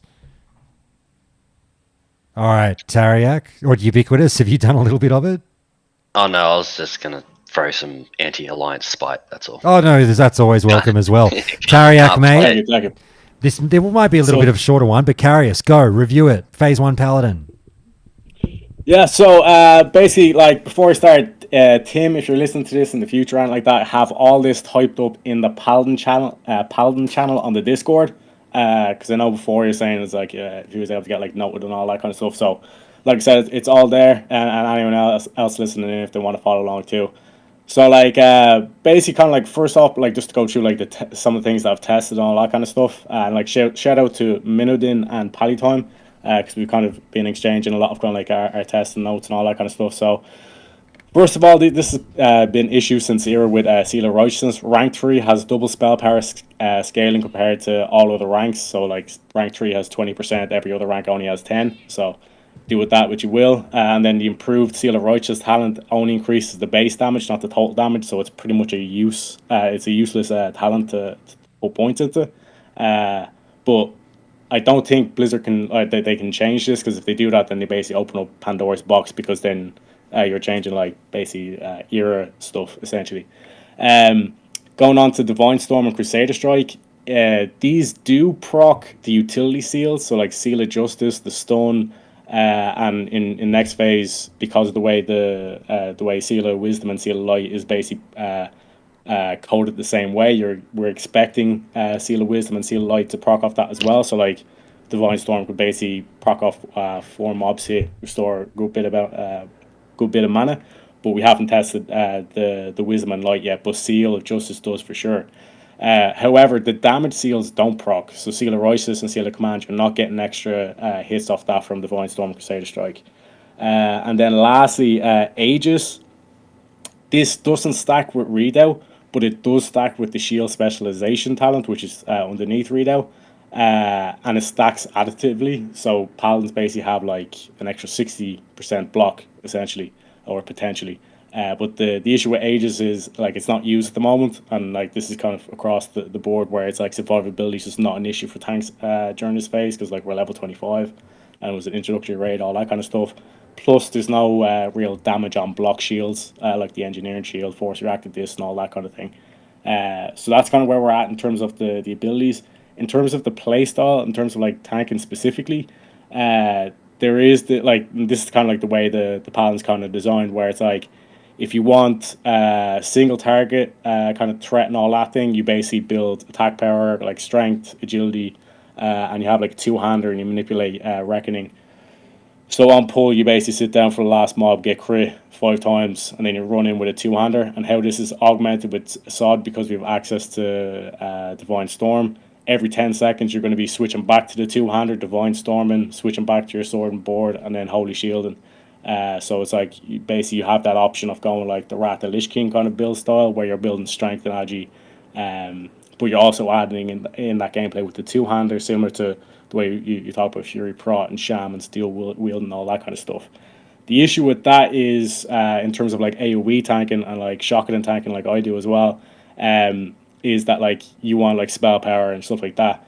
So I have kind of a section here and just talking about like the tanking gear, where specifically the tier I want like the main points going into strength, stamina, spell power, and defense. Because like if you're putting a lot of points into stuff like intellect's not doing anything, because we have spiritual attunement, which essentially turns your mana bar into a rage bar, which is a very cool kind of dynamic by getting hit and then getting mana back. So it's like if you give us a lot of intellect, you just basically overwrite that, because we use so much intellect and the fight doesn't last long enough, all that kind of thing. So intellect is kind of a waste. Agility is not that big of a waste, and actually agility does scale better because of world buffs, the attack power you get from world buffs and all that kind of stuff. But it would be very weird to see agility, stamina, spell power, defense. So that's why I went with the strength. But if you look at the AQ gear, like we basically have kind of everything except for the defense there. So like I said, kind of tier gear, if I was to have my way, it would just be like strength, stamina, spell power, defense, maybe a bit of intellect, but again, I don't want to kind of wasting too many points into that in terms of the itemization. And then have the off pieces for like the block percent, the parry percent, or the resistances. So like stamina block rings, stamina parry rings, or stamina resistance rings. And like by off pieces, I mean like the neck, cloak, wrist, belt, rings, trinkets, stuff like that. And then two miscellaneous items that I've kind of mentioned before, and I keep mentioning because it's like two things that kind of stick out. Is like have like a Thermoplugs reactive disc, which is like a level 40 shield variant of the engineering shield. Make it a schematic, maybe a craftable for engineering, because like low key this phase engineering's could be arguably like the most useless profession. You could argue, but you have to kind of weigh all things in terms of that. But you could just argue that they've done so well with the other crafting professions that it is what it is. And then this for kind of future, but like it's just a tanking weapon for level 60, but I'll leave that for later because I've already mentioned it. And then in terms of the rune systems, the kind of what I went for is I've got like 6 ideas, but I wanted to augment existing abilities over adding new abilities because even as a paladin tank, I can start to see the button was a button blow or kind of like too many abilities to press kind of thing. So like simple, straightforward, single system to augment the classic experience. So like already just as a rune system as independent, I give like 5 Joshes out of 5 Joshes because like I said, it's just a simple, straightforward one system, and it's basically handling the whole kind of augmenting the classic experience but keeping the classic vanilla flavor. But here's the runes I was thinking of: holy paladins or healing paladins. You only want one thing, and it's fucking disgusting, and that's AoE heals. So 2 ideas I thought of was one rune to increase the amount healed by Judgment and Light by X% of your spell power or intellect. Another idea, because again they have the whole kind of like system of like keeping the seal on the boss, the Judgment on the boss while keeping the tank up kind of gameplay. Or you could flip it to something like the Wrath of the Lich King thing, where Holy Light now heals an additional 4 nearby players, but healing is reduced by X%, and then that's the whole kind of thing you want to like turtle onto the paladin or turtle onto the tank, and then just like keep the group up that way. So that's 2 ideas for the Holy Paladin. DPS, there's been a lot of screams on the PvP side, at least, for Paladins to get movement abilities. I don't think that's a good idea because next phase we're getting Reckoning, as mentioned. You're going to have that in PvP, plus an immunity for 12 seconds that you can run, plus a movement speed increase. Ain't happening, boys. It's a pipe dream. But 2 ideas for DPS I thought about on the runes was you could have 2 seals active at the same time, but judgment damage is reduced by 50%. This is better than seal twisting because you can have that option of having the Seal of the Crusader extra 40% attack speed on top of having a seal. It spices the game up a bit. Second idea for a rune for DPS is, of course, Avenging Wrath, aka Wangs. And then saving the best for last, the 2 tanking runes. Number 1 that I want to see, please God, please, by the light that they put this in, is that your holy spells can no longer be resisted or just 16% spell hit, because literally was tanking the other day. Mob went after healer, went to judgment, it resisted, went to taunt it resisted. I almost cried. So that's the number 1 rune for tanking. And then a kind of a spicy idea for like a mitigation rune is to increase devotion, shadow, fire, and frost aura's effect by 200%, but it applies to you only as the paladin tank. It basically brings paladin tanks forward in terms of being like that magical resist tank. So it's like while you have, let's say, shadow aura active, everyone's getting 60 shadow resist, but you're getting 180. It just makes it a lot easier for you as a tank to go in and tank these magic resist fights, because you have to dedicate less slots to the actual resistance and stuff like that as well. And then I was thinking you could similarly give something to the shamans for this as well. So a little bonus here, because then the shamans have they don't have a shadow totem, they have a nature totem. So then the paladin tank could shine in Blackwing Lair because most of the dragons do the shadow breath, and then the shaman tank could shine in the AQ because there's the princess who ran fight with the nature fight there. So that was just basically all my ideas there. Sorry to go on a rant. Mate, I feel like we've just sat through the nerdiest remake of 8 Mile of all time. I fucking loved every second of that. That's like you dropped the mic, you've won the rap battle. Did you breathe? I don't think so. I think, yeah. Bro, holy shit, man! I hate the alliance, but they like respect. Holy god! Can you fucking other classes pick your shit up? Like, come on. I don't This is a know, as paladin a for you. druid who has to put bleeds on a whole bunch of things that are immune to bleeds, hearing a paladin cry about slight spell immunities makes me want to murder all stupid paladins. Man, you gotta have like a consistent taunt. That's all I'm saying. I loved it. No, that's I've got to ask as well. I'm more intrigued about the speech than the content. Did you have that written down, or was that off the top of the head? No, that's all written down, and I have it in the Paladin channel. Right. So it's easier for the team to digest if they're looking at that. But like I said, there's kind of I try to kind of go kind of cover everything. But like I said, there's obviously like PvP side and all that kind of thing that others go on to. No, that was amazing. That was amazing. Look, I think it's fair to say, Tarayak, that all of that pertains to Red Paladins, right? There's a lot of cross between like tanking, As well, yeah. and red. But the only thing I'd be kind of like leaving out there is holy. But realistically, at the end of the day, I kind of comfort that with the AOE heal. I think. I was going to say, holy Paladins are crying a bit as well about being a bit of an afterthought in phase 1. Do you have anything to say about that? And like, I'm wondering whether holy Paladins were put in the same category that I've bitched about with warriors, and shadow priests, you could say, where it's like, just wait 10 weeks. This is not your phase. True to a degree. Because like realistically, like the only thing that they got, quote unquote, was the beacon of light. Like that was the only like that's definitely holy. Like the 30% damage reduction is like, you could make an argument, but the like I said, survivability is not really an issue on the content. But it would be nice to have, let's say, on Lord Cavers. But any paladin can do that. And then in terms of the last ones, like, okay, I buff everyone with strength and agi. It's not really doing anything for the healing kind of thing. So there's definitely that aspect to it. But again, if there's that kind of thing of like the holy paladin's supposed to be like plant the feet and keep the tank alive kind of thing, like that's your main strength. So kind of giving them kind of too much AoE, and then they're all of a sudden outdoing the druids and all that kind of thing is a bit crazy as well. So it's very tough to kind of to feel out, especially with the holy balance. But I know, like I said, it just really feels as though there's only one thing where you just spam Holy Light, but there is that kind of raid healing, spamming the Flash of Light, and the blessing, using the blessing of light kind of thing.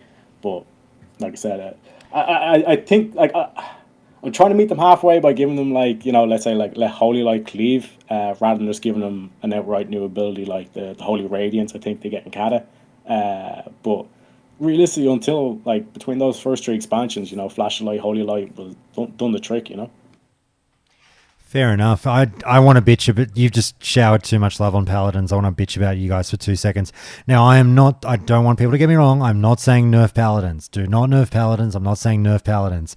I just want to bitch that like I fucking hate that it takes a Paladin like 1 trip to BFD to be so incredibly strong in PvP. And I'm talking about like to melee classes. Like obviously you struggle with maybe magic dealers, but or casters I should say.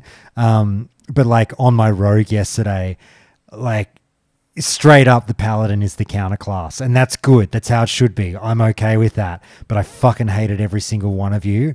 I got my ass kicked by Paladins yesterday. It was the only class that like definitively as a class I fucking like kind of had to stay away from, and I just hate you all so much. There's definitely like I think you mentioned with Priest as well. Like anybody who played like PvP as rep back in the day, like I think of like Drakova and all that kind of thing, and like think of like in terms of the Priest, like think of Danny Gaming would be one. Like anyone who played Era back in the day as that spec, they are owning right now, because like they know everything in terms of the little things about the class and all that thing. But it's definitely one of those things where it's like you got to keep an eye on rep, where it's you give us to like too much stats. Essentially, it's like the rep becomes unkillable. It's like think of that duel with the ret against Zico, where it's like the ret's kind of like it's kind of like the warrior in that way, where it's like, but you have like all the spell power consumes and all that shit going on as well, where it's like there's so much regen, it becomes like literally one of the unkillable kind of thing. Yeah, you know? and this is the problem with like getting new runes and new power and stuff like that, where I feel like all of that was, you know, somewhat accounted for. You know, I'm just talking about world PvP here, and I know you don't balance the game around world PvP, but like you guys were weak damage wise, but we had to burn through 3 of your health bars to kill you. You know what I mean? And I definitely had a couple of fights yesterday where I was, you know, somehow lucky enough to get through the first health bar. You see the bubble come up. Somehow get through the second health bar, and then the lay of hands gets hit. And this is in combination with the insane like hitting power that they've got. I was just throwing my hands up and just going, fucking, what do I do here? Like, what more can I do? Why won't you die? Yeah. Oh You my know? God. And like, and I'm not saying change anything, because like, you know, I respect that I'm playing a class that is, you know, straight up, you know, you are my hard counter, and I'm totally okay with that. Rock, paper, scissors, baby. Let's do it. But fuck, it's frustrating. It's so frustrating.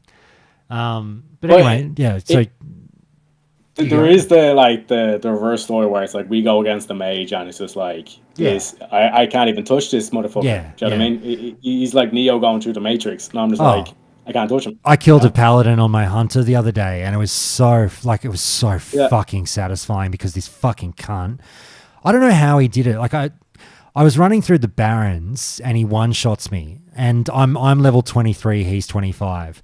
And I swear I was like, how long does this PvP flag last? Like, I must have last PvP'd 20 fucking minutes ago. I don't know what's going on. But anyway, I thought I was safe in the Barrens. This guy just kills me, and I was like, oh, fucking game on, motherfucker. Luckily died near a graveyard. Straight back, res. Fucking straight into him, and it was just game over on the hunter once I had the range.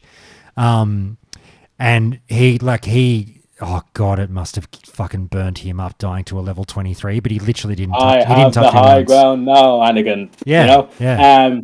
There is, and again, like you think about like down the line as well, you get mana drain as well, which is even better, because then it's I can't do anything. I'm literally just like slow walking, trying to kite you down. But on the flip side to it as well, you get the reckoning. So it's like if he touches you once, you're dead.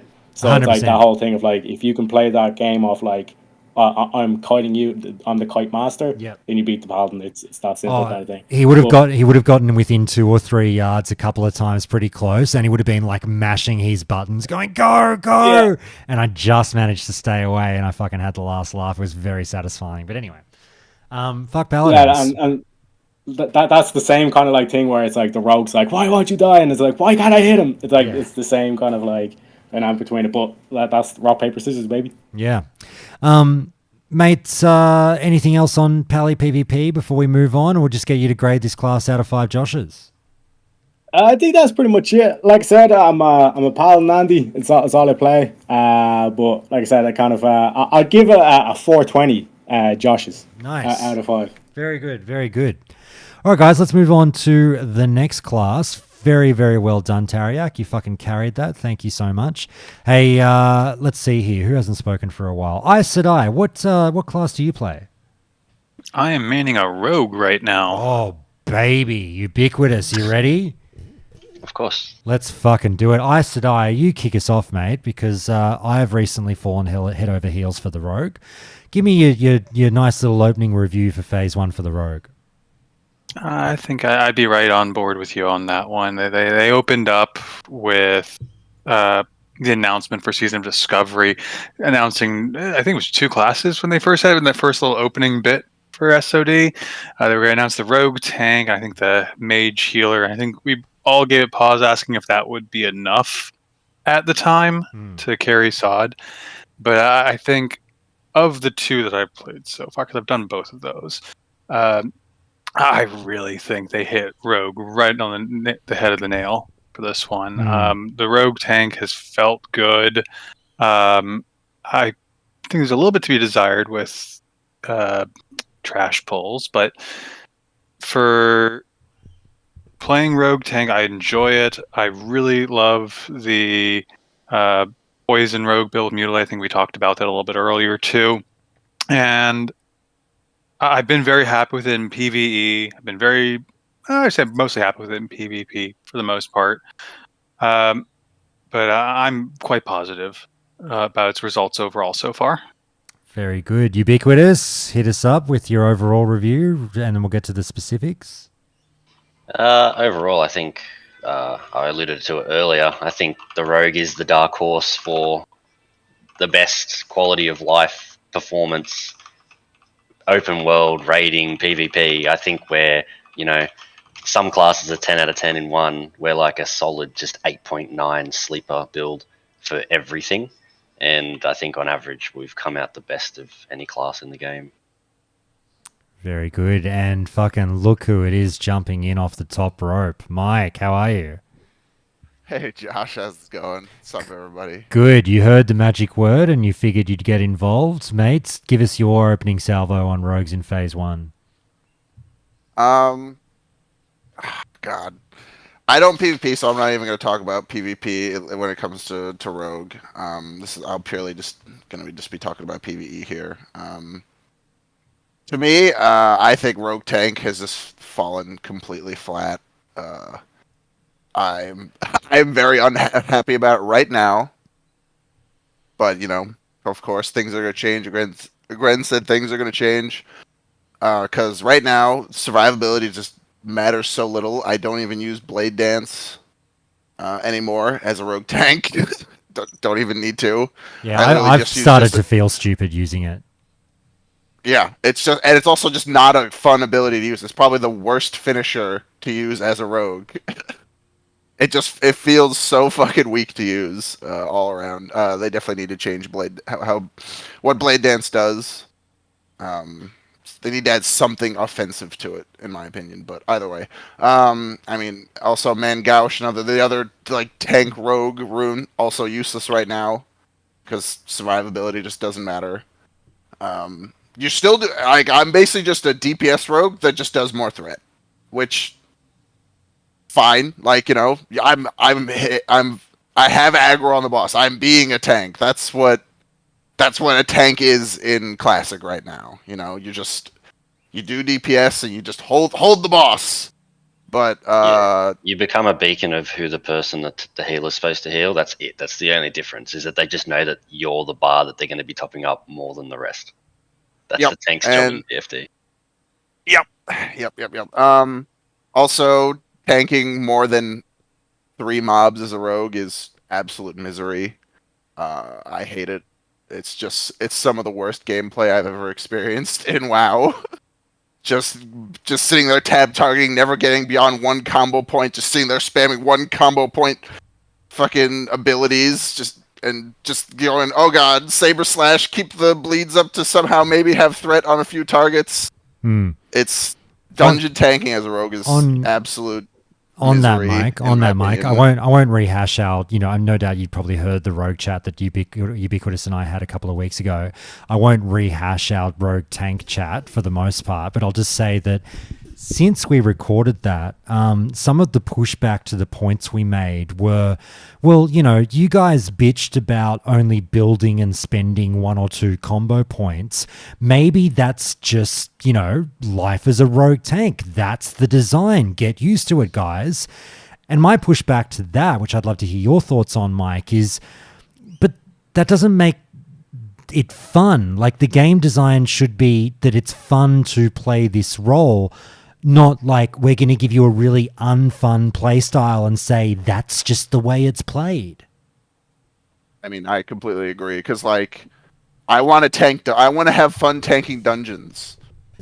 Sure, tanking raids as a rogue tank will probably be great, because in vanilla, there's no crazy AoE trash pulls. Think of MC, think of BWL. There's not a crazy amount of trash you have to hold on to, so even tanking trash in raids as a rogue isn't going to be too bad. Okay, ZG, I guess. Zim, I remember we got into it in the Discord. I'm not going to lay into you, Zim, here, but I'll just say on that one point, I feel like we got a little bit, our wires got crossed a little bit on the argument about rogue tanks, because you're saying that rogues are single target tanks and that's how it should be. And the thing is, I'm actually agreeing with you that I'm not asking for the rogue to be the AoE tank. I have no problem with the rogue being a single target tank. But it's like, because you're like, warriors are a single target tank. That's get used to that playstyle. I embrace that playstyle. That's fantastic. The thing is, the warrior's not penalized for hitting tab. Yeah, I want to feel like I could tank a dungeon without the gameplay feeling miserable. That's what I want. I don't need to be the best dungeon tank. Yeah. Just make the gameplay not feel miserable. Zim, I'll let you jump in. I'm the same. I said this on the podcast. I don't care if the rogue is the worst tank. Make me the worst tank. Just make it like so I can swap targets. Yeah, no, I agree with you. I think something has to be done about the combo point system, whether it transfers or not, or whether you can hit an ability where it builds combo points on an alternative target or something like that. After playing a rogue, because that's what I just finished leveling actually, totally understand how it feels like ass when you like build up all these combo points, target dies, you switch to the next one, you're like, well, fuck, here we go, start over. So totally understand it. I'm just like, hey, maybe like they're meant to be like the absolute biz tank for those single boss fights, you know, without ads or anything like that. Like Nefarian, you know, and Blackwing Lair, good rogue fight and less rogue call, you know, stuff like that. You know, it's just situational based tanks is what they were aiming for. My only pushback, hitting the nail on. And you know where I'm going with this, but my only pushback to that is that's fine, but you can't. In my mind, you can't design a new thing and be like, you can't tank dungeons. Like, you know, niche tanking is cool and all. Tanks having a niche is cool and all. Being, hey, rogues, you're like boss single target fights. Like, you're amazing on these really hard hitting bosses. That's great. But then to say to them, oh, but you can't really functionally tank a dungeon. Like, that's weird to me. It's ass. Yeah, like, it's just needs to change. The leveling piece of it, like the dungeon grinding, even pre-biz farming, all that. Yeah, I agree. Like Punchy's saying in the chat, like something that allows you to maintain combo points on additional targets would be so much beneficial and make it play so much better. Well, so you're not, you know, gouging your eyes out. I wanted to get Mike's take on this, but just before we get there on the combo points, let me just ask one quick question of you, Zim. Out of interest, you know, rather forcefully, and I mean, people can think I'm a cunt for a variety of reasons, but whether or not they thought I was a bit forceful with this point I made on the Rogue chat, rather forcefully, I said, quite frankly, I don't want to hear from people on Rogue tanks unless you've played it. Zim, you said you've just recently leveled one. Like, has your opinion on Rogue tanking changed pre-playing one versus afterwards? Oh yeah, absolutely. Like at first I was like, oh, what's the big deal? You just like hit one, get 2 or 3 combo points, and then fuck off and hit another target 1 to 3.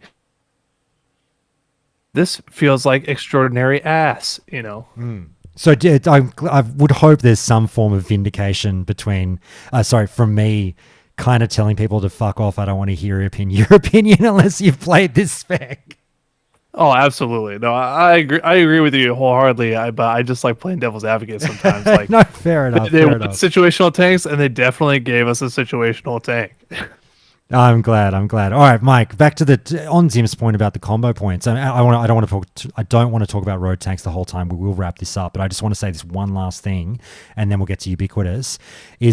I'm controversially against the fix of having combo points transfer with you, because I actually quite like the strategy of figuring out what to do with your combo points before switching target. I think the solution is more in a rune that does something for energy regen and additional combo points, as opposed to having them just transport around with you. Now, don't get me wrong, if they do the combo point transport thing, I won't complain, but I just think that's almost like a watered down, dumbed down solution for when you have cooler and smarter solutions out there, if you know what I'm saying. Yeah, I get what you're saying. I mean, I'd also be happy with, just some sort of ability that, lets me hit multiple mobs without having to change targets every global cooldown, please. Like, there's been a million ideas thrown out already by a lot of people. Just one ability. Yeah, just please. Let me throw it to Ubiquitous just quickly on that point, mate, and then we'll get you talking about DPS. Quickly on that point about whether or not we should have combo points move with us via a rune. Are you for it or against it? I'm against it, and I don't even know if it would really work that well. Like, if it was stuck on the rogue or however you mean it to work, I don't know if getting to keep my points is all that big of a deal when, like, the target swapping, there's just a lack of an ability to even cast on side mobs, and that's the whole reason why you're swapping anyway. Like, I can, so what, Saber Slash, no energy, or Saber Slash a third time, now no energy, I have 3 points, what, eviscerate the fourth mob, and that's it? And then you're just still back in the same spot. Like, I don't think it really fixes the problem that the class has with multiple mobs letting us keep combo points. I think it's more to do with the resource system itself with energy. Yeah. Mate, let's roll this into a chat about DPS. So it's pretty obvious, and we've talked about it. You know, tanks need a hand. We've no doubt they'll get it in phase 2. Let's see what it is. Moving on to DPS. I mean, I don't know that, correct me if I'm wrong, I don't know there's a whole lot to talk about here. They're in a great spot. I think they were reasonably happy with their runes. I've not DPS'd a raid or anything. May you tell me, what's the go? Yeah, we're pretty strong. There's not many weaknesses. Like Baron's an example of bleeds and poisons not working, and we still do good DPS on Baron. So I'm not really worried about next phase. Everyone's dooming and glooming about mechanical mobs. Yeah. I think just more rogues will be main spec daggers next phase, and just forego Saber Slash and anything to do with poisons.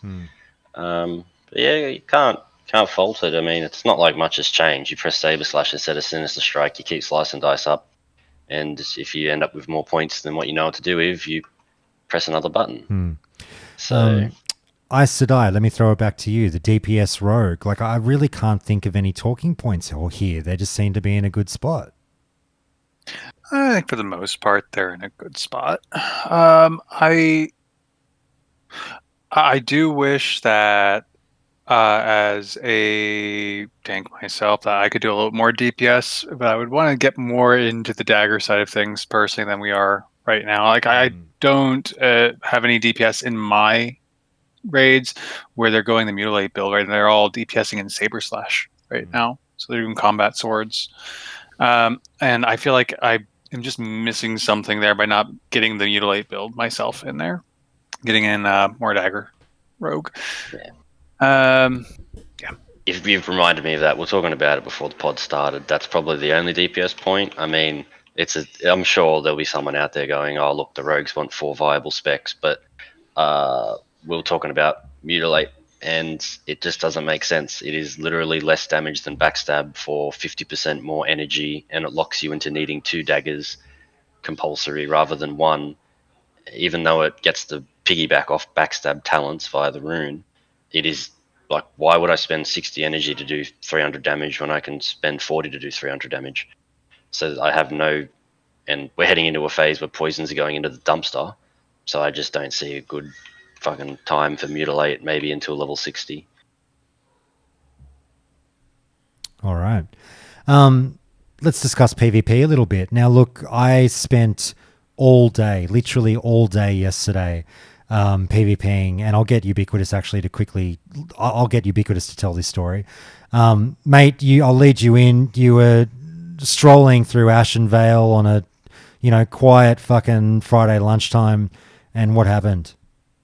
Yeah, I was trying out some rogue farms, trying to find some niche spots in Ashenvale, and I was on my way up past the road, and I witnessed a brutal murder right ahead of me before the villain slipped back into the shadows to find his next victim, and lo and behold, it was Josh.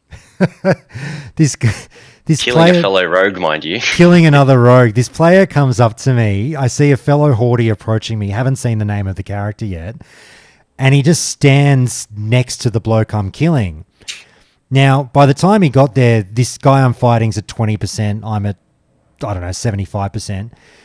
And it's pretty clear I'm going to win this fight. And this guy just stands next to him. And I'm really hoping, I kind of, want this kill. And to his credit, he stood there and let me have him. And I hadn't noticed the name yet. And I looked up and I was going to say, cheers. And it's Ubiquitous. And he goes, fuck, look at this bully. And I've gone, oh, fucking here we go. Fancy running into you here as I'm wiping the blood off my knife. Very, very fun running into a friend in those circumstances. But, mate, absolutely kudos to you. Even though, I wouldn't have begrudged you for it, I'm glad that you let me finish off the 1v1. I saw it was you from afar, and I knew that you were ranking, and I knew that if I helped you, I'd just take half of the honor. Yeah. And I was just stood there like a ref. I would have saved you if you were going to lose, but you were so far ahead. It was already in the bag, mate. So I PvP'd for fucking 10 hours yesterday, and you're the reason I did this, Ubiquitous. You said weeks ago, you planted the seed in my head where it's like, oh, it's only about 150 solo kills to go from rank 2 to rank 3. You don't have to go to a battleground. And I remember when you said that, I was like, you know what? That sounds kind of fun. That sounds like something that's right up my alley. And so I just didn't know which character to do it on, because I'm like, I don't know what my main's going to be for phase 1. And as soon as I decided, basically about a week ago, that it was going to be the rogue, I was like, all right, it is now time to rank. So I parked myself yesterday in fucking Ashenvale and just sat there all day and just found my favorite spots, waited for people to cross me on the road.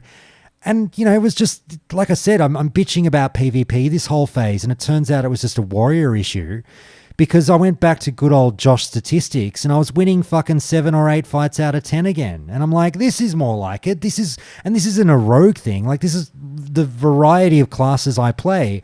I'm used to winning 70% of the time. So I got back to that rather than losing 70 to 80% of the time on the warrior. And I was like, all right, happy days. And I fucking had a blast. I had so much fun.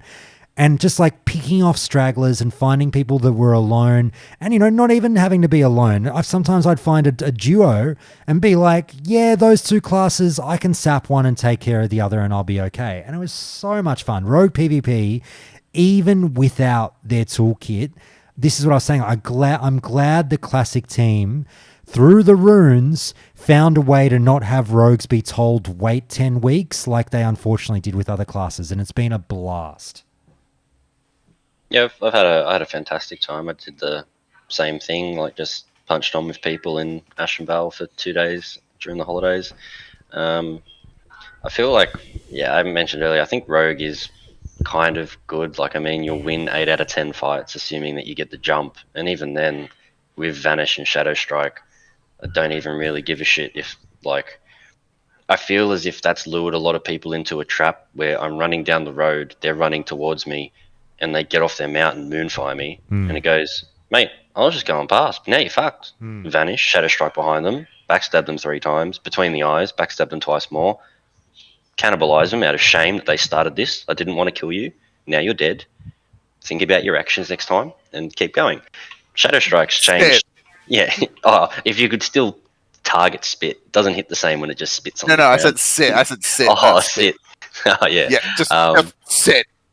Yeah, that's. I think it's in a freaking awesome spot, personally, and the mobility's great.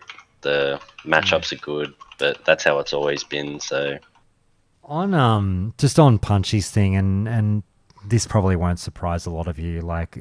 I'm not trying to say that, oh mate, I'm a legend for doing this, and all you fucking sweaters are the weirdos. That's not what I'm saying. I'm the weirdo here, where, I didn't consume or boon once yesterday. I'm just not into it. Rogue PvP or any class PvP, Punchy's asking if I mucked around with the glove swap macro or anything like that. I don't have the gloves. Even if I did, I don't want to do the glove swap macro. I don't want to even pop an agility pot. I'm au natural, baby. I'm just so you go for it, mate. Last I heard, I had that in the early stage of the phase, and then I started to read that the glove swap macro was actually putting the rune ability on a 30-second cooldown. Oh, I see. But I don't know if that was... I saw that written by about 10 guys in the Simonized Discord, and I just wrote it off as true. I never even cared to try it. I just stopped using the macro after that. But that's what I heard. To stop, because rogues were able to Shadow Strike, then technically change gloves and not need it anymore, and Yeah, you'd have yeah. quick draw or whatever. Yep. But yeah, apparently their Shadow Strike or quick draw was getting put on 30-second cooldown. I did hear that, yeah. But just in general, I'm not a sweater in PvP like that. Like I take great delight out of being unbuffed, unbooned, all that shit. Just literally just a fucking plain as character and trying to take down everyone else. And like, you know, you see the characters running by with all the buffs in the world, and it feels good if you can get them down. Because like, to me, and maybe this is just me, what's the first thing you say when you see a fully buffed character kill you? You look at the buffs and you call them a loser. At least that's what I do, because I'm a fucking loser too. I go, look at this fucking wanker. He's got like 18 buffs on him and he's running around world PvPing people. I don't think that's cool. I think it's lame. So I don't want to be that guy. Even though most players would say, but Josh, that's how you win. You don't keep them for very long in Ashenvale anyway. Yeah. Like, you'll just, most of the time when I was fighting, you'd kill one person, a second would come, maybe you kill them, and then just another arrives, or they arrive earlier, and it's a 3-on-1 and you die. People do love catching a rogue, killing someone, and then they 3v1 you, and they all fucking teabag you. Well, they really get off on it. I end up laughing at that, because I'm like, okay, before the three of you arrived, you just watched the end of me murder someone solo, and it wasn't fucking close. And then the three of you jump on me and teabag me and do a touchdown dance, and I'm like, you like, this isn't the win you think it is. You know what I mean? People think just killing a rogue is a win. It doesn't matter how they get there. Yeah, that's just how it is. That's all right. It's funny. Anyway, anything else on rogues? We should start to wrap it up. No, just hammer down the point of please fix main gauche, please. Fix rogue tank, make dagger DPS better. That's my like super TLDR. Go Isoda. I did my rank 3 grind out in Duskwood, so I didn't have a lot of the boon folks coming over from, in Ashenvale, or folks that had a lot of consumed from raid or whatnot. And I didn't expect it to be such a fair fight with some classes, honestly, for what it's worth. I felt like there's a lot more balancing around the rogue and world PvP. We knew going in, right, that rogues would have an edge in world PvP, and it would be our game because we got to decide the fights we had, and we just inherently have a little bit more control of the battle. But I feel like that there's been some balancing with the other runes around rogue that has made it so that there's a little bit more of a fair fight that happens now when I engage with a random alliance on their own turf. I completely agree, and you know, I reply to that in conjunction with Punchy's comments saying, you know, killing the kings of one-on-one is always a celebration. But I actually agree, and I would contest that Rogue isn't the king of 1v1 in Phase 1 Season of Discovery. I think the playing field has been massively evened. Like, we're going to sit here and talk about Druids, Warlocks, Paladins, how fucking powerful they are. Like, I don't feel like I'm playing an unfair class in the Rogue. Like, yeah, you've got stealth, that's cool. But even in Classic, and I know a lot of you guys disagree with me, but I always said even in Classic, a stealth opener is not the end of the fucking duel. You know what I mean? Yeah, but you are like the kings of 1v1 at 60. I mean, we can't guarantee that, but I mean, the difference between just not having blind is so understated. Like, you know, we're in a close fight. Okay, I'm gonna blind you and either just completely re-stealth, or you're gonna bandage, re-stealth, reinitiate. If we just had blind, it would be an absolute whitewash at this entire bracket. You'd beat everyone every time if you knew what you were doing just with blind. The amount of times that I've been annoyed that we don't have it, to know, fuck's sake, if I could just get you to fuck off for 6 seconds and bandage, this would be an easy fight. But I don't have that at the moment. 5 more levels, or wherever it is, 40, 30. So it's, at the moment, it's like, I'm surprised that we're even this good without cheap shot and blind and prep. Once you throw those in the mix, I don't think it all hinges on what runes people get, but I don't see Rogue being any worse than what it was in Classic once we have those. But yeah, I see what you're saying, Punchy, in terms of, like, you know, the ambush for fucking 500 damage from stealth. I get that, but like I was saying yesterday, fuck, I mean, The priest didn't care about the fucking ambush for 500 health. They instant shield and fucking then they're laughing in my face. The paladin doesn't care. The warrior doesn't care. It's just not. It's not the insta win condition for every class that people sort of make it out to be in my mind. But anyway. People are going to say this is the fucking rogue propaganda podcast now and fucking we're saying that we're shit when we were amazing. Let's move on, guys. Let's get to... how many Joshes? I'm saying fucking 4.5 Joshes. I'm going to go with 5 for everything but tanking. All right. That's a fair caveat. I'm an overall guy because of the rogue tanking. I give it 3 out of 5 Joshes. All right, no, I forgot about the rogue tanking. That brings mine down to a 4. I I am right with you. I have 4.5 Joshes on that one. Give me a good viable sub spec, and then I will be at 5. Very good, very good. All right, back to you other guys who've had to sit through all that rogue shit. Let's see here. Spooky, what class are you playing? I play a priest. Oh, mate, let's do it. Anyone else here a priest? Oh, just the ugly Joe. Oh, that's the way. Let's rip into it, boys. Spooky, kick us off. Quick phase 1 review of the priest. Man, priests are so fun. I love priests. It's the only class I play. I don't have time for other classes. I think I mentioned that a couple podcasts ago. But I love playing my priest and being so jealous of my friend who plays mage. That's really all I gotta say. It feels kind of lackluster not having some of the capstone talents like a PI or shadow form. It feels kind of incomplete, but I mean, don't all classes feel a little bit incomplete, you know? All the runes are so good, and it's really hard to choose between each of them. But I would say priests are more like enablers than they are like healers. You know, with homunculi being able to replace devastate or expose armor, or prayer of mending is really just more flat healing on top of your healing or other players healing. And it's been a real roller coaster ride with how much healing priests can dish out this phase. I'm really looking forward to seeing what they're going to do next. All right, John, hit us. Well, I started playing SOD as a mage main. Now I'm a priest main, and I think it's going to be that way going forward. Fuck, I completely forgot you started as a mage. I did. Holy moly. And I love it, man. I love the extra utility. I like the offensive nature of the healing, especially in PvP.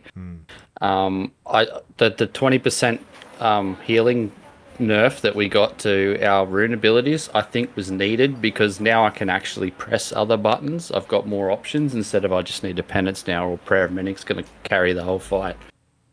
But man, I love it. Like, just being able to like work yourself into a position where people's health bars are high enough in a PvP encounter where you can just start mana burning feels so good. And it's going to feel even better when I can put 2 talent points into improved mana burn.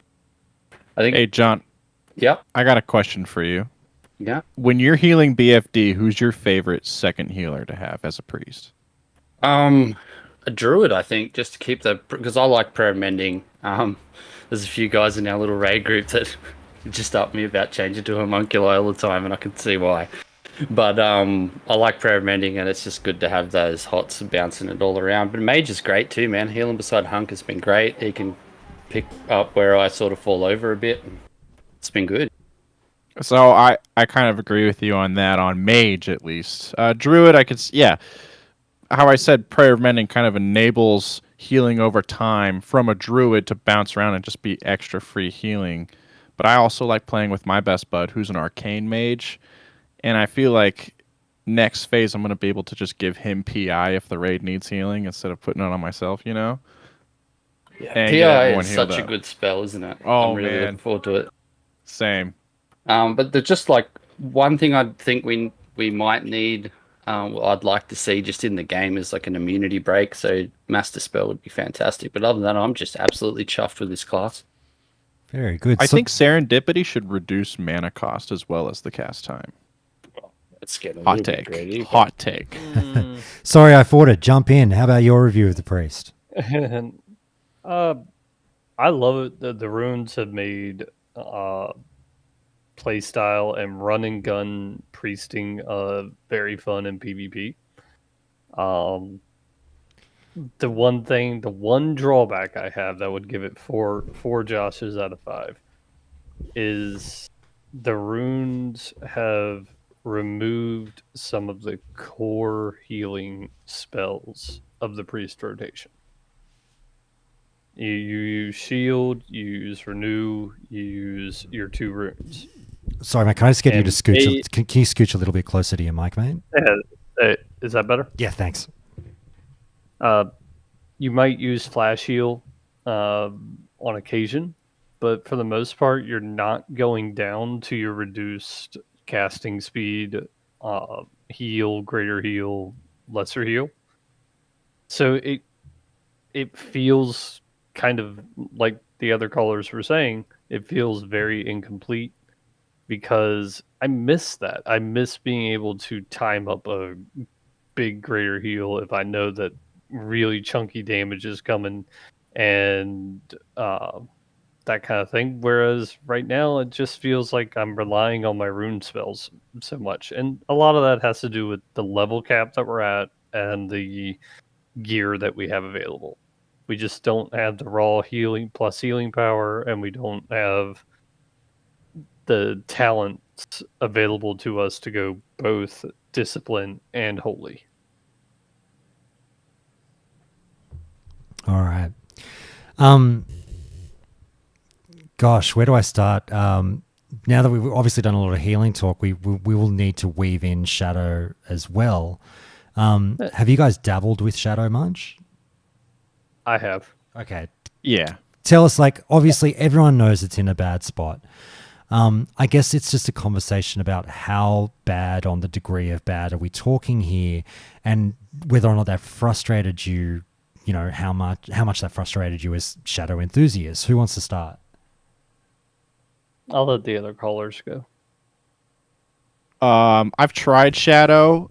One really cool interaction I found in SOD is that with Blackout, I think that's the talent name, where you get the stun chance on Shadow spells. Mind Seer, which is the AoE kind of version of Mind Flay, interacts really well with Blackout in that each hit from Mind Seer has a 10% chance to stun any target getting hit by it. It makes it really easy to farm dungeons, in my experience. It also is hella great in Ashenvale. Yeah. If you have 3 or 4 priests come out of Shadow form and that have Blackout, and then just Mind Seer an entire horde or ally, or in this case, come out of Shadow form, but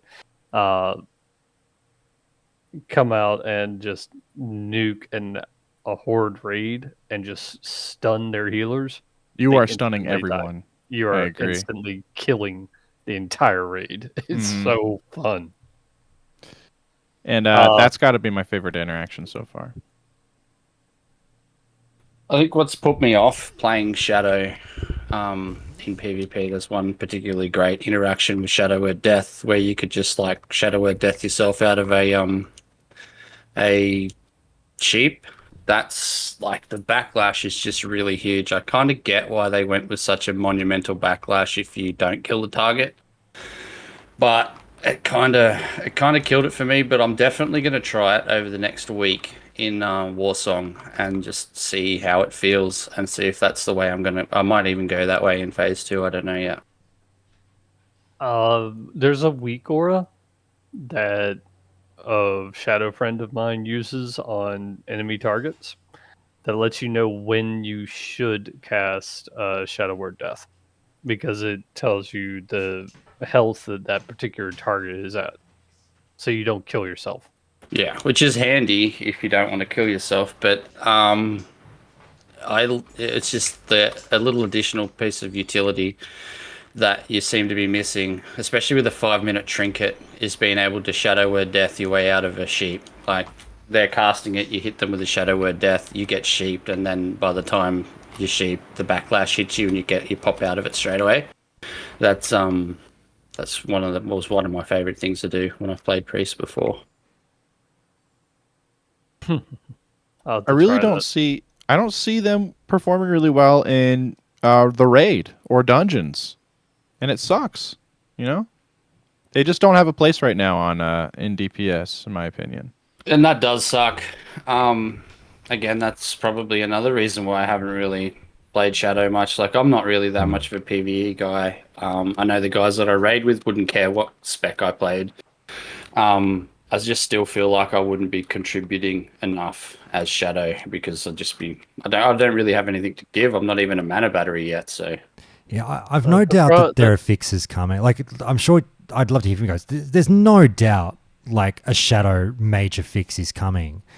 However, like they'd be doing that to combat this point that you're talking about now, which is moving on from stereotypes in Classic. In SOD, you really want to avoid a situation where any one spec is pointed to and being told, do not let that cunt in this raid. Do you know what I mean? Yeah. Yeah. Shadow has always been talent driven, though. Yeah. That's with the talent cap that we're at right now, you just can't get down to the juicy bits of Shadow with your Shadow Weaving to boost your own damage and your rate's damage. You get 1 point there. Yeah, but you can't rely on a 20% proc. It doesn't lend itself to how fast the fights are. Is that not something they should have fixed with the rune system, knowing that there was going to be priests that wanted DPS? No, I mean, but just like warriors who want to be good in PvP right now, their toolkit comes at a later talent bracket. So, there's always going to be some classes that are not going to be talented with the point system. They're not going to have access to the talents that they need in order to do what they want to do. That, and I think with the runes that have come out, I think it kind of sets them up for later phases. More like some reassurance that Shadow Priests are going to be good later, but not this phase. And next phase, we get Shadow Form at 40. We get the Shadow Damage from, I forget what the talent's called, but it's a 5 out of 5 right before you get to Shadow Form. What is that, a Vamp Embrace? No, it's the one right above that. It's the 30. It's the 25 to 30 point talent. Oh, it's the spell power one. Yeah, the pure spell power increase. Yeah. Which then that scales with your Shadow Weaving. And then your Shadow Form on top of that. So your percentages jump exponentially as a Shadow Priest as you gear up. Plus, we also get the Shadow Weave armor, the tailoring stuff. We get a lot more spell power pieces in the game. So I think that Shadow is going to have its day in the sun. It's just not this phase. They set it up. Shadow Word Death, the way that it is scaled from when you get it early in the game to 25 and the damage that is scaled, it's going to be insanely powerful at 40. And then you throw in all of your Shadow percentage damages and your spell power. That's going to hit like a motherfucking truck. And Void Plague. And Void Plague. And Mindseer. Like, Shadow is going to be a nightmare at 40 for anybody coming up against it. I wonder if you'll be able to cast Prayer of Mending in Shadow form, because it's a rune ability and not a holy spell. No, because like when you get interrupted, Prayer of Mending goes on the same cooldown. Oh, gotcha. Man, so that it's would be part really of the cool. holy skill. But you will still be able to bubble. So there is that, and if they add a rune ability that improves your bubble more so than just, being able to generate rage through it. That'll be big. I had a hope that you could use Prayer of Mending in Shadow form and just have Vamp Embrace just busting around your raid while you're healing everyone. That would be nuts. That'll be the day. I mean, you technically could if they made a rune that allowed you to go shadow form instantly rather than a cast bar. Yeah. I'd be interested to hear. Sorry. I thought you were done. Keep going forward, and then I'll kick off. Nope. I'm done, man. I was just going to say, I'd be interested to hear from you guys. We've talked a lot about Holy. We talked a lot about Shadow. Healing in general. Maybe this incorporates this topic that I'm about to bring up, but not a lot of chat about balance in SOD. And I just wonder, Hunk touched on this briefly weeks ago on the show, where he was talking about how, to him, and I know it's going to be a relatively split argument on this one, to him, the balanced lifestyle from, say, a version of the game like Wrath, where it's just Shield-a-Palooza, was not particularly engaging to him. He doesn't like a raid style where you just mouse down the raid frames, popping a shield on everyone without looking at the game, and that's it. I tend to agree with that take. I wonder if you guys are either in agreement or disagreement with that, and do you hope for a wild and wacky, more modern, balanced playstyle to come to SOD, or are you sort of happy leaning towards more a vanilla or classic playstyle, if that makes sense? I need the playstyle to be engaging, otherwise I disengage. I mean, like what you said, the Hunk said, I'd just switch off. I wouldn't be about it. I like to be pressing different buttons and doing different things. So I'm all for the wacky, man. If they can cook up some weird way for me to keep people alive in a raid, then I'm going to be a lot happier than otherwise. With you on that 100%. And Penance speaks to that really well. Give us a shadow beacon like the Mage beacon. Ooh. That would be cool. Yeah. This way, 50% rather than, the pitiful 5 to 10% of your shadow damage goes as healing to that particular class or how do you feel person. How do you feel about Homunculi? Homunculi, I wish that Homunculi stacked with either the Druid armor debuff. What is Fairy it? Fire? Fairy Fire. Or Sunder or Expose. The way that the armor debuffs are supposed to work is, at least in Classic, y'all can shoot me down from the retail ramparts if you want. But there's supposed to be a physical school debuff and a magic school debuff. And then you have a puncture debuff that can stack on top of those. Homunculi covers all three of those. And that doesn't lend itself to really good synergy with the rest of the classes. Because next phase we get Feral Fairy Fire. We get improved exposed armor from rogues eventually down the line if they choose to run it. And then you get, what is it? The axe, the crafted axe. Annihilator, and a few others that do a puncture armor. If Homunculi overrides those, but doesn't still bring you down to the 0 armor cap on the later mobs, that's going to feel like a wasted skill then. I don't like it. I don't like Homunculi. It's like you press it once and they just go and do whatever they want, or you can just melee something and they might go and attack that dude. It's just it takes away prayer mending. I like prayer mending because it's a button I could press every 30 seconds or whatever, and it does stuff and it sounds cool. But Homunculi, you just press it and all the melee guys go thank you, and then that's it. It's just boring. I'm with you on that. It's like taking care of toddlers, little shadow wizard money toddlers. Yeah. It's ridiculous, but I like I'm going to disagree with you about homunculi. Or I guess I like it. I'll say that. I like that you enable other classes to really just skip over stacking armor debuffs at the start of a fight, and they can just go right into their rotations. I think that's really cool. And also, it reduces attack power and attack speed. If correct me if I'm wrong. No, you're right. So it also makes your tank take a little bit less damage in that regard, or whoever the boss is attacking.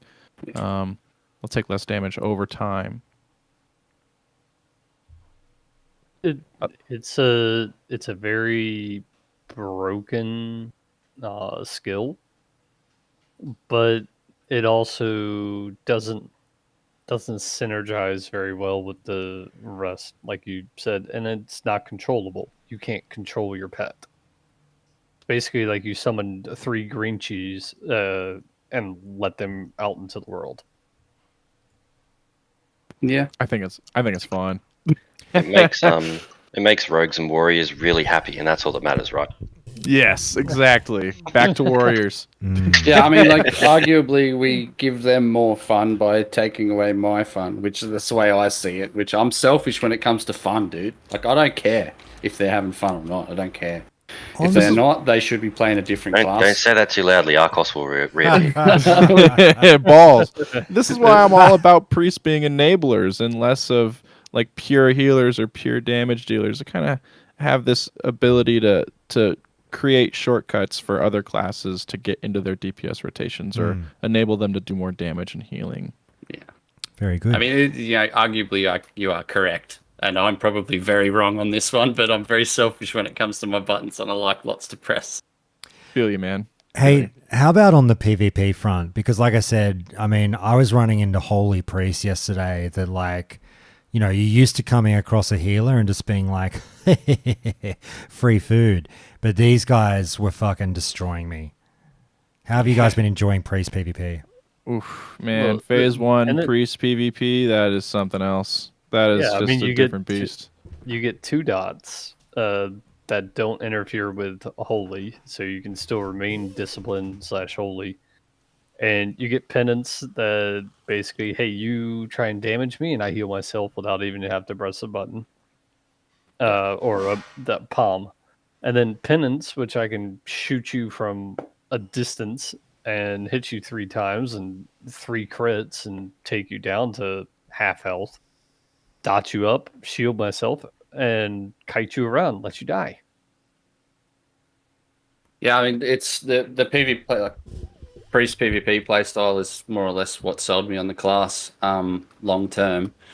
And it's some of the most fun I've had in the game. Just being able to, even just like a random world PvP fight where there's a few guys scrapping it out, you can sort of show up in there and do just a little bit. You can't do everything because they're not in your group. But you can just flip onto the offense so quickly and just do enough damage to snag that kill. Just feels fantastic. It ticks all boxes for me. I get to let people die. It's in 2 ways. I can choose not to heal them, or I can just empty their health bar. Mate, the homunculi in PvP, I like ignored them on my warrior, but like on my rogue, I checked my combat log. They fucking annihilated me. They're great. If you're not wearing mail, you die. They stick to you. They stick to you really well.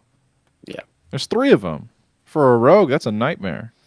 They do a lot of work. Yeah, they were hitting. God, what were they hitting for? It fucking added up, whatever it was. Like I can't. Yeah, it adds up over time. Each of them do like 9 to 15 damage a piece, and I think they it was can 15 crit damage. each of them. Yeah. And they can crit, and they hit often. Like they have a 1.5 attack speed, something crazy like that. And then they're reducing your armor, which then boosts their damage, and then they're reducing your attack ability. I have a fond memory of doing a Premade versus Premade, and enemy team had 2 priests, and as we all meet in mid, all 6 of their hunters and their pets have power word shield on them, and it turns into a war of whose priest can dispel the other shields first. And oh man, that was definitely a show. I've seen so many priests not offensively dispel in Warsong, and they're really missing out because you can do so much damage by just taking that 270 health away from Power Word 4. Yeah. Yeah, well, Horde have an advantage there where they have 2 dispellers. Yeah. Oh, with 2 the offensive shaman? dispellers. Yeah, with the shaman purge. All right, boys. I see so many shamans offensively purging. Let's go through the priests. How many out of 5 Joshes? Phase 1 priest. What are we giving it, John? I am going to give it 5 Joshes out of 5 Oh, Joshes. the 5, the perfection. Spooky. I am now a priest simp. Very good. 6 out of 5 Josh's best Oh, class. Would it only not play goes anything up. else. Oh, fuck. Forted. How are you going to top that? I'd still go 4 out of 5 because again, you're still talent capped with Shadow. I see Shadow being really good later on, but this phase not so much. Very PI good. PI going to carry Priest into phase 2. All right, boys. The priests, they're happy. I love to hear it. All right. Maybe I'll let you guys decide. Someone yell out. We've got Hunter, Mage, Warlock next, or still to do. Who wants to do what? Did I hear someone say something? I can talk. I mean, where's Fred on the Hunter train? Hang on, Sambino, did you say you got in first, Mage? Yeah, I'll talk about Mage. Mate, fucking let's rock and roll. What do you got? You love your Mage. Yeah, I play a lot of Mage. I've healed like every single lockout so far. It feels like a DPS, but contributes like a support class. It's kind of what I've been looking for in an MMO. Like I like the whole deal damage and heal type scenario, similar to Priest with their Atonement in other expansions. Look, I quite enjoy it, and there isn't much difference in like DPS. Like you throw on a regeneration, which is your channeled heal. You throw out your living flame. You can do ridiculous pulls. You can throw, just like the AoE farming happens, you can throw a regen on yourself, and you can just, I don't know, like survive 8 to 10 elites on you while your AoE burn them down. I know they feel like what hunters do in Molten Core, where you can pull heaps of mobs and just like pull it to the group. I do that on my Mage. I actively will blink ahead, pull 20 mobs in BFD, and just run them to the Shaman tank. And I get to just have so much fun AoEing them down, healing the group. I can heal anyone in an AoE from like 0 to 100 in less than 3 seconds. Arcane Blast is great fun. It hits hard. Occasionally, you can what feels like spell batching, where you can front load a Arcane Blast first into a mouse over like regen, and it'll like clip the 250, 300 Arcane Blast heal onto the target you just regen. So there's a lot of fun to be had with just how much damage you can do and how much healing you can do. Healing is what I've been mostly doing, and I'm just I rate the class so much. It's just so much fun. Can I ask you a question, Sambino? Mm-hmm. Does the Arcane Blast buff? Does that buff Arcane Blast's damage? Yeah, it does. Oh, that's so great. You can cast 4 times in a row. It costs more mana each time you do it, but it'll also buff the amount that your regeneration will deal, your channeled heal, or it'll buff the amount that your living flame will heal. So you'll always want to Arcane Blast 4 times and then either cast, regeneration or living flame to get like the most out of it.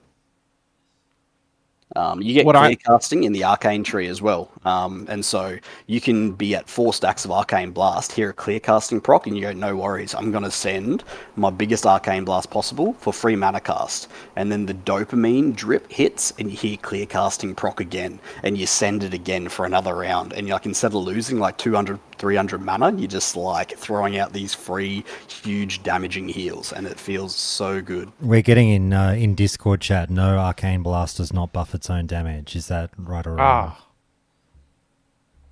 Can you confirm or deny that Arcane Blast buffs its own damage? Might have to log on and test that out. Arcane But, spells increased by 15%.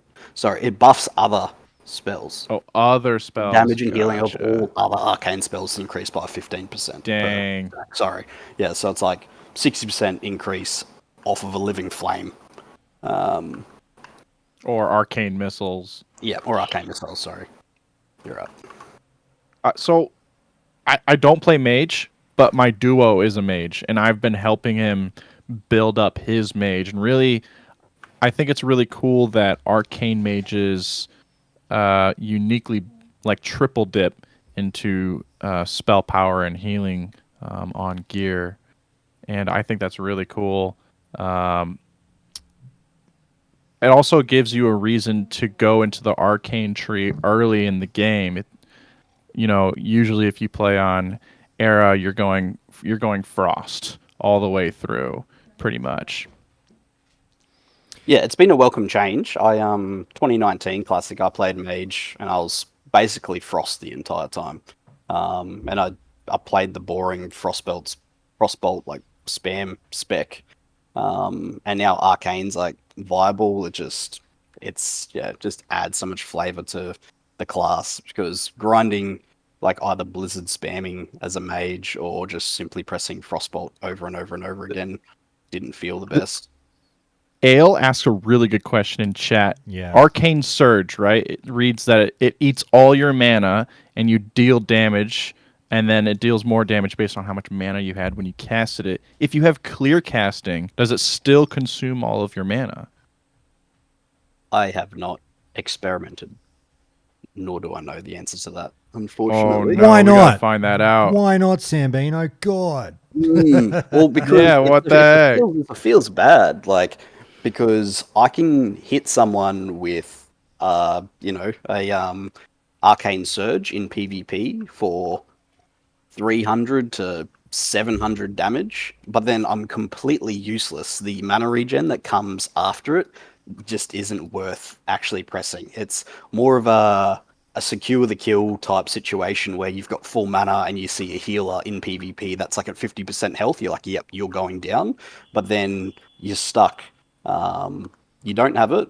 And the problem is with it, it's like you lose Living Flame as well. So it's like your leg rune is gone and you can only use Arcane Surge sparingly as well. I remember, it's funny because I remember North a few weeks back seeming to think that the mana regeneration on that was going to be fucking bonkers, but obviously not the case. It's like Evocation is 1500% mana, and you have to wait like 8-9 seconds. Well, you get 2 ticks Evocation off and you get full mana, so call it like 5 to 6 seconds, and that's at 1500. Right. But getting 300% mana for 8 seconds just isn't quite enough at the moment to be able to want to just have full mana, dump it all. It's not like you go back up to 50% mana or anything. You might get to like 20-25% mana if you're lucky. And in the 8 seconds, you're trying to do other things. You're trying to poly someone, or you're trying to get heals off on someone. It's not really worth it in the grand scheme of like a prolonged battle. It's just like a kill secure, and that's it. You use it, and you end up wanding or running away. Here's Ale the Mage to tell us what's what. What do you got, Ale? Oh, I'm just here to speak about Mage in general. Hit us. So, now's the time. Welcome back, Ale. Yeah, so like I've been playing it. I think they're actually super busted, and they probably like. Have you guys discussed like the Living Flame healing interaction? Yep. Yes. Okay. Oh yeah, that's big time busted right there. And it's sleeper OP. I think it's going to be crazy in phase 2 as we get more spell power on gear. I've said this on the pod before though, and Ale, I'll get your thoughts, and Spooky and Sambino. I've come to terms with just having, they were this way in Classic anyway, just having the Mage be this class that can relatively simply solo farm dungeons. Like, if that's the gold making class, so be it. I used to be a little bit like funny about it, but now I don't care. How do you feel about it? Well, it's even better now, which I Yeah. think is the problem because. But is it when you say it's a problem, like, is it just that they were always able to make more gold than others, but now is it like at the rate of that gold? I mean, we can pull almost entire BFD and the mage tanks it and kills everything. So it's not even it's not even just for farming. Right. PvE content. It's actually so broken. incredibly strong Yeah. that they're like the thing that balanced it before is that you played on a razor's edge as a mage.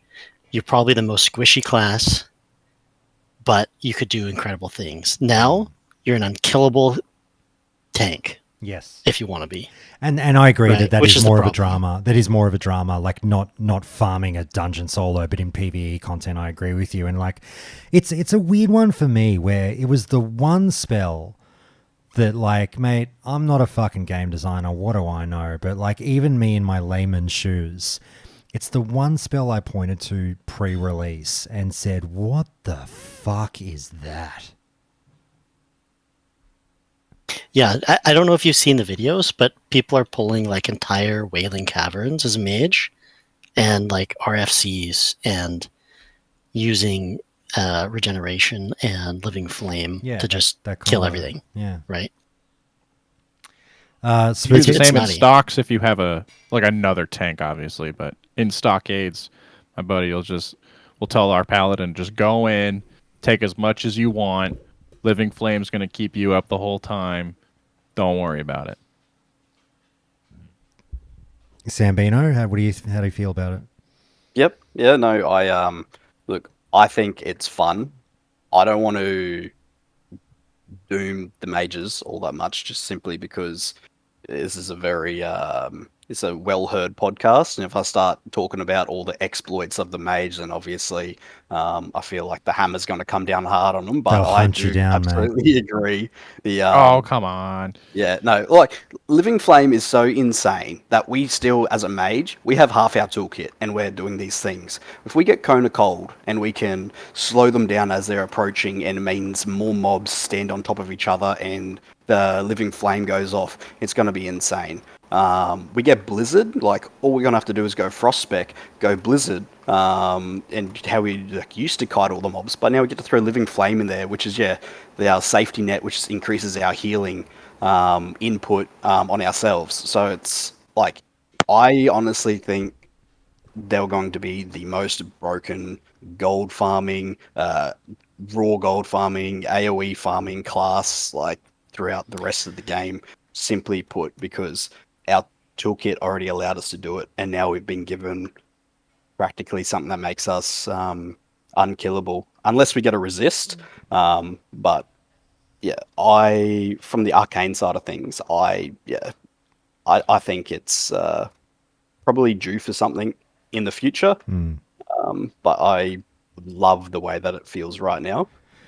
Mate, you can say whatever you want on this show. They didn't come after me after the Hunter nerf. True, but hunters have received a lot of nerfs. I thought the hunters would. I thought I was going to get some fucking death threats after I went in so hard on the pets.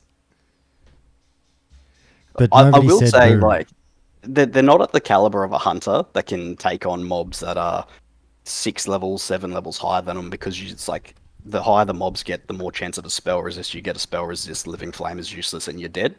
You see that it happen to the bots all the time in the open world. They'll try and do this big pull, it'll resist, and they just stand there and die. So, like, there's going to be cases where it's like, at the moment, 25 Wailing Cavern's great because all the mobs are yellow, green, and it's like they're not likely to resist. So at 40, people are like, oh, Zul'Farrak's going to come online and all those things. I'm like, well, they're still 44 to 46. You're going to get resist. It's not going to be as great as someone else. But if you don't get a resist, you can really pull off some incredible things. I got a question for you, Mages. So talking about the Frost thing, and yes, Frost is lacking a bit in PvE performance right now, but genuine question that relates back to how we're used to playing Classic, and I know that SOD is not Classic, but still these questions do somewhat arise. Are you guys okay with Frost being left behind PvE-wise moving forward, but becoming a clear PvP spec and dominant in PvP, if you know what I mean? Or do you believe that no, all mage specs should be equally dominant in PvE. Disagree. I disagree because now fire is really fun. At level 25, there's a lot of itemization that supports fire damage and fire spells. A lot of runes that support fire the way it is right now. And in a way that it wasn't previously supported. And so people are enjoying fire alongside arcane as a PvE spec. Even purely as a damage spec, some people are playing arcane. Frost, it's going to be the all reliable, and I think in Season of Discovery it's fun to try new things that we have. Ale, Sambino, is it okay, and this applies to any class, is it okay to have the clear PvP spec that doesn't perform in PvE, or no, not in Season of Discovery, make them all be able to do their thing in PvE? I think if it's a pure DPS spec, like a hunter that had 3 specializations, or a mage even, that's just like damage. Now we have a healing, but for the most part, 3 damage specs, it's fine if you leave 1 behind. But that's purely like great at PvP.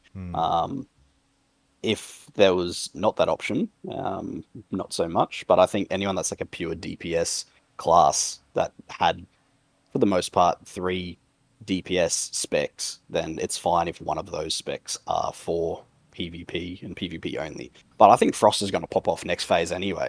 All the shadow, all the critting you can do, ice lances, you're just tossing them out like left, right, and center. Like things are going to be pretty nutty for Frost. I agree. Next one. Yep. Ale, how about you? Frost is definitely more of a PvP dueling spec. Mm-hmm. I don't like specs being evaluated based on Warcraft logs and parsing, because I think that's a really shallow way to look at it when Classic is so much more. I think as long as a spec has kind of a home, is there something that it excels at, whether it's PvE, PvP, even like leveling to a certain extent or something else, I think that's what we should be aiming for. Unfortunately now, like, it seems like everybody only cares about, can I 99 with this, right? And that's pretty disappointing. I think Frost does have its home. It does have a niche in, farming, and it's good mixed with Arcane and Molten Core, for example. It's obviously the PvP, the strong PvP spec. I think that's totally fine. If it were up to me, I would be happy with that. All right. I think Fred's calling you out, saying, tell me you play Warrior without saying you play Warrior. So, well, I have both Mage and Warrior. Those are kind of my 2 mains. Hey, Clocks, thanks for joining. Did we say something that you wanted to chime in on? Yeah, you were talking about Frost not really having a place right now, but I think as Sambino had said, like Frost, I think you get a new rank of Frostbolt at 38 for next phase. So like Frost is going to be, I think, fine, especially once you build into the talents. You'll have 100% crit. Somebody might be running Winter's Flurry as well for the additional crit. If anything, fire might start to drop off a little bit if you have a fight that's a little too long, because I think we find that out in like BFD right now. If you start having like a 2-minute fight, there's a chance you can start going as fire. So I think Frost is going to be fine for next phase. It's like the main PvE spec for right now. Very good, very good. Anything else on Mage that you're looking forward to in phase 2? Water. Being able to do like craft water that people can use instead of being a mage where it's like, I can go do that. I can make a few of them at a time, but I'm spending, 38 silver, 36 silver from the vendor, just like everyone else, because like our mana is 2500 to 3000 mana. We either sit for a minute drinking our shit water, or we spend like the silver and we buy the stuff that'll actually get us a bit closer to it. So I'd wish that they'd actually thought about that and given us the better rank of water at 25. And at 40, we can only craft 2 water. So if someone says, can I get a stack of water? Yep, no worries. Let me just craft for 3.5 Come back tomorrow. straight. Yeah. Yeah. It's like if you've like got a stacked group in 10-man Noma or whatever, and it's like you've got 6 casters and they all want a stack of water, because they're not going to want to have to pay if the mage can do it. You're going to be logging on just like you did in the old days, like 20 minutes before raid, and start crafting 2 water at a time. So it'd be good if they looked at that aspect for future phases Well, on this if we're going to be a consumable person, like let us craft water at the proper ranks for people. This came up in Raid today, and I think it's a question anyone could weigh in on. And it's important that someone raised in Raid as well. There might be PvP ramifications to consider as well. But like we think of it as a quality of life issue, but there might just be a bit more meat on the bones than that. But you know, where are we at with this like ties to classic versus a new game with Season of Discovery in relation to the water argument? Should it be a flat percentage raise each tick, or should it be a set amount? I'm fine with them like redoing water instead of being 1300 mana over 30 Yeah. seconds or 830. Just give us a flat 2% mana every couple of seconds drinking. Yeah, Fair enough. It's fair enough. Clocks, let me ask your opinion. Mate, percentage or number? What do you want to see? I mean, I'd be fine with percentage. Number doesn't bother me too much. I mean, yeah, right now I am using, low water. I don't really bother to buy water. But percentage, I don't care. That's fine with me. Anyone else? Does it break PvP if we're now doing like, 15% mana per tick? They'll get so much back too quickly. Oh yeah, I mean you can ask anyone who uses mana this question. All right, if mage water should be percentage or flat, and as long as you can drink water right before the tick of mana comes, and then continue walking, and you're just blowing through mage waters like that, I think percentage is going to be a little busted, and I'm okay with, because of that, I'm okay with keeping a flat increase. To answer your PvP question, I mean, if you use the Warsong rations right now, they're like 900 more mana than level 25 water. Wait, what? The Warsong field rations, they looks like they restore like 2200 mana, and level 25 water restores what, 1300? Yeah, 1382. Yeah, so I don't think it's like busted level for 40. PvP. It's level 40 mana, or it's level 40 juice. Be right back. Stacking up on that. Hey, you can only use it in Warsong though. Oh, never mind. But yeah, if you went percentage, you're basically turning your 2 ticks of drinking into a mana potion. That would be broken for speed rating as well. That's why I'd rather see them put in like a mage table or something, because it doesn't remove the only making 2 at a time or things like that. That is going to be the big nuisance. All right. Yeah, I agree. Or they Table give would you be a cool. TSM watercraft. Just queue up. Hey, make me 300 water craft. Come back in a half hour. Are you done yet? Guys, let's wrap up Mage, and we'll have to move on. Let's give it a grade. We'll hear from all the mages on this one. Out of 5 Joshes, Ale, we'll start with you. What do you give it? I think they're really underrated. PvE, they aren't very strong, but that's kind of a caster problem. But I feel like they're pretty decent in a lot of other areas, so I give them like a 4. All right. Clocks? I'd probably go like 4.5. I think every spec has its purpose and place, and as long as they give us something for phase 2 to make healing a little better, or just another spell in the rotation, I think that'll be a nice improvement. The mages seem happy. Sambino? Yeah, with like the current like meta or 3 runes that you just roll as like arcane and stuff, I think like it's great. I think all the other runes are kind of left to be dead, like Rewind Time and Mass Regen has a place if you're solo healing, but for like what it is for like the main 3 that you use, yeah, I'd give Mage like a 4 or 4.5. I wish they had made more encounters or made it more enticing to want to take some of the other spells, but I guess that stuff's due to come online potentially. PvP, they're fun. You go living bomb and you get your 10%, 5% stun on cast, and you just run around just igniting everyone and living bombing everyone and watching people get griefed and stunned. So PvP side, they can be really fun at 41 yards. Healing is really fun. I'm happy with it. Yeah, 4.5. Very good. Spooky. Man. 5 out of 5. Arcane mages have the best combat efficiency per mana spent, damage, and healing. Say less. Let's go. All right, very good. Guys, let's rip through these last two. I'm busting to talk about the topics we've got after classes. We won't go on forever, but we've still got like a fair bit to talk about after the classes are done. Let's rip through Hunter, and then we got Warlock.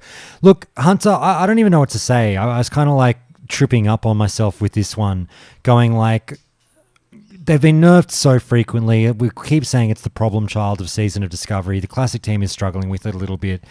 Like, do we just have the serious conversation about nerfs in general when it comes to Hunter, going like, look, fuck, that's MMO gameplay. They're trying to work it out. The Hunters keep bitching about being nerfed, but it's necessary. They can't work out what's going on with your numbers.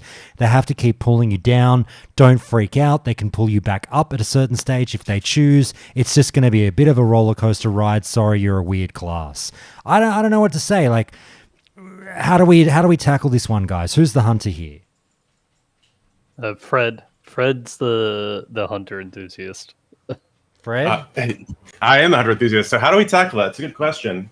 And I think it's even more pressing because the justification, which is fine, I'm not saying it as a bad thing, is that they don't want hunter pets soloing players. I think that's what they say their philosophy is. Yeah. The issue is that at level 40 in vanilla, that was the reality because the Beast Mastery tree is really backloaded. And, when you use Bestial Wrath, the pet just eats players, and it's immune to CC. Yeah, but can I push back, Fred? I appreciate what you're saying, and you're right to a degree, but clearly the outcry is for a reason, because the Hunter pet eating players wasn't at this level. Well, yeah, in Classic, if you twinked at 19 or 29... Hunter pets still destroyed. Yeah, but that's niche twinking. No, but you have to keep in mind that's the best case scenario for you because that's twinking. That's characters who have gear. Normally, when you're just in your questing greens, you're way weaker, but the pet is the same strength. In the niche scenario, that's when players are at their strongest against pets, and they're still losing the pets. Right, and remember that in Classic or Vanilla, there is no pet scaling. Now you've added pet scaling. And you've just compounded a already pre-existing game mechanic. Sorry, could I just pop in here? I was just saying. By the way, I'm not saying there's anything wrong with that. As I was saying, if that's their design philosophy, that's fine. I'm just saying that that they have a big problem coming up because they're going to need to make some significant changes to Hunter if this is something they want to avoid in the next phase. I'm not making. I think you're reading me to be saying this is a bad thing. It's bullshit that they're doing this. I'm just pointing out that if this is their philosophy, then they have the work cut out for them. I'm not making any normative statement other way. I'm not coming. Sorry, what I'm challenging more, Fred, is I'm with you with everything you're saying, but I do somewhat balk at the point that players were shaking in their booties about hunter pets in vanilla, where that's never been a thing that I've experienced or really heard. But in vanilla, you didn't encounter hunters and pets except in open world PvP. You didn't go into battlegrounds pre-60. 90% of us didn't, at least. You didn't look for open world PvP outside of ganking scenarios in open world. You didn't have focused PvP open world. I have a skewed view. So it's a totally different dynamic now that you're in a level squash, and they've pointed every player into focusing on open world PvP with the Ashenvale event, with Warsong. Now you're just encountering what you skipped in the leveling process in Classic. All I would say is, like, I appreciate what you're saying there, Forded, but I'm the weirdo I'm the anomaly. I live for open world one-on-one PvP in my World of Warcraft. And so, like, I have come against it. Like, I kind of know the lay of the land, and, like, what you're saying is right. But, like, I don't know. I feel like I've read so much online discourse about this game over the years, like a ridiculous amount. And I've just never heard people say, like, oh my God, if you see a hunter while leveling in vanilla, just walk the other way. Like, it's not true. Whereas in SOD, it's been like, fucking run. Are you talking about pre-40 specifically? I'm talking about fucking any stage. Interesting. Yeah, I mean, I leveled hunters on private servers and on classic, and encountered hunters while leveling, and it certainly was the case that you would get wrecked by a pet. I just don't think anyone really cared that much about balance while leveling. I'm not saying, I'm not saying the pets weren't powerful, but I'm saying to this, like, clearly, obviously by virtue of what SOD has done with runes, the degree is so, like, it's like comparing night and day. But I mean, when people... That's what we were trying to say, is that you've compounded something that's already pre-existing. You just didn't realize that it was pre-existing because you may not have encountered it quite to the degree that you have now. I just want to challenge you on your reading a bunch of online discourse, Josh. Are you really telling me you've never seen anyone say, "Oh my God, hunters are so insane in world PvP"? Oh no, but that's not what I'm saying, Fred. What you're saying, well, 1 through 60, but like, let me ask you a question: what changes at 60? No, but you've changed it from hunter pets to hunters. I'm not saying people are afraid of hunters. Like, I get that, a hunter at range with his pet on you, that's all well and good. But I've never seen the comment of like, those hunter pets in vanilla, holy shit, they're a wrecking crew. Stay the fuck away, PvPers. You really... what does the hunter do in vanilla when it's a BM spec 1 through 59? The hunter's not really adding all that much to that encounter. They're concussive shotting you, and they're running, and then they have a big red angry pet eat you. That's but the pet doesn't kill you in 6 seconds. No. Well, it depends on your class. It certainly kills a mage in 6 seconds. Yeah, it kills a mage or a priest in 6 seconds. There's nothing that they can do to it. But Josh is right, and I will concede the point that at this level bracket and at the next level bracket, hunter pets will destroy. And it may not be 6 seconds next level bracket with plate and the additional mail brackets coming in with the armor, but it's still going to be sub 10 on a lot of classes. As soon as Bestial Wrath goes off and we cast Intimidation and the pet crits while you're stunned, you're dead. I mean, there's just no escaping it. So it's going to be sub 6 to maybe sub 10, sub 12. But it's still going to be, unless you get on that hunter and that hunter has a momentary lapse of not being able to put his pet on you right away, the hunter's going to win. Let me throw this out there, Fred. I'll start with you on this one.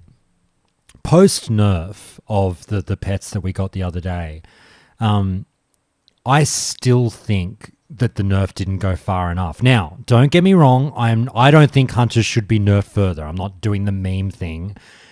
I don't want, like, they need to do damage as BM in a dungeon. I fucking get that. I don't want them nerfed, and it's not my decision. I'm just saying, like, I wouldn't call for them to be nerfed. But I do still think these pets are outrageously strong, even post nerf, arguably too strong. But like, what the fuck do you do about it? It's just, I think it's just... You buff the other pieces of the Beastmaster. Well, but that's the thing. Like, the hunters shouldn't... You don't have to necessarily buff the pet with one rune. Like, a Beastmaster runs Lion, or Aspect of the Lion, and Beastmaster, so you've now 10% bonus to all your stats on your pet, and 20% to everything else on your pet from the Beastmaster, plus all your talents. It compounds everything. You can buff the hunter DPS, not through runes, but just in the flat equivalency, like the agi to ranged attack power. You could take that down from 2 attack power per agi and bump it up to 2.5. Something like that, so that you're buffing the hunter, but then you can scale back the rune on Beastmaster. So the hunter collectively is still doing good damage in raid and still doing good damage in PvP, but it's not all pet centric. The pet is still doing a bulk, but it isn't doing 80%, but 75%. Even with this as it is, though, and Fred, let me throw it over to you and see what you think of this one. I'd be more comfortable with the pet blowing people up in the fashion that they are right now, even post-nerf, if it was an active participation by the hunter in some way. Like, I know that kind of defeats the gameplay of pet classes, but like, if the hunter themselves were pressing buttons that like, this makes the pet's next bite go boom, this makes the pet do that, you know, if they were actually pressing those buttons and not just having an autopilot class there next to it while they do nothing, just kill you in PvP, like, then I'd be more okay with it. Yeah, I mean, I actually do think the more active you are, the more it plays into the pet class. I mean, if you're a pet class, you should, you know, actively be microing it, actually be doing things with it. I mean, I will say that your go-to example of things that you wish they had is literally kill command, which was nerfed because everyone hated it. You know, hunter presses this button and makes the next bite go boom. That is literally the kill command rune. No, sorry, but I'm saying more of those kinds of buttons, Fred. Right. I agree. I mean, I think that would be good. You know, I personally am not, I have a shaman. I leveled it. I didn't really encounter that many hunters while leveling that were a big problem. So I just don't, I understand the frustration. It's not something I experienced firsthand, but, you know, it's definitely frustrating to be killed by an AI where the hunter did nothing but press pet attack, everything else on auto cast, and then he turned and ran away. Like that, you know, I can see why that'd be very frustrating, and I definitely understand why, from, you know, just a gameplay perspective, they would want to fix that. I do think they're in a bit of a bind, though, because ultimately, like, Hunter has an entire talent tree devoted to making the pet good. Yeah. And so to the extent that you make the pet bad, then it's like, okay, well, so you just threw away 40 talent points, or in this case, 31 talent points, for nothing. Like, that's gonna feel bad for the hunter. Like, you might as well just remove the Beast Mastery talent tree. Like, that would actually fix the issue. But like, is that? I mean, maybe that would be better for the game. Remove Beast Mastery talent tree. That's the hot take. But God. But yeah, no, I mean, but I agree with you. You know, like that they could do changes. You know, add more ruins, add more abilities. You know, to make it so that the hunter's actually microing the pet, and then maybe if you lost to it, you'd be like, wow, that guy was really skilled because he was able to micro a pet and also micro myself at the same time. I kind of doubt it. I mean, I kind of just think whenever people lose in PvP to something, they think X thing is OP and they get mad at it. But I can definitely see how you would. You just described my life, and I feel really naked right now. Look, I mean, obviously, though, we're talking a lot of PvP, and people get frustrated that I talk too much PvP, but a lot of this does translate over to PvE as well when we're talking about Beast Mastery, because, like, you know, you want your Beast Mastery to do damage, but also I think other classes would somewhat balk at the Beast Mastery hunter just being on autopilot while they're having to fucking do their full rotation and the hunter's just laughing doing nothing. But anyway, what else about the hunters, guys, can we chat about? I mean, it's your review, Fred. I mean, what else can we say? I mean, I'm having a lot of fun with it. Yeah, you know, I think it's strong in PvP even after the nerfs. I do think, you know, I actually do think Living Bomb Mage, which I've been running in Premades, is probably sleeper, like the best thing to have in your battleground besides a priest. But Hunter is still very, very, very strong, I find, in PvP. I have no problem with it there. And then at PvE, I mean, look, I mean, it sucks to be nerfed when you're not the top DPS. And, you know, this most recent nerf has put them neck and neck with Feral Druid at 95. They're actually behind Feral Druid at 99.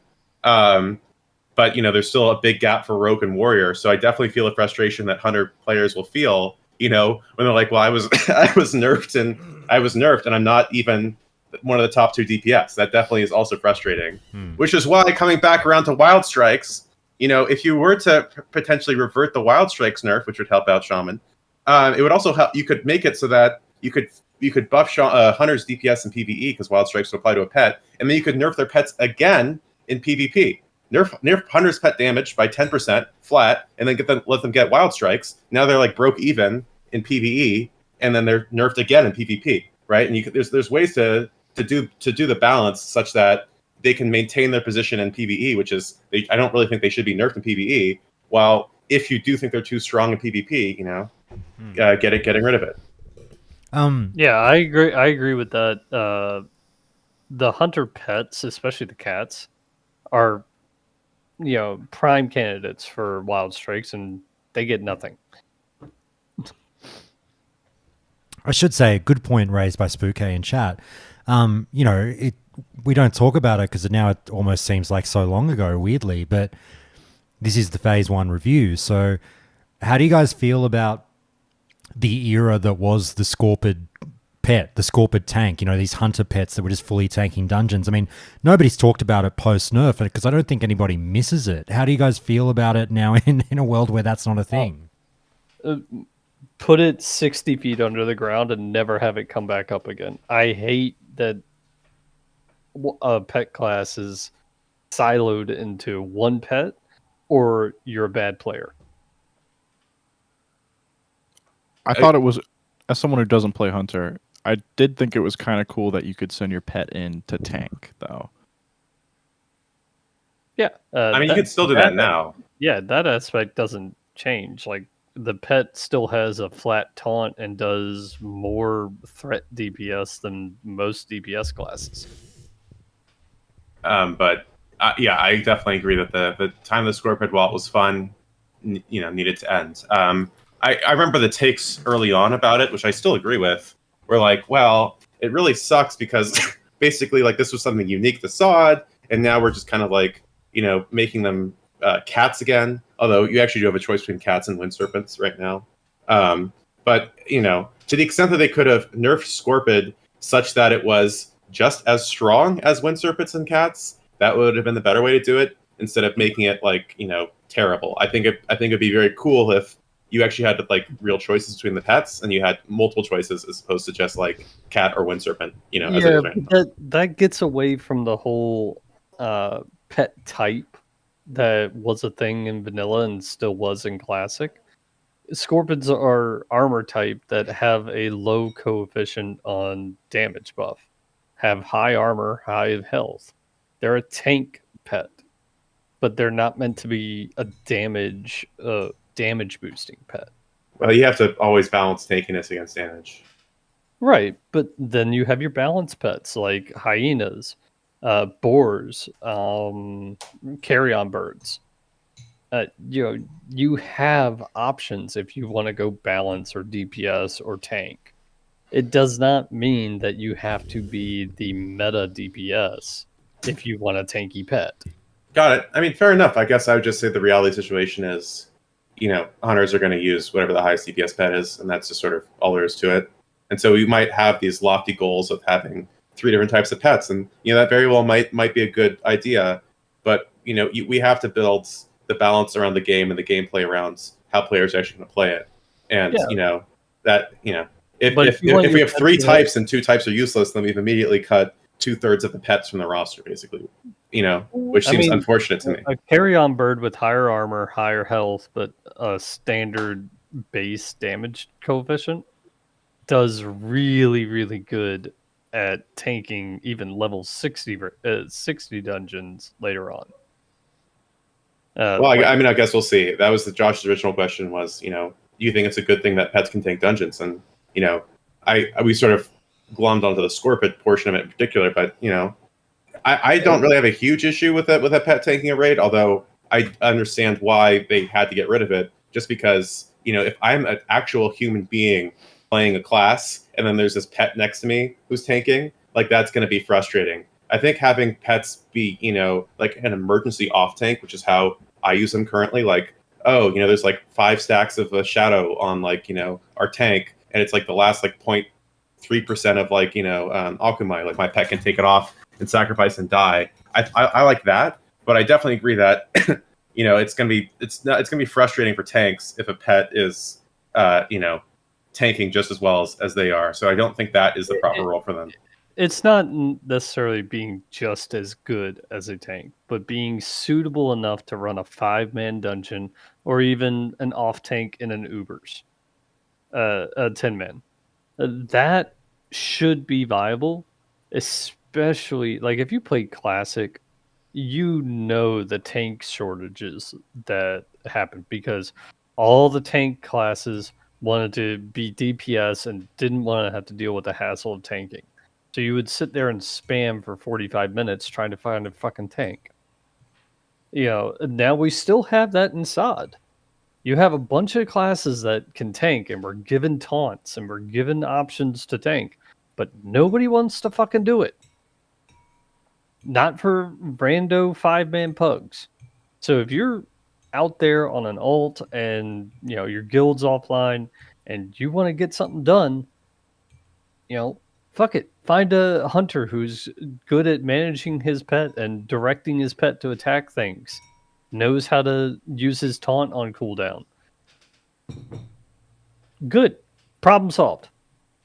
I don't like sitting in a fucking capital city waiting around on a goddamn tank, and then they get pissed off as soon as the healer doesn't do something right. And then they leave and everybody's high and dry. Anyone else? Sorry. I could see gorilla pets being fun next phase. Yeah, gorilla pets with Thunderstomp. Screech owls and carrion birds. The AoE tankiness of pets goes up next phase. And then if you specifically wanted a boss tanking pet, you could bring like a turtle.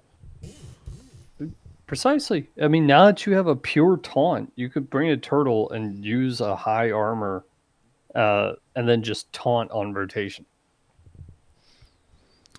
So let's get the grading out there, guys. We'll wind it up, wind this one up, forwarded, and then we'll get to the grading. 5 out of 5. Like, it's so fun. You've added Melee Hunter, who actually does decent damage even as a Beast Mastery spec.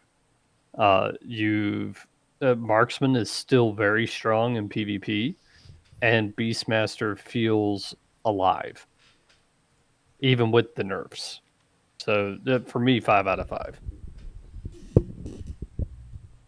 Fred? Yeah, I'd give it a 4.5. Really loving it, having a lot of fun with it.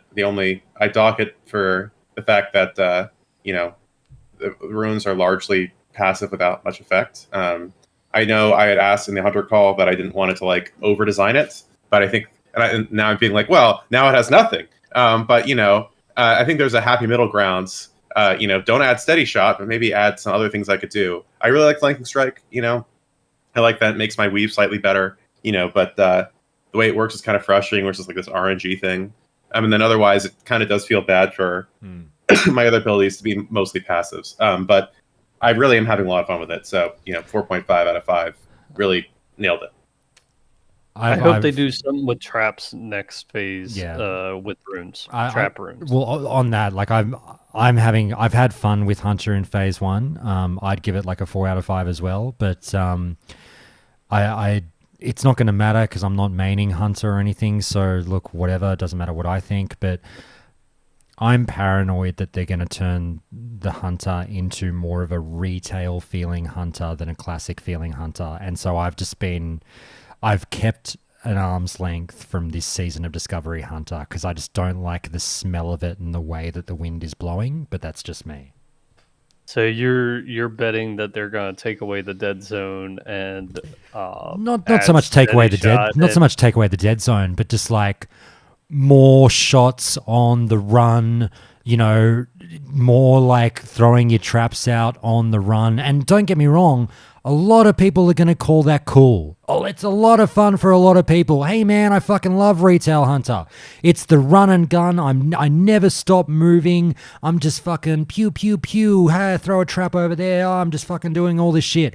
I despise Hunter in anything but vanilla. There is something about the weird, janky stasis nature of it that I adore, and I know I'm not alone in this argument, and I just have a funny feeling that as soon as you add shit to it, you can't help but go in that direction of trying to make it sexy. And I think that the more you sex up a Hunter, the less appealing it gets. I've never heard that particular take, but yeah, I completely agree. As a Hunter enthusiast, and I've been playing since patch 1.02 back in the day. As a Hunter through and through, I completely agree with you that once you add the run and gun aspect, it it loses a lot of the appeal. Yeah. Like I like being able to manage my cooldowns, move when I need to, reposition, move in and out with melee. It adds a lot of flavor to the game.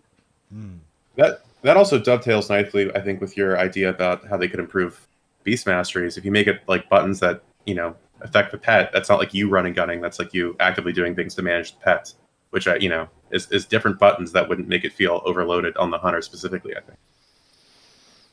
Also, as Spooke says, another reason I'm sort of glad I'm not maining Hunter moving forward is I want nothing to do with Broken Tooth in that farm next phase. Oh God!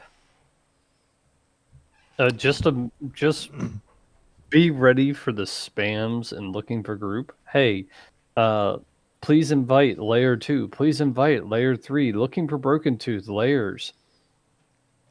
Yep, absolutely, guys. Let's move on to Warlock. I don't even know if we have a Warlock here, do we? I'm here. Who's that? Ale?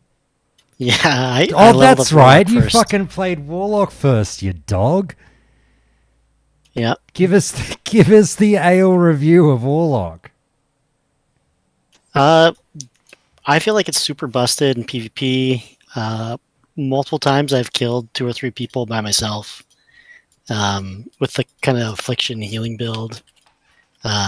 Also, when you're really tanky, very good against rogues and warriors, of course. So they're super strong, and they're only going to get stronger next phase with Soul Link. I've mainly done tanking. I think I've only done 1 raid as DPS, and they were okay in tanking, but it does feel a little clunky still. I mean, nothing's going to be perfect. It's classic, and like, obviously, this is an entirely new role for them, but it did feel fairly strong. I eventually ended up switching off of it just due to, speedrunning and things like that. It wasn't ideal for, but I think overall, the tanking was good. The DPS is lacking as far as parsing and things, but I feel like that's more of a caster problem as opposed to, a Warlock thing. It's just melee is a lot stronger right now for that. I feel like a lot of their abilities are pretty useful as well. Of course, there are a few stinkers, but the new fire spells added were really good. Obviously, the affliction. I'm trying to remember the name of it. The dot that heals you. I guess it's not a dot. It's instant damage. Increases your damage by 20% of all shadow spells, and then heals you at the end for the shadow damage dealt.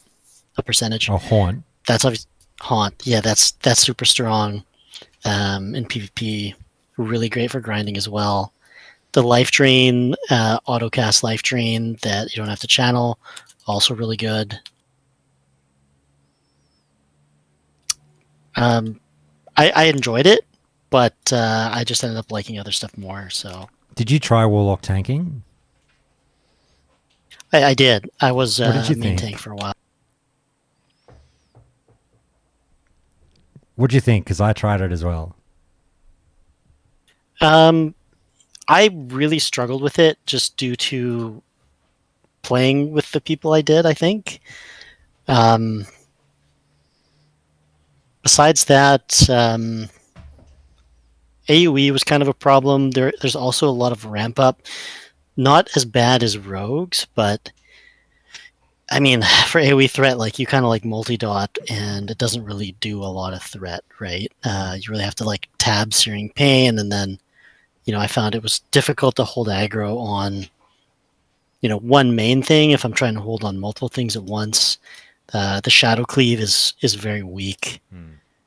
Yeah, so like single target threat was fine. I know that like you have a low rank of Searing Pain. I think the next one comes at 26, which would have been really great. So I feel like it was kind of awkward, partially due to that. I think there definitely is going to be more coming with it. I'm hoping for something like an Immolation Aura, like the Warcraft 3 ability, or something in that regards to help a bit with AoE threat. But besides that, yeah, tanking seemed fine. It felt no worse than any other tank as far as like survivability or You know, I tried it out, and I would not describe it as fun. Do you think that's fair? I'm curious to hear why. And that's the thing. Like, it's almost like I can't put my finger on it, but like, you know, I've tried all the tanks now, and Warlock is easily last in the fun department. The one thing that kind of sucked is that you're kind of forced into only doing Searing Pain or like instant cast dots. You can't really cast anything because stuff's hitting you, right? So, you know, you're really limited in what you can do. Else, you're just, you know, in a cast bar forever. So for that part of it, it definitely wasn't great. Yeah, and I agree. Wonder is right to call me out. I didn't try bear tank, so yeah, I didn't count them as a tank. That's not what I meant to do. No, I forgot to play a bear druid, so I haven't tried all the tanks, but all but bear druid. But yeah, the warlock just, I mean, I described it recently on the show as being like the inverse of the rogue tank, where I said, you know, the rogue tank is fun but not functional. The warlock tank is functional but not fun. And it just needs the cool factor. It just needs some buttons that like are fucking sick sounding spells, you know, fucking Call of Cthulhu, something dumb, just fucking OP, feels great, rips things to shreds, and you're like, oh baby, yeah. Warlock just needs the cool factor when tanking. Yeah, and like there is cool things they have, like the Shadowbolt volley, like that's super fun. I wish that you could use that as a warlock tank because you have that shadow cleave that's super weak. If that was like Shadowbolt volley instead, that would be awesome, right? Maybe, I mean, it'll be interesting to see what comes. You know, maybe you get a rune that gives you like an instant fucking incinerate, and then you take conflag spec, and now you're fucking warlock tanking and fucking not only searing pain spreading, but also like, you know, incinerate conflagging on a cooldown or some shit like that. I don't know. Yeah. You also I agree. have Hellfire later on too. What's that, mate? Hellfire later on too. Yeah, but I thought about this. Do you want to be like? Do you reckon you want to be the warlock tank? Just here's what you'd have to do. You would have to make Hellfire like Consecrate, that you can drop it and, you know, it's not channeling. You can go and do other shit while they're standing in your Hellfire. That'd be the way to do it, because you don't want to be the warlock tank who's literally just standing there channeling fucking Hellfire and doing nothing else.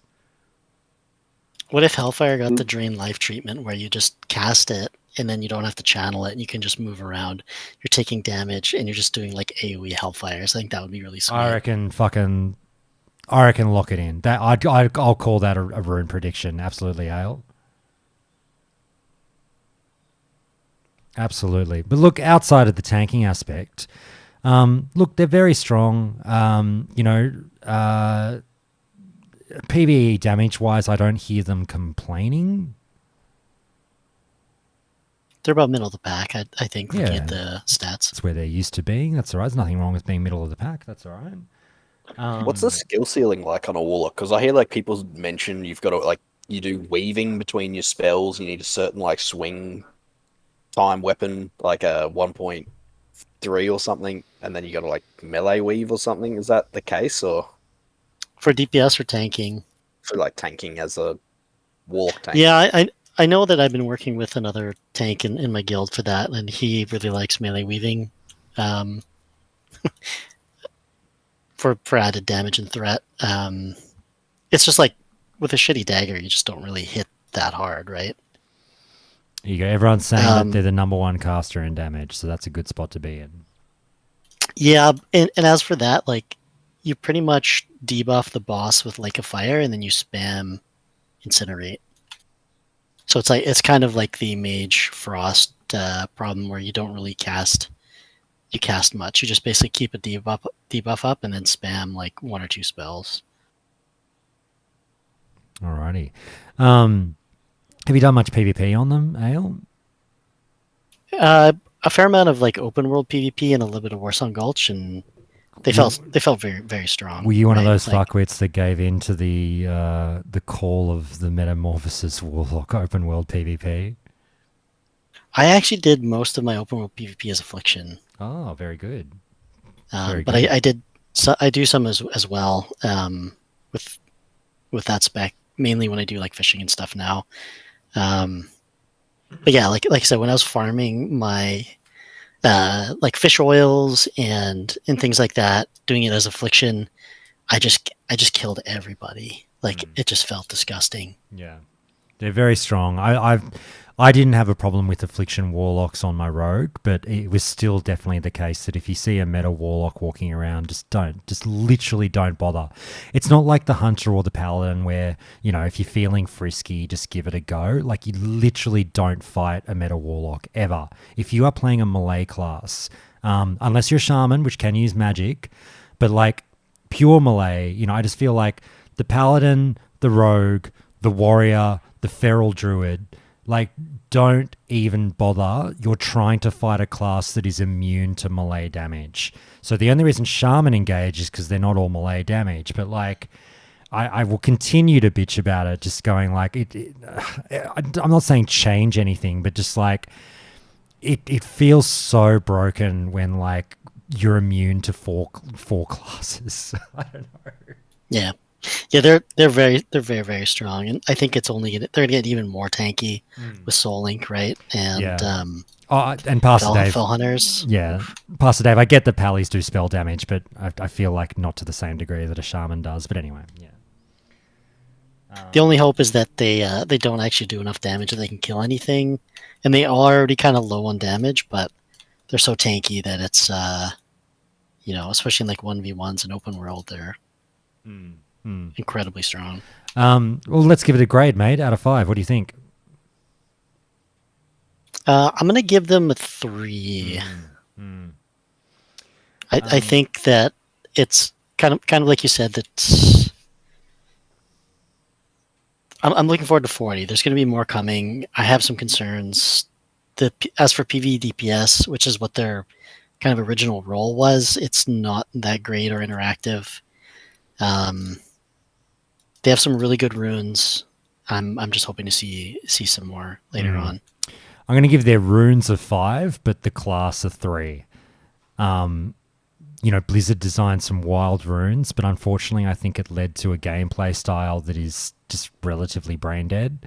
Like I said, it's in the Beast Mastery Hunter category of, I don't like classes that a 6-year-old can sit there and press one button and fucking achieve great success. And the meta Warlock in PvP feels like that. But you know, I'm so PvP slated. I'm doing it. It's so weird. I'm so different to the bulk of my listeners, where everyone is just like drooling over raid logs and PvE damage, and all I ever fucking talk about is open world PvP. But anyway, that'll do it for the classes, guys. So fuck, we got through the hard yards there. We can blitz through the rest of this stuff. I don't think it's going to take very long. And guys, thank you so much for hanging out and talking this long with me. I really don't think we're going to go too much longer. Maybe in 1 more hour on a bunch of different topics. We'll spread out the love as quickly as we can. I think I should launch into Ashenvale first up. Let's do a quick Ashenvale review. I'd love to hear from as many of you as possible on this one. I have fluctuated greatly on Ashenvale through Phase 1, and obviously Ashenvale itself has fluctuated greatly as well. You know, it launched in a pretty ordinary state, but the changes came in thick and fast, and it's weird that I think this is a controversial opinion. I think Ashenvale turned into a phenomenal event, and I know there's going to be people on this call and a lot of people listening to this conversation going like, fucking Josh has lost it. Ashenvale was horrible. It's Alterac Valley 2.0 is what everyone says. And let me go into bat for it a little bit. Like there's 2 different Ashenvales in a weird way. And this is a fucked argument to make. But like there's Ashenvale in peak hours and then there's Ashenvale in off-peak hours. Ashenvale in off-peak hours is everything the devs dreamed it to be. It is a beautiful, like, coordinated team effort, running all over the fucking map, talking about what's happening where, strategizing. We got to go do this now. Oh shit, okay, go do that. Oh my God, how are we looking over there? You know, it's 6 o'clock in the morning. There's only fucking 40 of you online on your layer, and you're just going ballistic and really trying to out DPS the other team and beat them. I did a crazy thing about 4 or 5 days ago. I was up really early, like 5:30 in the morning. Ashenvale's about to go off. I've never done this before in the fucking game in regards to anything. I took charge for like a massive PvP raid, and I was like, fuck it. There's nobody online. I'm going to have to do this. And I was the raid leader. I invited everyone. I fucking barked out the communications. I told everyone the plan. We're doing fucking... Right, lads, there's only 40 of us. We're fucking starting at Splint. Then we're walking to fucking Glaive. Then we're walking to Zoram. And then we're hearthing to bloody Splint and going to Moon. That's the plan. We're doing it. No one back-chatted. Everyone goes, fucking, sir, yes, sir. And we fucking did it. We smashed them. We got 2,000 rep out of it, and it was exhilarating. And I've had that happen a few times early in the morning or late at night when there's fewer people on. But unfortunately, that's not always the case. On peak hours, peak hours, I should say, it is just a bit more of a shit show. People bitch about, people just hitting the boss and getting their drums and stopping there. I mean, whatever, it is what it is. The weird, snarky, toxic Barons chat-esque level of conversation that has started occurring around like Zoram versus Splint. This is in regards to the Horde. It's gotten really like nasty, and I know it's a meme, but it's kind of weird and awkward how much like that conversation has dominated about people just having a go at each other about whether you're Team Zoran or Team Splint, and whether or not it started up this whole conversation again about whether or not it's okay to lose a battleground in order to maximize your rep farm, and I'm really weird about it. I think that's a bit more on the design, on Blizzard's design of the area.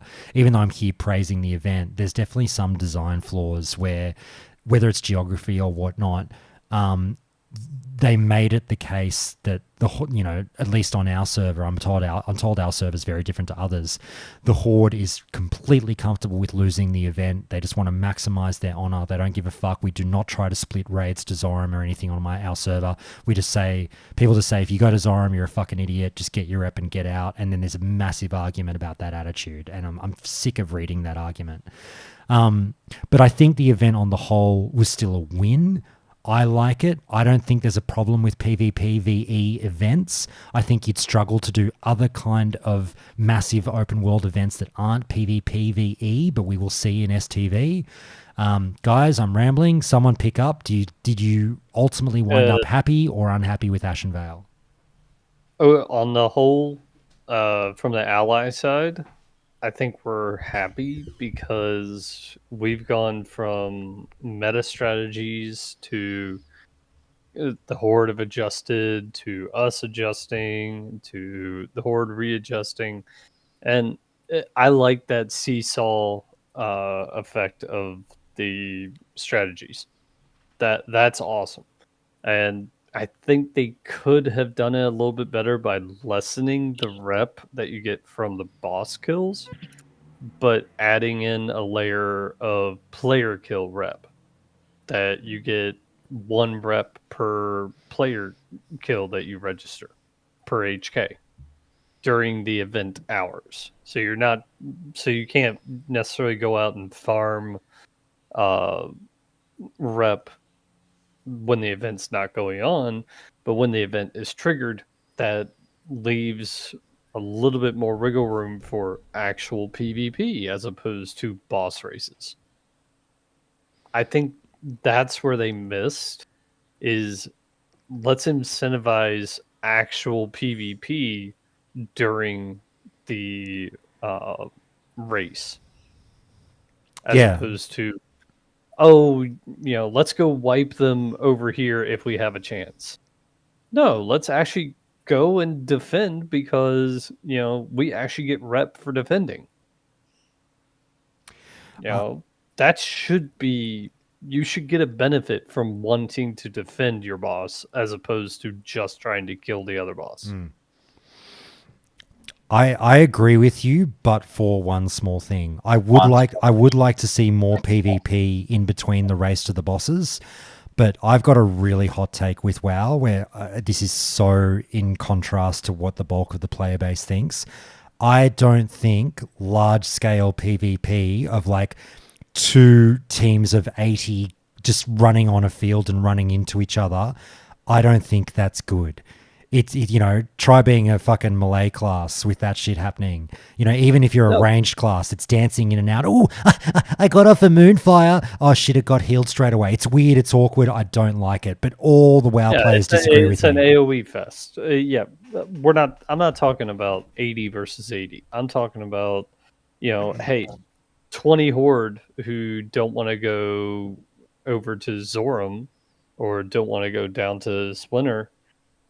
Now they can go over to where the allies are and defend their boss, get the buff from their boss, and make defending easier. That's what the ally now do with mid is we pile on Larry, and that's what they call him. Yeah, I love Larry. Larry's the best. Larry's the best. But everybody piles on Larry and just defends Larry. There's probably 10 to 15 of us that do that per event. Wonder, we'll throw you in a second, mate. Sorry, finish up, Forded. I just wish that they would have incentivized actual player versus player content during the event, as opposed to, hey, hordes running on the road. Should we pass them or should we engage? No, don't make it a fucking choice. No, hordes coming on the road. Go defend your fucking shit. All right, I fired up the Aussies. They're raring to go. Wonder, then Ubiquitous, then Pork Rot. Let's go, Wonder.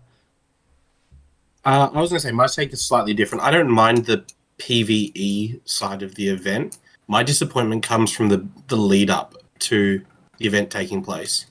If it is the case that we build up the percentages by killing other players or killing mobs in the zone, I would have liked it if there was a reward for actually going out and doing that world PvP in the downtime of the event. And then the event obviously has its other bonus from the rep or the drums or what have you.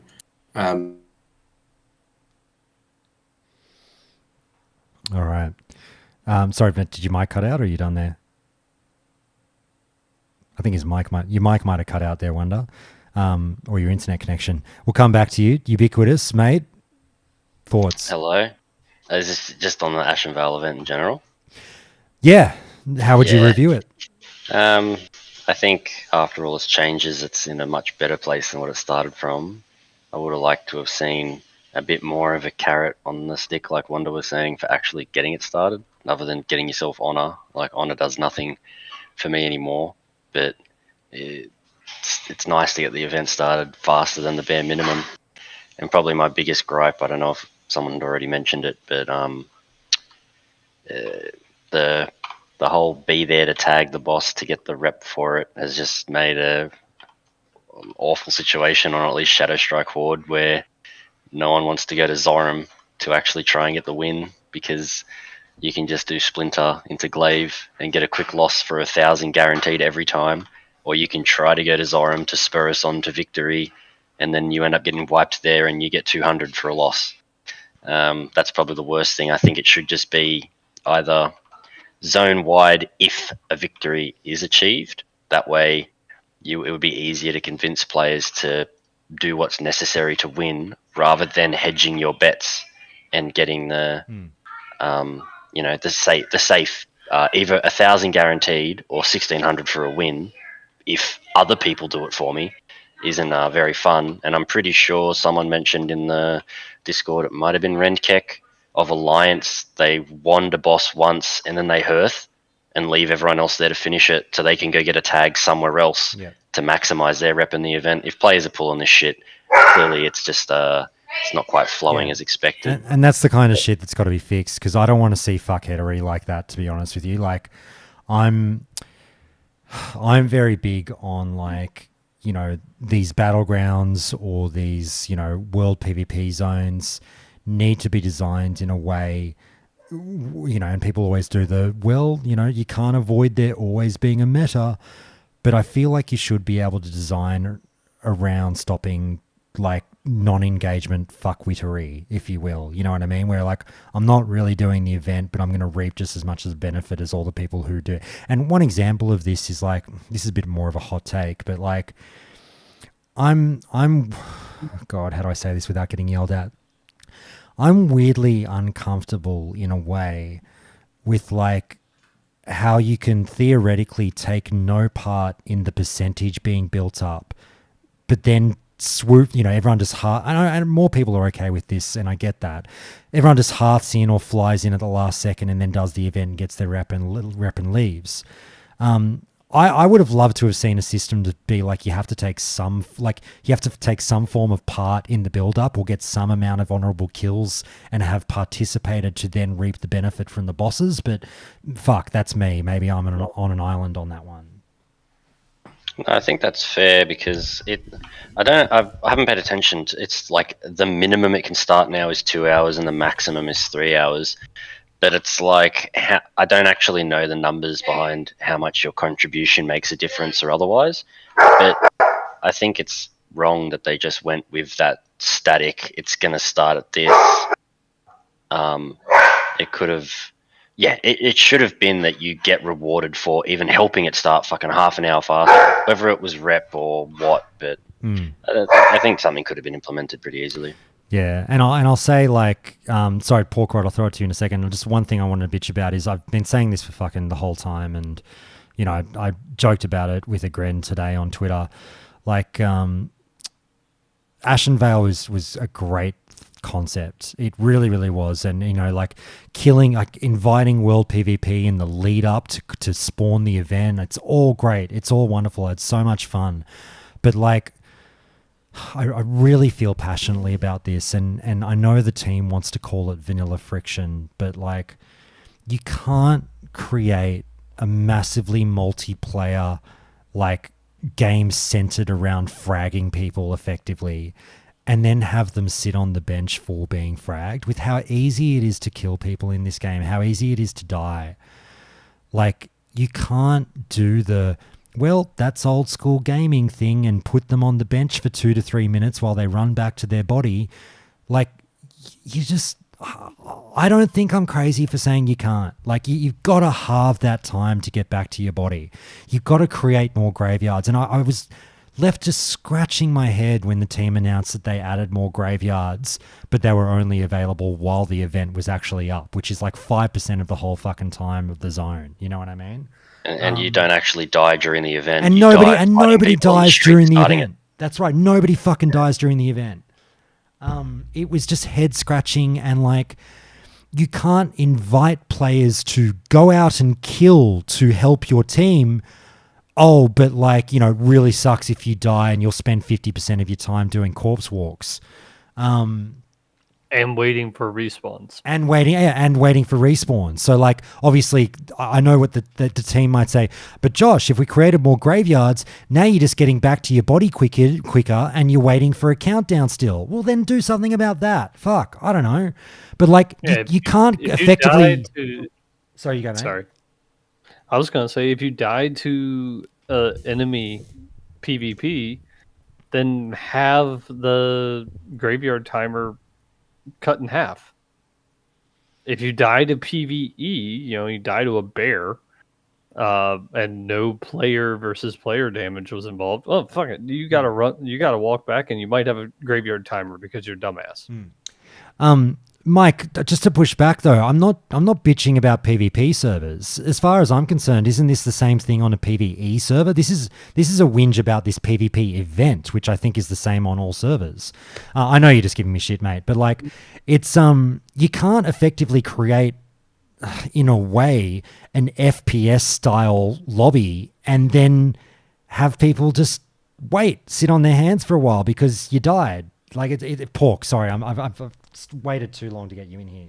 No, you're right. All I was going to say is I just don't know why they didn't put the BG style graveyards in Ashenvale. Yes. Have a respawn timer at the graveyard, and if you want to run back to your body because your body's in a spot where you actually want to respawn, then run back to your body and respawn there. but just let us respawn at the fucking grave. It doesn't make any sense, especially when you've got mounts. Like, okay, now I'm dead. I need to run halfway across the fucking zone on foot. I have a mount. If I could have spawned at graveyard, I could have mounted and got there. What is it, 40% faster?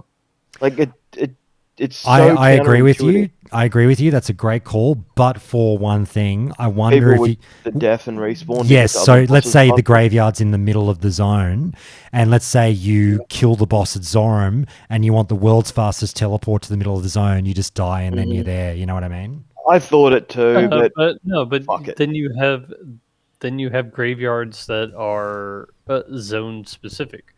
You have to cross a certain threshold to get to the Astronar graveyard, or disable the Astronar graveyard and have only attack point graveyards available. Fred, I'll throw it to you. I really want to hammer home this one last point. I know I'm sounding like a broken record, but I'm just going to say, and this goes straight to the devs' ears, you cannot create massive scale player versus player gameplay in any genre of game and then have that accompanied with fucking old school death penalties. It's just not how it works in 2024. I'm sorry. Fred, go for it. Yeah, no, actually, I'm just going to sound like even more of a broken record because I was just going to agree with you. And it was reminding me, I think you had John Stats on your show.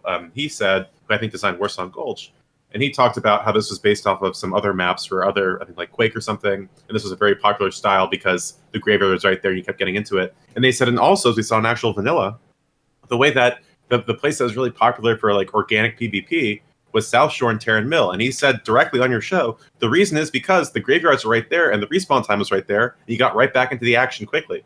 So, this has been, I 100% agree with your points. I mean, I think they should have had graveyards everywhere. If they want to make Ashenvale, a big open battlegrounds, awesome, that's cool. But if you want to put part of making a battleground is having accessible respawning. So 100% agree with you on that. It killed me that the team knew about this the whole time, and I respect. It's why I've not gone ballistic about it on the show. I respect that development time is short, and there are much bigger fucking fish to fry right now. I totally get that, but I'm whinging a lot about it. I'm whinging much louder now in this review episode about it because if we're being asked to go into phase 2 with some fucking cataclysmic world PvP event in Stranglethorn Vale, and this is still the case, it's just going to be unacceptable. Yeah, nobody's going to go into STV at that point except for gankers, and then they're just going to run up against each other and say, oh no, it's an even fight. Nah, we're not even going to engage. Everybody's just going to stick to Desolus, Swamp of Sorrows, and go mob grinding or dungeon grinding. Particularly some of those, the walks in Ashenvale were bad enough because you look at it on the map and you go, oh, I died outside, let's say you're a Horde. I don't know how to describe the area. I died near where you do fucking King of the Foulweed or whatever, right? Near the Night Elves there or something, along that road. And you look at where the Astronar graveyard is and you sort of plan it out and you go, geographically, that's not that far. Yet the walk still somehow manages to be 2 to 2.5 minutes. And Stranglethorn Vale, some of those walks are punishing. Yeah, because the graveyards are there's no central graveyard in STV. The two graveyards are either at the far north end or the far south end. And, if you die in the middle of the zone, well, screw you. Does anyone have anything more on the Alterac Valley 2.0 argument that a lot of people raise? I don't, like I said, I don't have an issue with PvPvE events.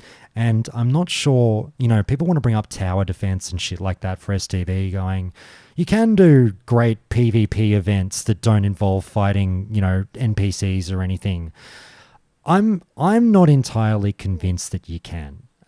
Without it resulting in some form of a death ball that I don't know. Like I said, I think death ball versus death ball is not fun in MMOs. Oh, it's murder for melee or melee. Yeah. Sorry, Hung. So I've always been PvPvE is a thing for a reason, because like you need to create some other form of goal that has you not necessarily just slamming your head against a death ball. Tell me your guys' thoughts on whether or not involving NPCs or, you know, computer control characters, whatever, into a PvP event is a problem or not.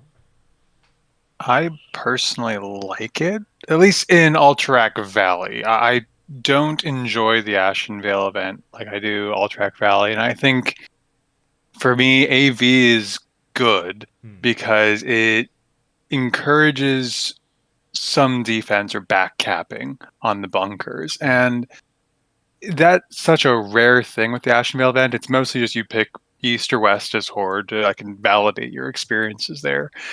And you bum rush the lieutenants, and then you hearth back and go to the boss. You might see one team, if you play all day, once a day on the opposite faction that tries to wipe you, but there's really not any PvP experience. And I feel like in Alterac Valley that is a lot more common, because a very reasonable strategy is to backcap and take back a bunker so that they have a little bit longer before they can attack your general. I think this isn't a slight towards the current devs and what they've given us, but it's almost as if Alterac Valley had fuckloads more development time and patching to get it to the point of making a 40 versus 40 battleground work. And now we've jumped straight to a 200 versus 200 battleground the size of a zone that they've had to whip up in the space of half a year and never got to beta test or anything.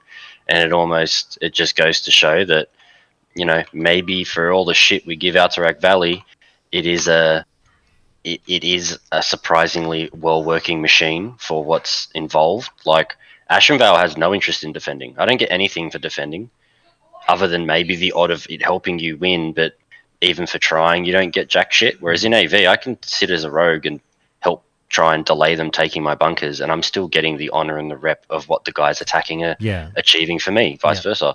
In Ashenvale, you don't get any of that.